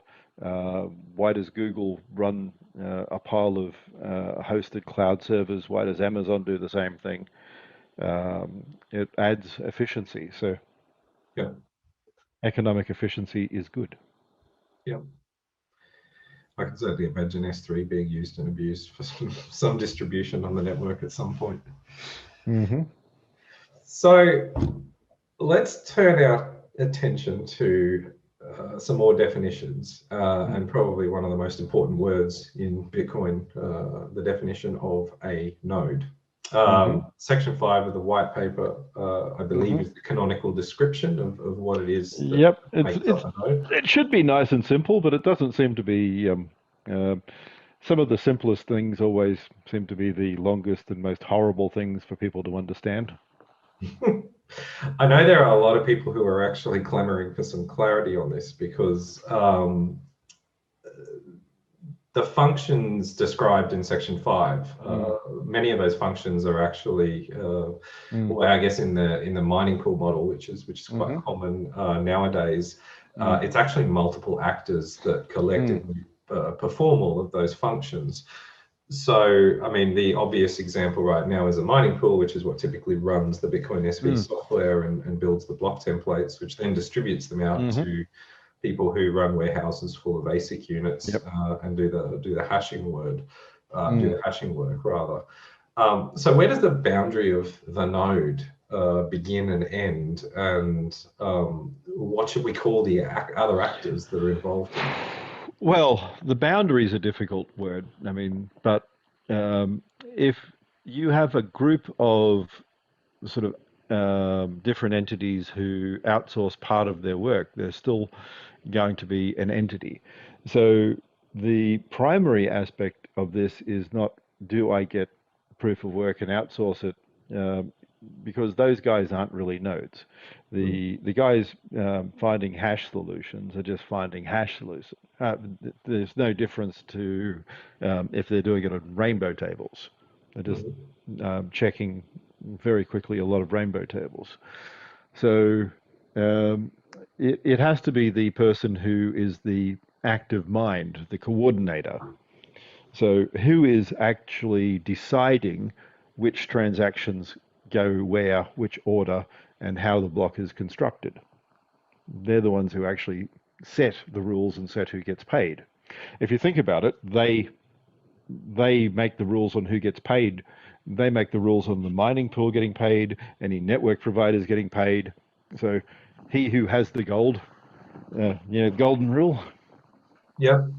Yep. The very first nodes on the network were actually making use of outsourced services. For example, an ISP had to carry the transaction traffic from one node to another. And this isn't really any different in that sense, in your opinion, is it? No, not at all. So, I mean, between Telstra and TPG and a few other ISPs, I had, I didn't run my own, and even if I did, then there'd be a backbone connectivity point. It wasn't dark fiber around the world to everyone who wanted to connect. So it almost sounds like it's more of a legal question than a strictly technical definition. Yeah, I mean, where do you draw the line otherwise? I mean, I didn't have my own solar power. I had electricity lines that 90% of the time worked properly, apart from a horrible backup generator occasionally, but was stinky and noisy. So tried to get the power working properly.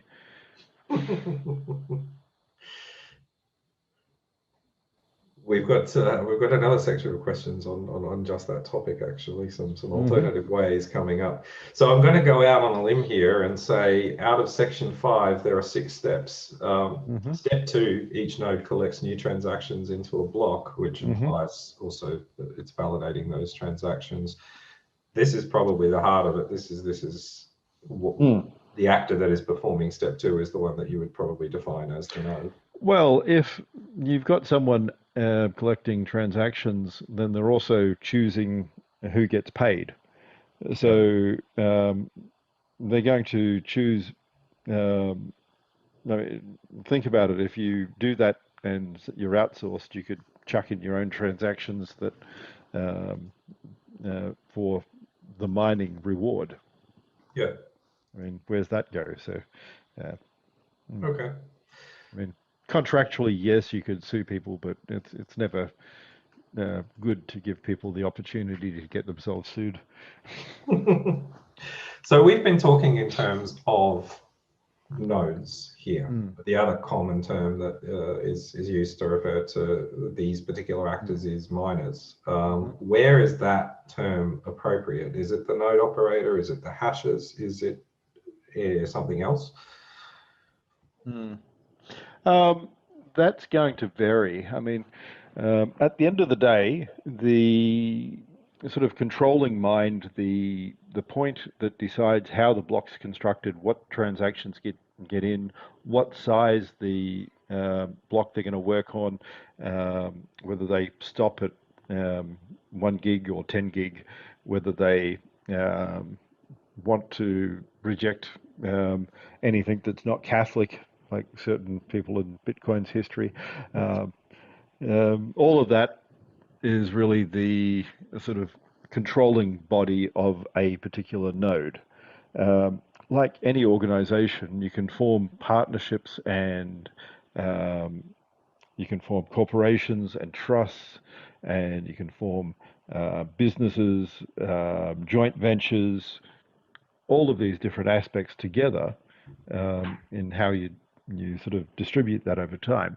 None of that existed in the early days of Bitcoin. So until 2011, well, end of 2010, people started playing with mining pools, but really 2011 on. Then it was just you ran a node and it was a little home user experience or a small company in one area.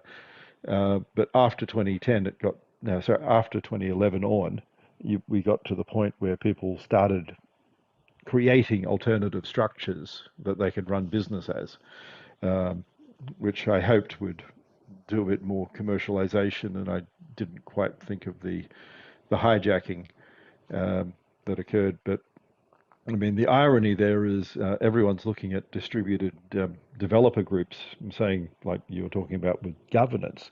Few people seem to actually know or want to know anymore that the Bitcoin Foundation was actually first registered before Satoshi left.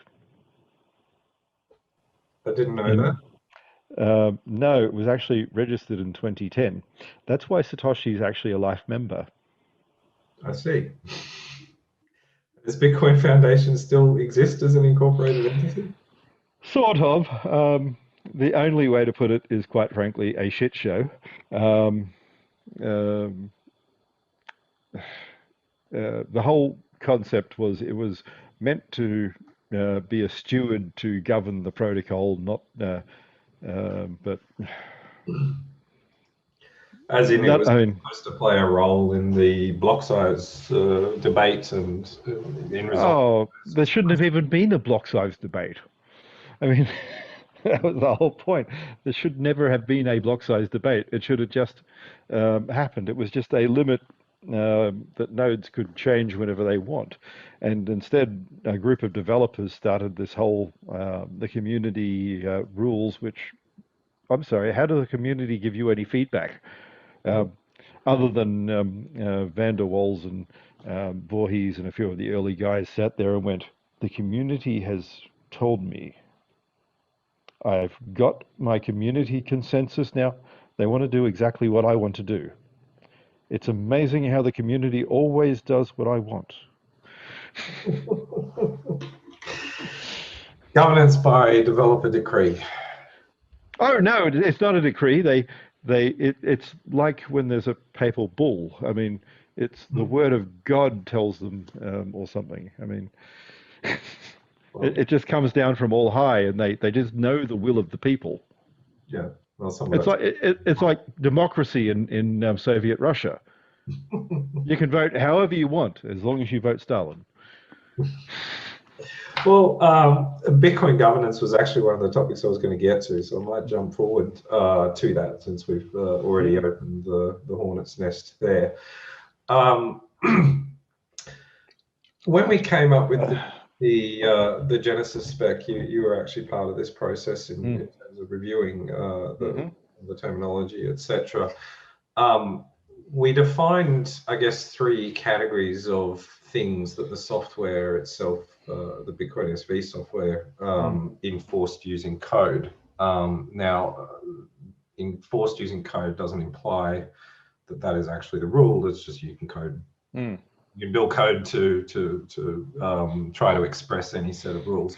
And we divided it into 3 categories. There was the Bitcoin rules, there were the consensus limits, and then there were the local policies.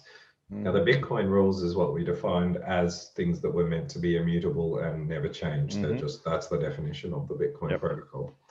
The consensus limits were things that probably should change, but they required some agreement from miners to emerge in some sense. And that's things like the block size limit, the consensus, the maximum amount of memory that can be used by the stack when a script is executing.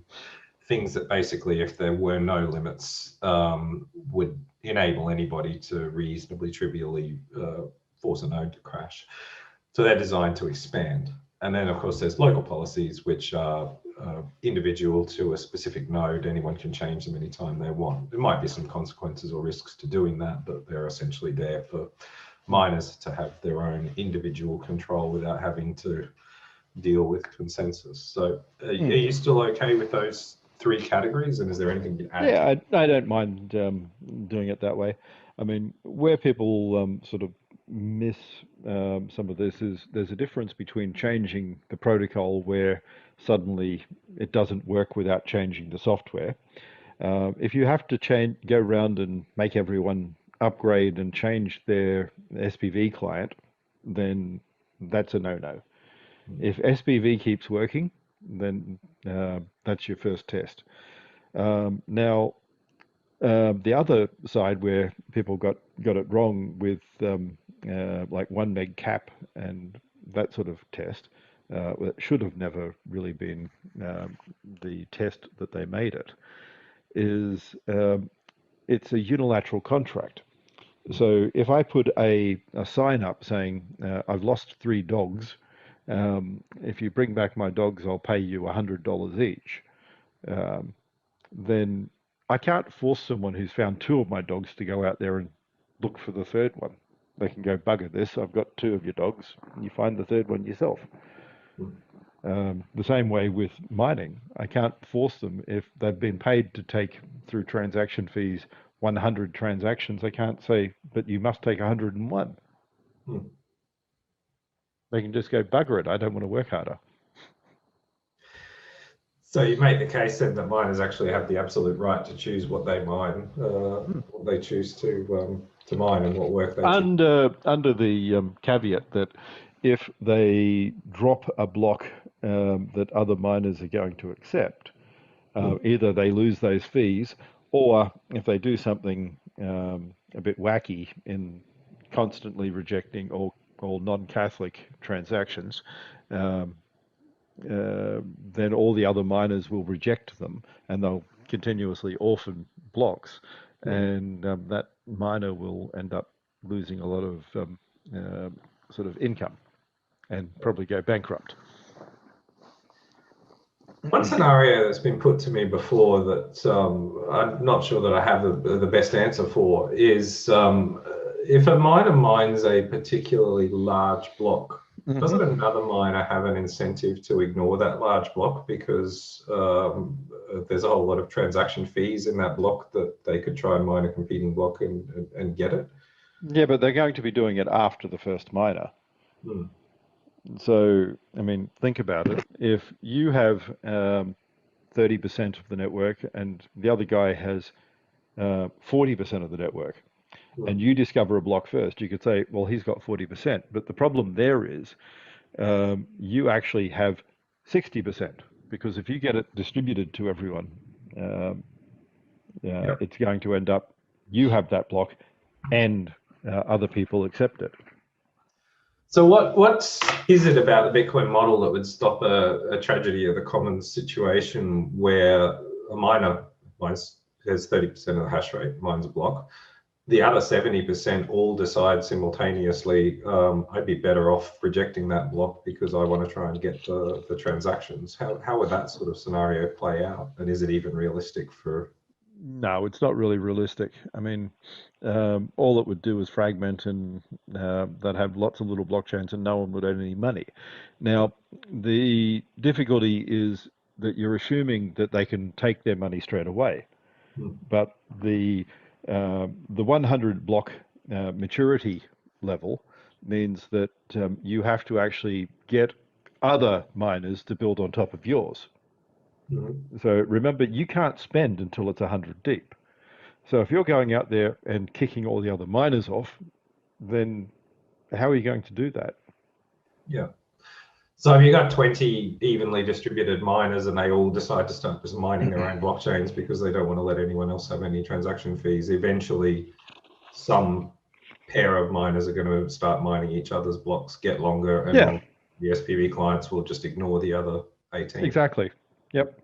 So even if you've only got 3 miners at 30% and 1 at 10, and that 10 just hooks onto one of the 3 miners, then eventually they get longer and the other 2 30%ers lose out. So, I mean, what are they going to do? They're going to form a consensus together, and et cetera, and it all comes back to a big consensus. So at the end of the day, the model actually makes, I guess it's one thing I've been fond of saying about Bitcoin is that the Bitcoin makes the default behavior the easiest path, or rather the path of least resistance, is the one that is the best for the network as a whole. Yes, correct. You just set up the economic rules, you make it most effective to play the game and not to cheat, and go from there. Yeah.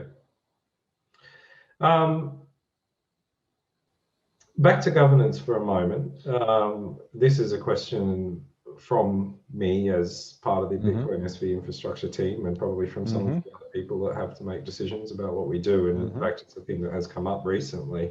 Who should node developers be taking requests from, specifically with regards to the policies or the default policies that are implemented in the nodes? Because we are aware that setting of defaults actually does have some degree of influence, and it's an influence that we made some efforts to remove from ourselves after the Genesis. In fact, we quite explicitly said that in a message to the miners after Genesis activated.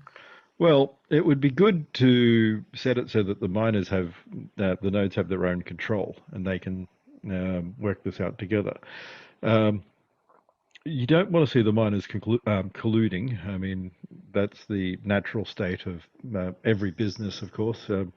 Old Adam Smith said that anytime you get two business people in a room, they'll start colluding about how to undercut the third guy. But at the end of the day, what we want to be able to do is allow the miners to have sort of open competition, but equally sort of not any special underhandedy things to cut this guy out. I mean, everything has to, that's why it needs to be open. So as long as everything remains completely open and without issues, then not a problem. Okay. So I think almost all, there might be one or two exceptions, almost all of these configurable options, I guess, policies are configurable by miners at this point, and the one or two that aren't, we are actually working on making configurable. But the question is really, we have to at some point choose default settings for these sorts of things. We did go to the extreme when it comes to the consensus rules. There are only two left in Bitcoin, which is the maximum block size. Sorry, I might be mistaken, might be more than that. But there are two kind of critical ones. And we went to the extreme length of actually refusing to set a default, which means that you can't start a Bitcoin node without choosing those settings yourselves. That was quite extreme, but it's not really practical with policy settings because there's quite a lot of them.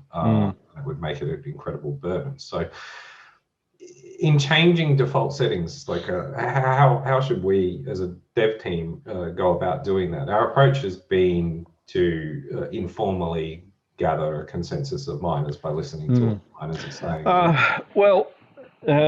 This is where the Bitcoin Association needs to grow into a proper commercial organization. I've mentioned, I mean, I've been a member for ever and a day of the IEEE, right back from when I did engineering in ancient history for half of the people listening to this who probably weren't even born. But the IEEE model is actually one that I find, either that or the ACM. The IEEE has a lot of good sort of professional processes, and that's one of the things we need to do. We need to start having business interaction, mining interaction, as this grows and commercializes, the same way that the internet, you have the internet sort of meetups between DNS people, between the standards bodies, between the major companies. People put in RFCs, which aren't standards, but they're treated that way. So all that needs to develop, which should be a function over time of the Bitcoin Association. Which I try and prod, but I don't want to kick into shape and get there. So I want to hopefully have it develop. I mean, I don't think half the people who read it even realize, but the Bitcoin paper is actually on a early IEEE publishing template. So. That's why some of those look familiar then. I think it's actually almost the first conversation I ever had with you. Was the first time you raised IEEE, and of course I'm familiar with it because my brief stint at university was engineering. And you'll be pleased to know that one of the aspirational targets for the Technical Standards Committee is to model itself on organizations like IEEE. So we're getting partway there. But yeah, okay. So that is it's a business layer function essentially. Determining That's correct. what the backlog should be for the development team. Okay. Well, that helps us with some direction on how we should go about doing things a bit more in the future. So I want to jump back to the topic of SPV because I know it's dear to your heart, and it's something underdone in the past, and we've been doing a lot of work across the whole ecosystem, and others, many people have been doing a lot of work in trying to realize the SPV model in its reality. But I want to look. I mean, just to interrupt, I mean, I think part of the problem was it became too easy just to leave the software alone and not build out, which I should have really taken a more active role in the past in this one. I mean, we've got to have our own, the whole block to validate. I mean, I keep forgetting not everyone has studied cryptography or hashing at a detailed level, and explaining to someone that the secure hash, the SHA-256 hash of the block is just as secure as the entire block, to a lot of people is counterintuitive.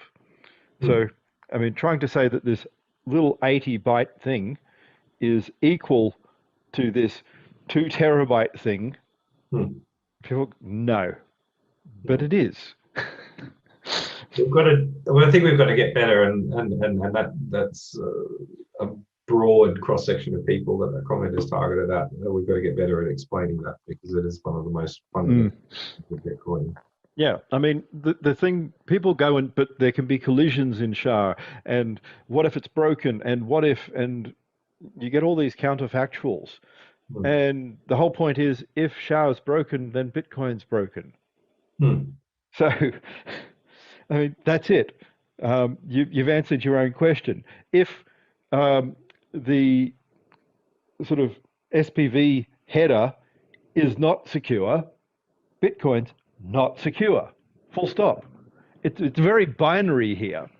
There's no, oh, you lose a little bit of security. You don't. It's either 100% functional or 100% broken. It's very ASCII.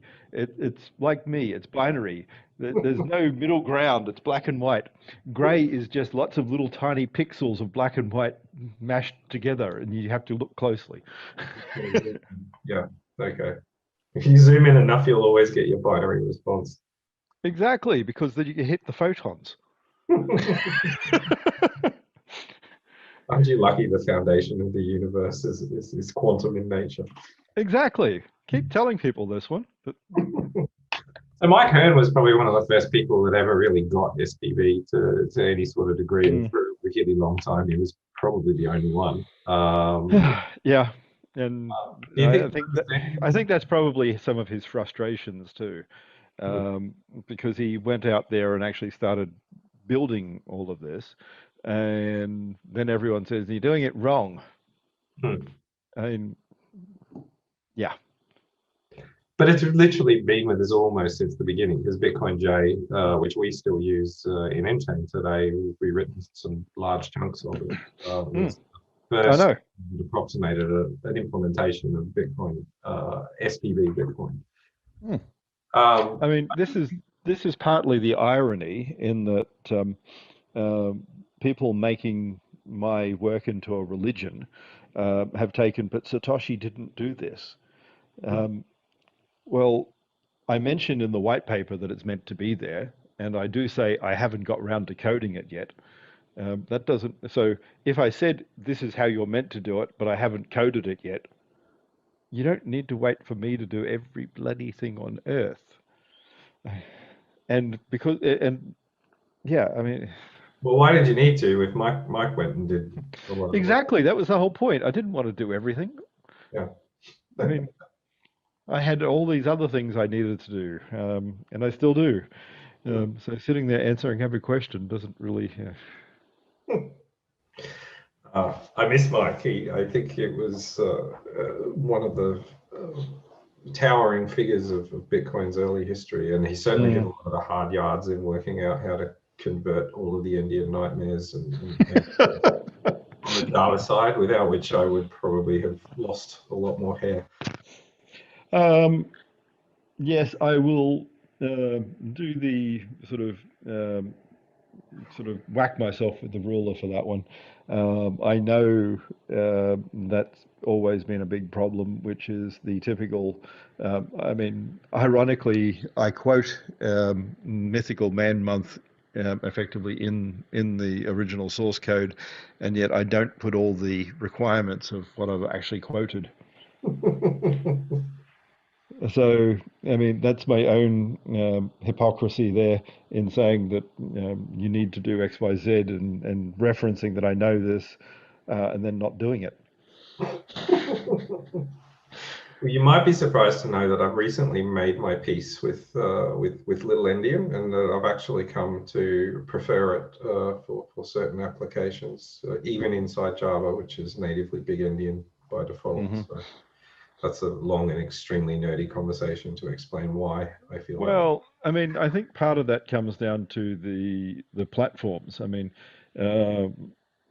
Sun always chose one particular Endian state, and of course Java originated from Sun. Then Oracle, of course, merged with Sun. And I think some of that happened just because they wanted to be the opposite of Windows at one stage. But I mean, I'd actually say that, but the reality is I can't, because Windows actually goes back even further. And for those who remember, Windows, in its current form anyway, the NT4 ORN, was birthed out of VMS. And I have a background in VMS. So I got torn in the middle because I worked on both Solaris machines and VMS machines, which were DEC, and DEC ended up becoming sort of the foundation for what we have as Windows. The only problem was, I don't know how the hell Microsoft took a working bloody proper operating system in VMS and made it into Windows. But I think they got every good bit of VMS and hit it with a hammer. Yeah. You're talking about the deep dark past. I remember VMS, and of course, if we're talking about that, there's a topical Vax joke that we could be making right now, but I'm not going to steer right. Yep. Right. Well, I mean, you've opened the door, so basically, it's because of Terranode, the fact that we want it to be able to run on commodity hardware, the vast majority, which is Little Endian by default, and we need to do a lot of mirroring data. And it turns out that even Java does that pretty damn fast with native instructions if your data is Little Endian to start with. So that's the secret behind my nerdy revelation. So getting back to SPB, it is the model that is intended for the vast majority of users of the Bitcoin network who interact with the network. Skipping forward to 8 billion, and by that time it may be more than 8 billion people, which might actually imply a lot more than 8 billion devices, will need a copy of this 80-byte block header that arrives on average once every 10 minutes. How do you think we're going to go about distributing those? Because distributing to 100,000 users 80 bytes is a different ball game to sending it to everyone on Earth. I mean, you've mentioned a number of peer-to-peer protocols, and there are some good ones out there. So eventually, I think we're going to have to look at something like that. It needs to be some sort of peer broadcast media.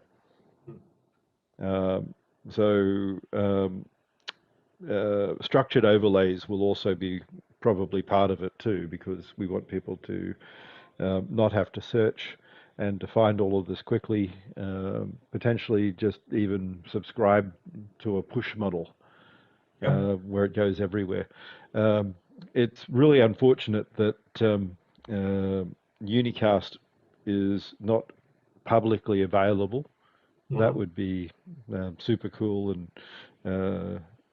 all the rest. But I mean, there are ways around that. There are ways to actually get unicast over public networks, but it just means a hell of a lot of coding and doing everything ourselves, because no one makes tools to make it easy anymore. So fundamentally, I mean, broadcast is the model. So what about radio? Could we use mobile towers to broadcast block headers? Yeah. I mean, this is the only sensible way of, like we mentioned, Blockstream. The only sensible thing they could have done would have been having their Blockstream satellites do this, except that's really an expensive, stupid way of doing it the way that they have.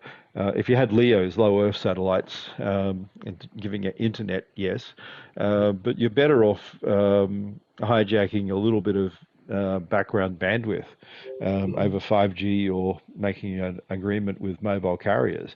In the future, if this gets big enough, then it just becomes like background to the internet. Okay. So, and you can check that in the background with service. You just periodically check the latest blockade. For instance, if BT over here sort of had connectivity that was paid for that way, then equally they'd probably want to have a update service. And all you'd do is update whatever you had from the last time you were connected to 5G. And so it might be a 2 meg download. And 2 meg downloads over 5G. I mean, that's assuming you've been overseas and off their network for a couple of weeks. And not like everyone these days who then pays for a foreign SIM card and downloads it anyway. So I wonder if anybody watching this caught the reference to the Blockstream satellite and is interested in approaching Blockstream and asking if they could change space blocks to space headers.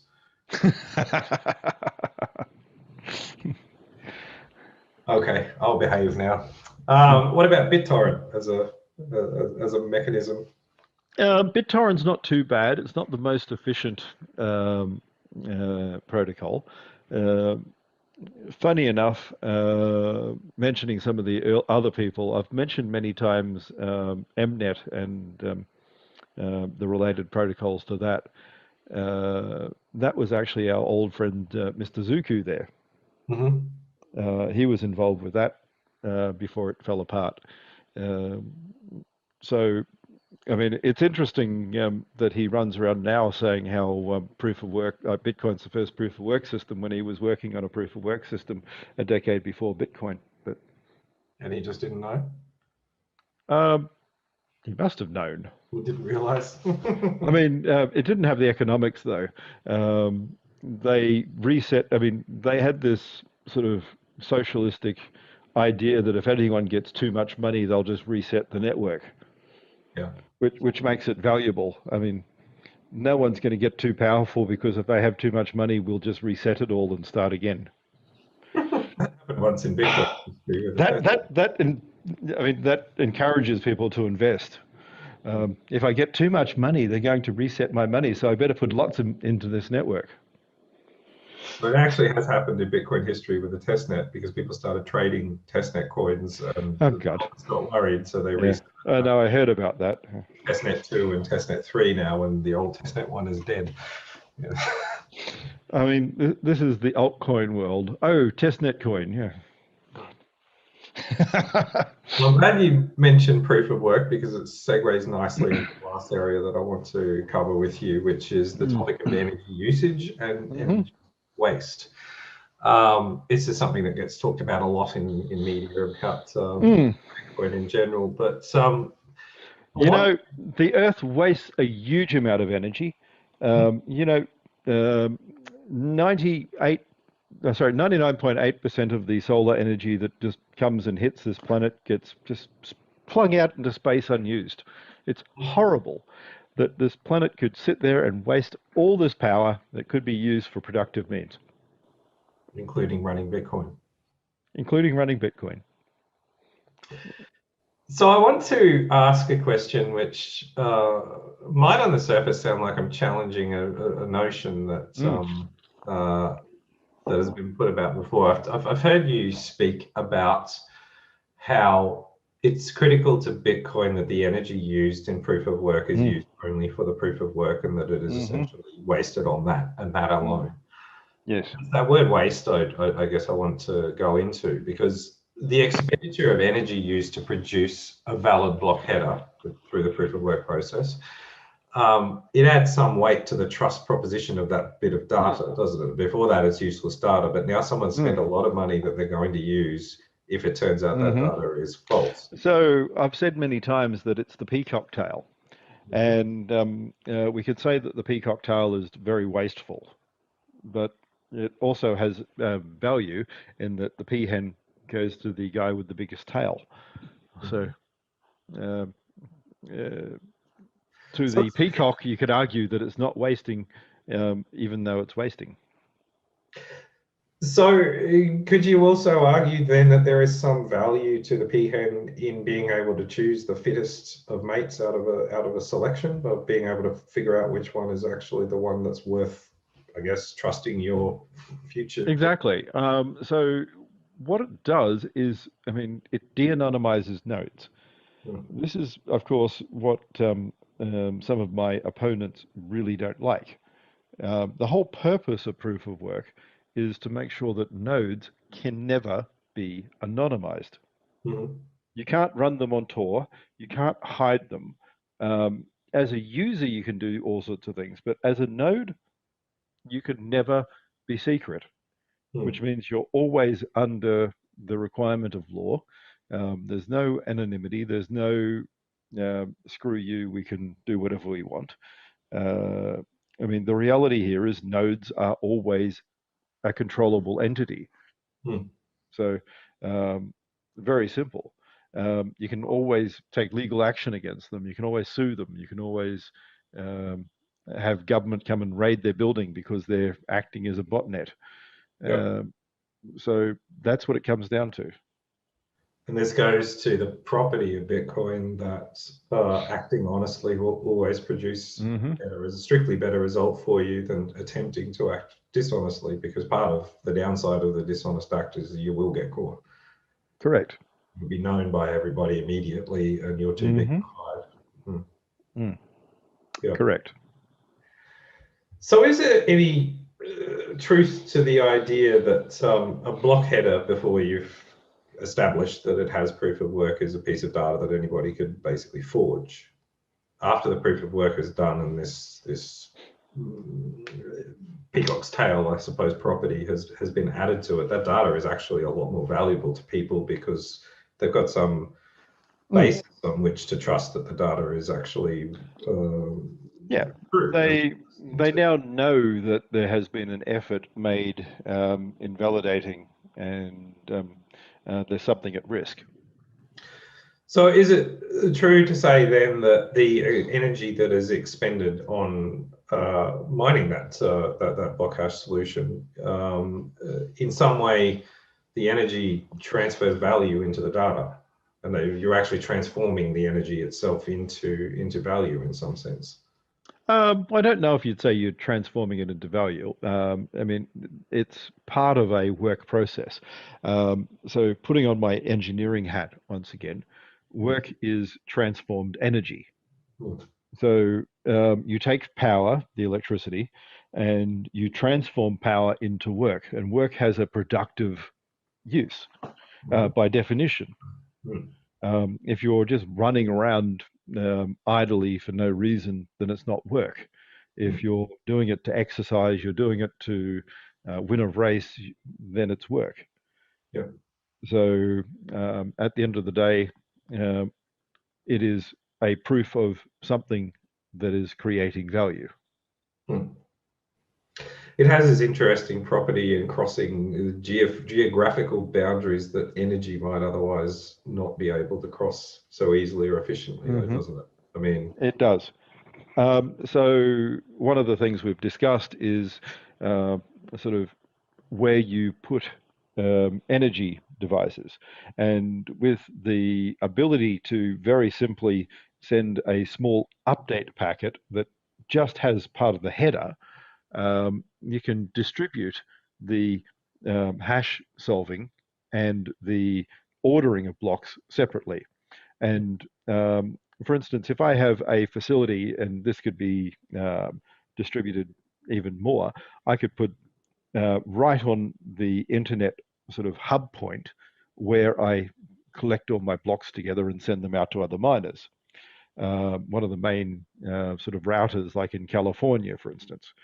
But then I could have a simple ISDN link that's intermittent back to somewhere in the middle of the Sahara Desert, and that facility could be using solar energy to run these machines that find the hash puzzle, and then very quickly and effectively they just send, this is the winning hash, and what you need to put it together, and then the remote unit constructs it all together, sends it out, and earns their money. And this essentially allows us to make use of energy that would otherwise be inaccessible to, because of transmitting 1,000 miles or 10,000 miles over high voltage power lines incurs so much efficiency loss. Where you can actually just use it at source. Yeah. So I was going to ask you before, when we were talking about the different actors, actually, what the right term is for the people who do the hashing, but I suspect after that conversation, the answer is contractors. Could be part of your own company. I mean, a branch. I mean, it could be a partnership. It could be all sorts of things. But yes, it's a subcontractor, most likely. Yeah. Okay, well, that brings me to the end of our questions, and I think that we're probably running over our time slot, as is normal for these sorts of things. So thank you very much for joining us again, Craig. Yep. And this brings us to the end of day one of our DevCon. We've got more things tomorrow. I'd like to close with one last question, which I guess is more for the app developers. And many of the people who'll be watching this today. The work will never be finished in terms of building the Bitcoin SV ecosystem, the infrastructure, the companies around it. But you don't want it to finish. Well, no, we'd get bored, wouldn't we? And then, exactly. Yeah, and then we'd have to retire or I don't know, go fishing or take up some other silly hobby. Yeah. So I don't think I'm ever going to ask you the question, are you happy with the state of Bitcoin? Because I don't think the answer will ever be yes. There's always going to be more to do. Always be a caveat, yeah. What are you happiest about in terms of progress over the last Oh, that we are actually making progress, to tell you the truth. That we're developing, that we're growing, that people are starting to use Bitcoin, make apps for Bitcoin, experiment. That people aren't sitting there asking me what I'm doing and saying, how do I do it? But rather actually trying to learn themselves. Yeah. And I think that is testified to by the fact that we actually have people here at this DevCon trying to learn more about how they can interact with Bitcoin, make use of the core infrastructure and the tools. So, all right, we will draw a line there. So thank you very much again. You're welcome. Dr. Craig Wright, and we will see you at another event very soon, no doubt. No problem. Okay.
Well, it's always interesting to dig into the depths of Craig's mind and get some insights into some of the early decisions of Bitcoin.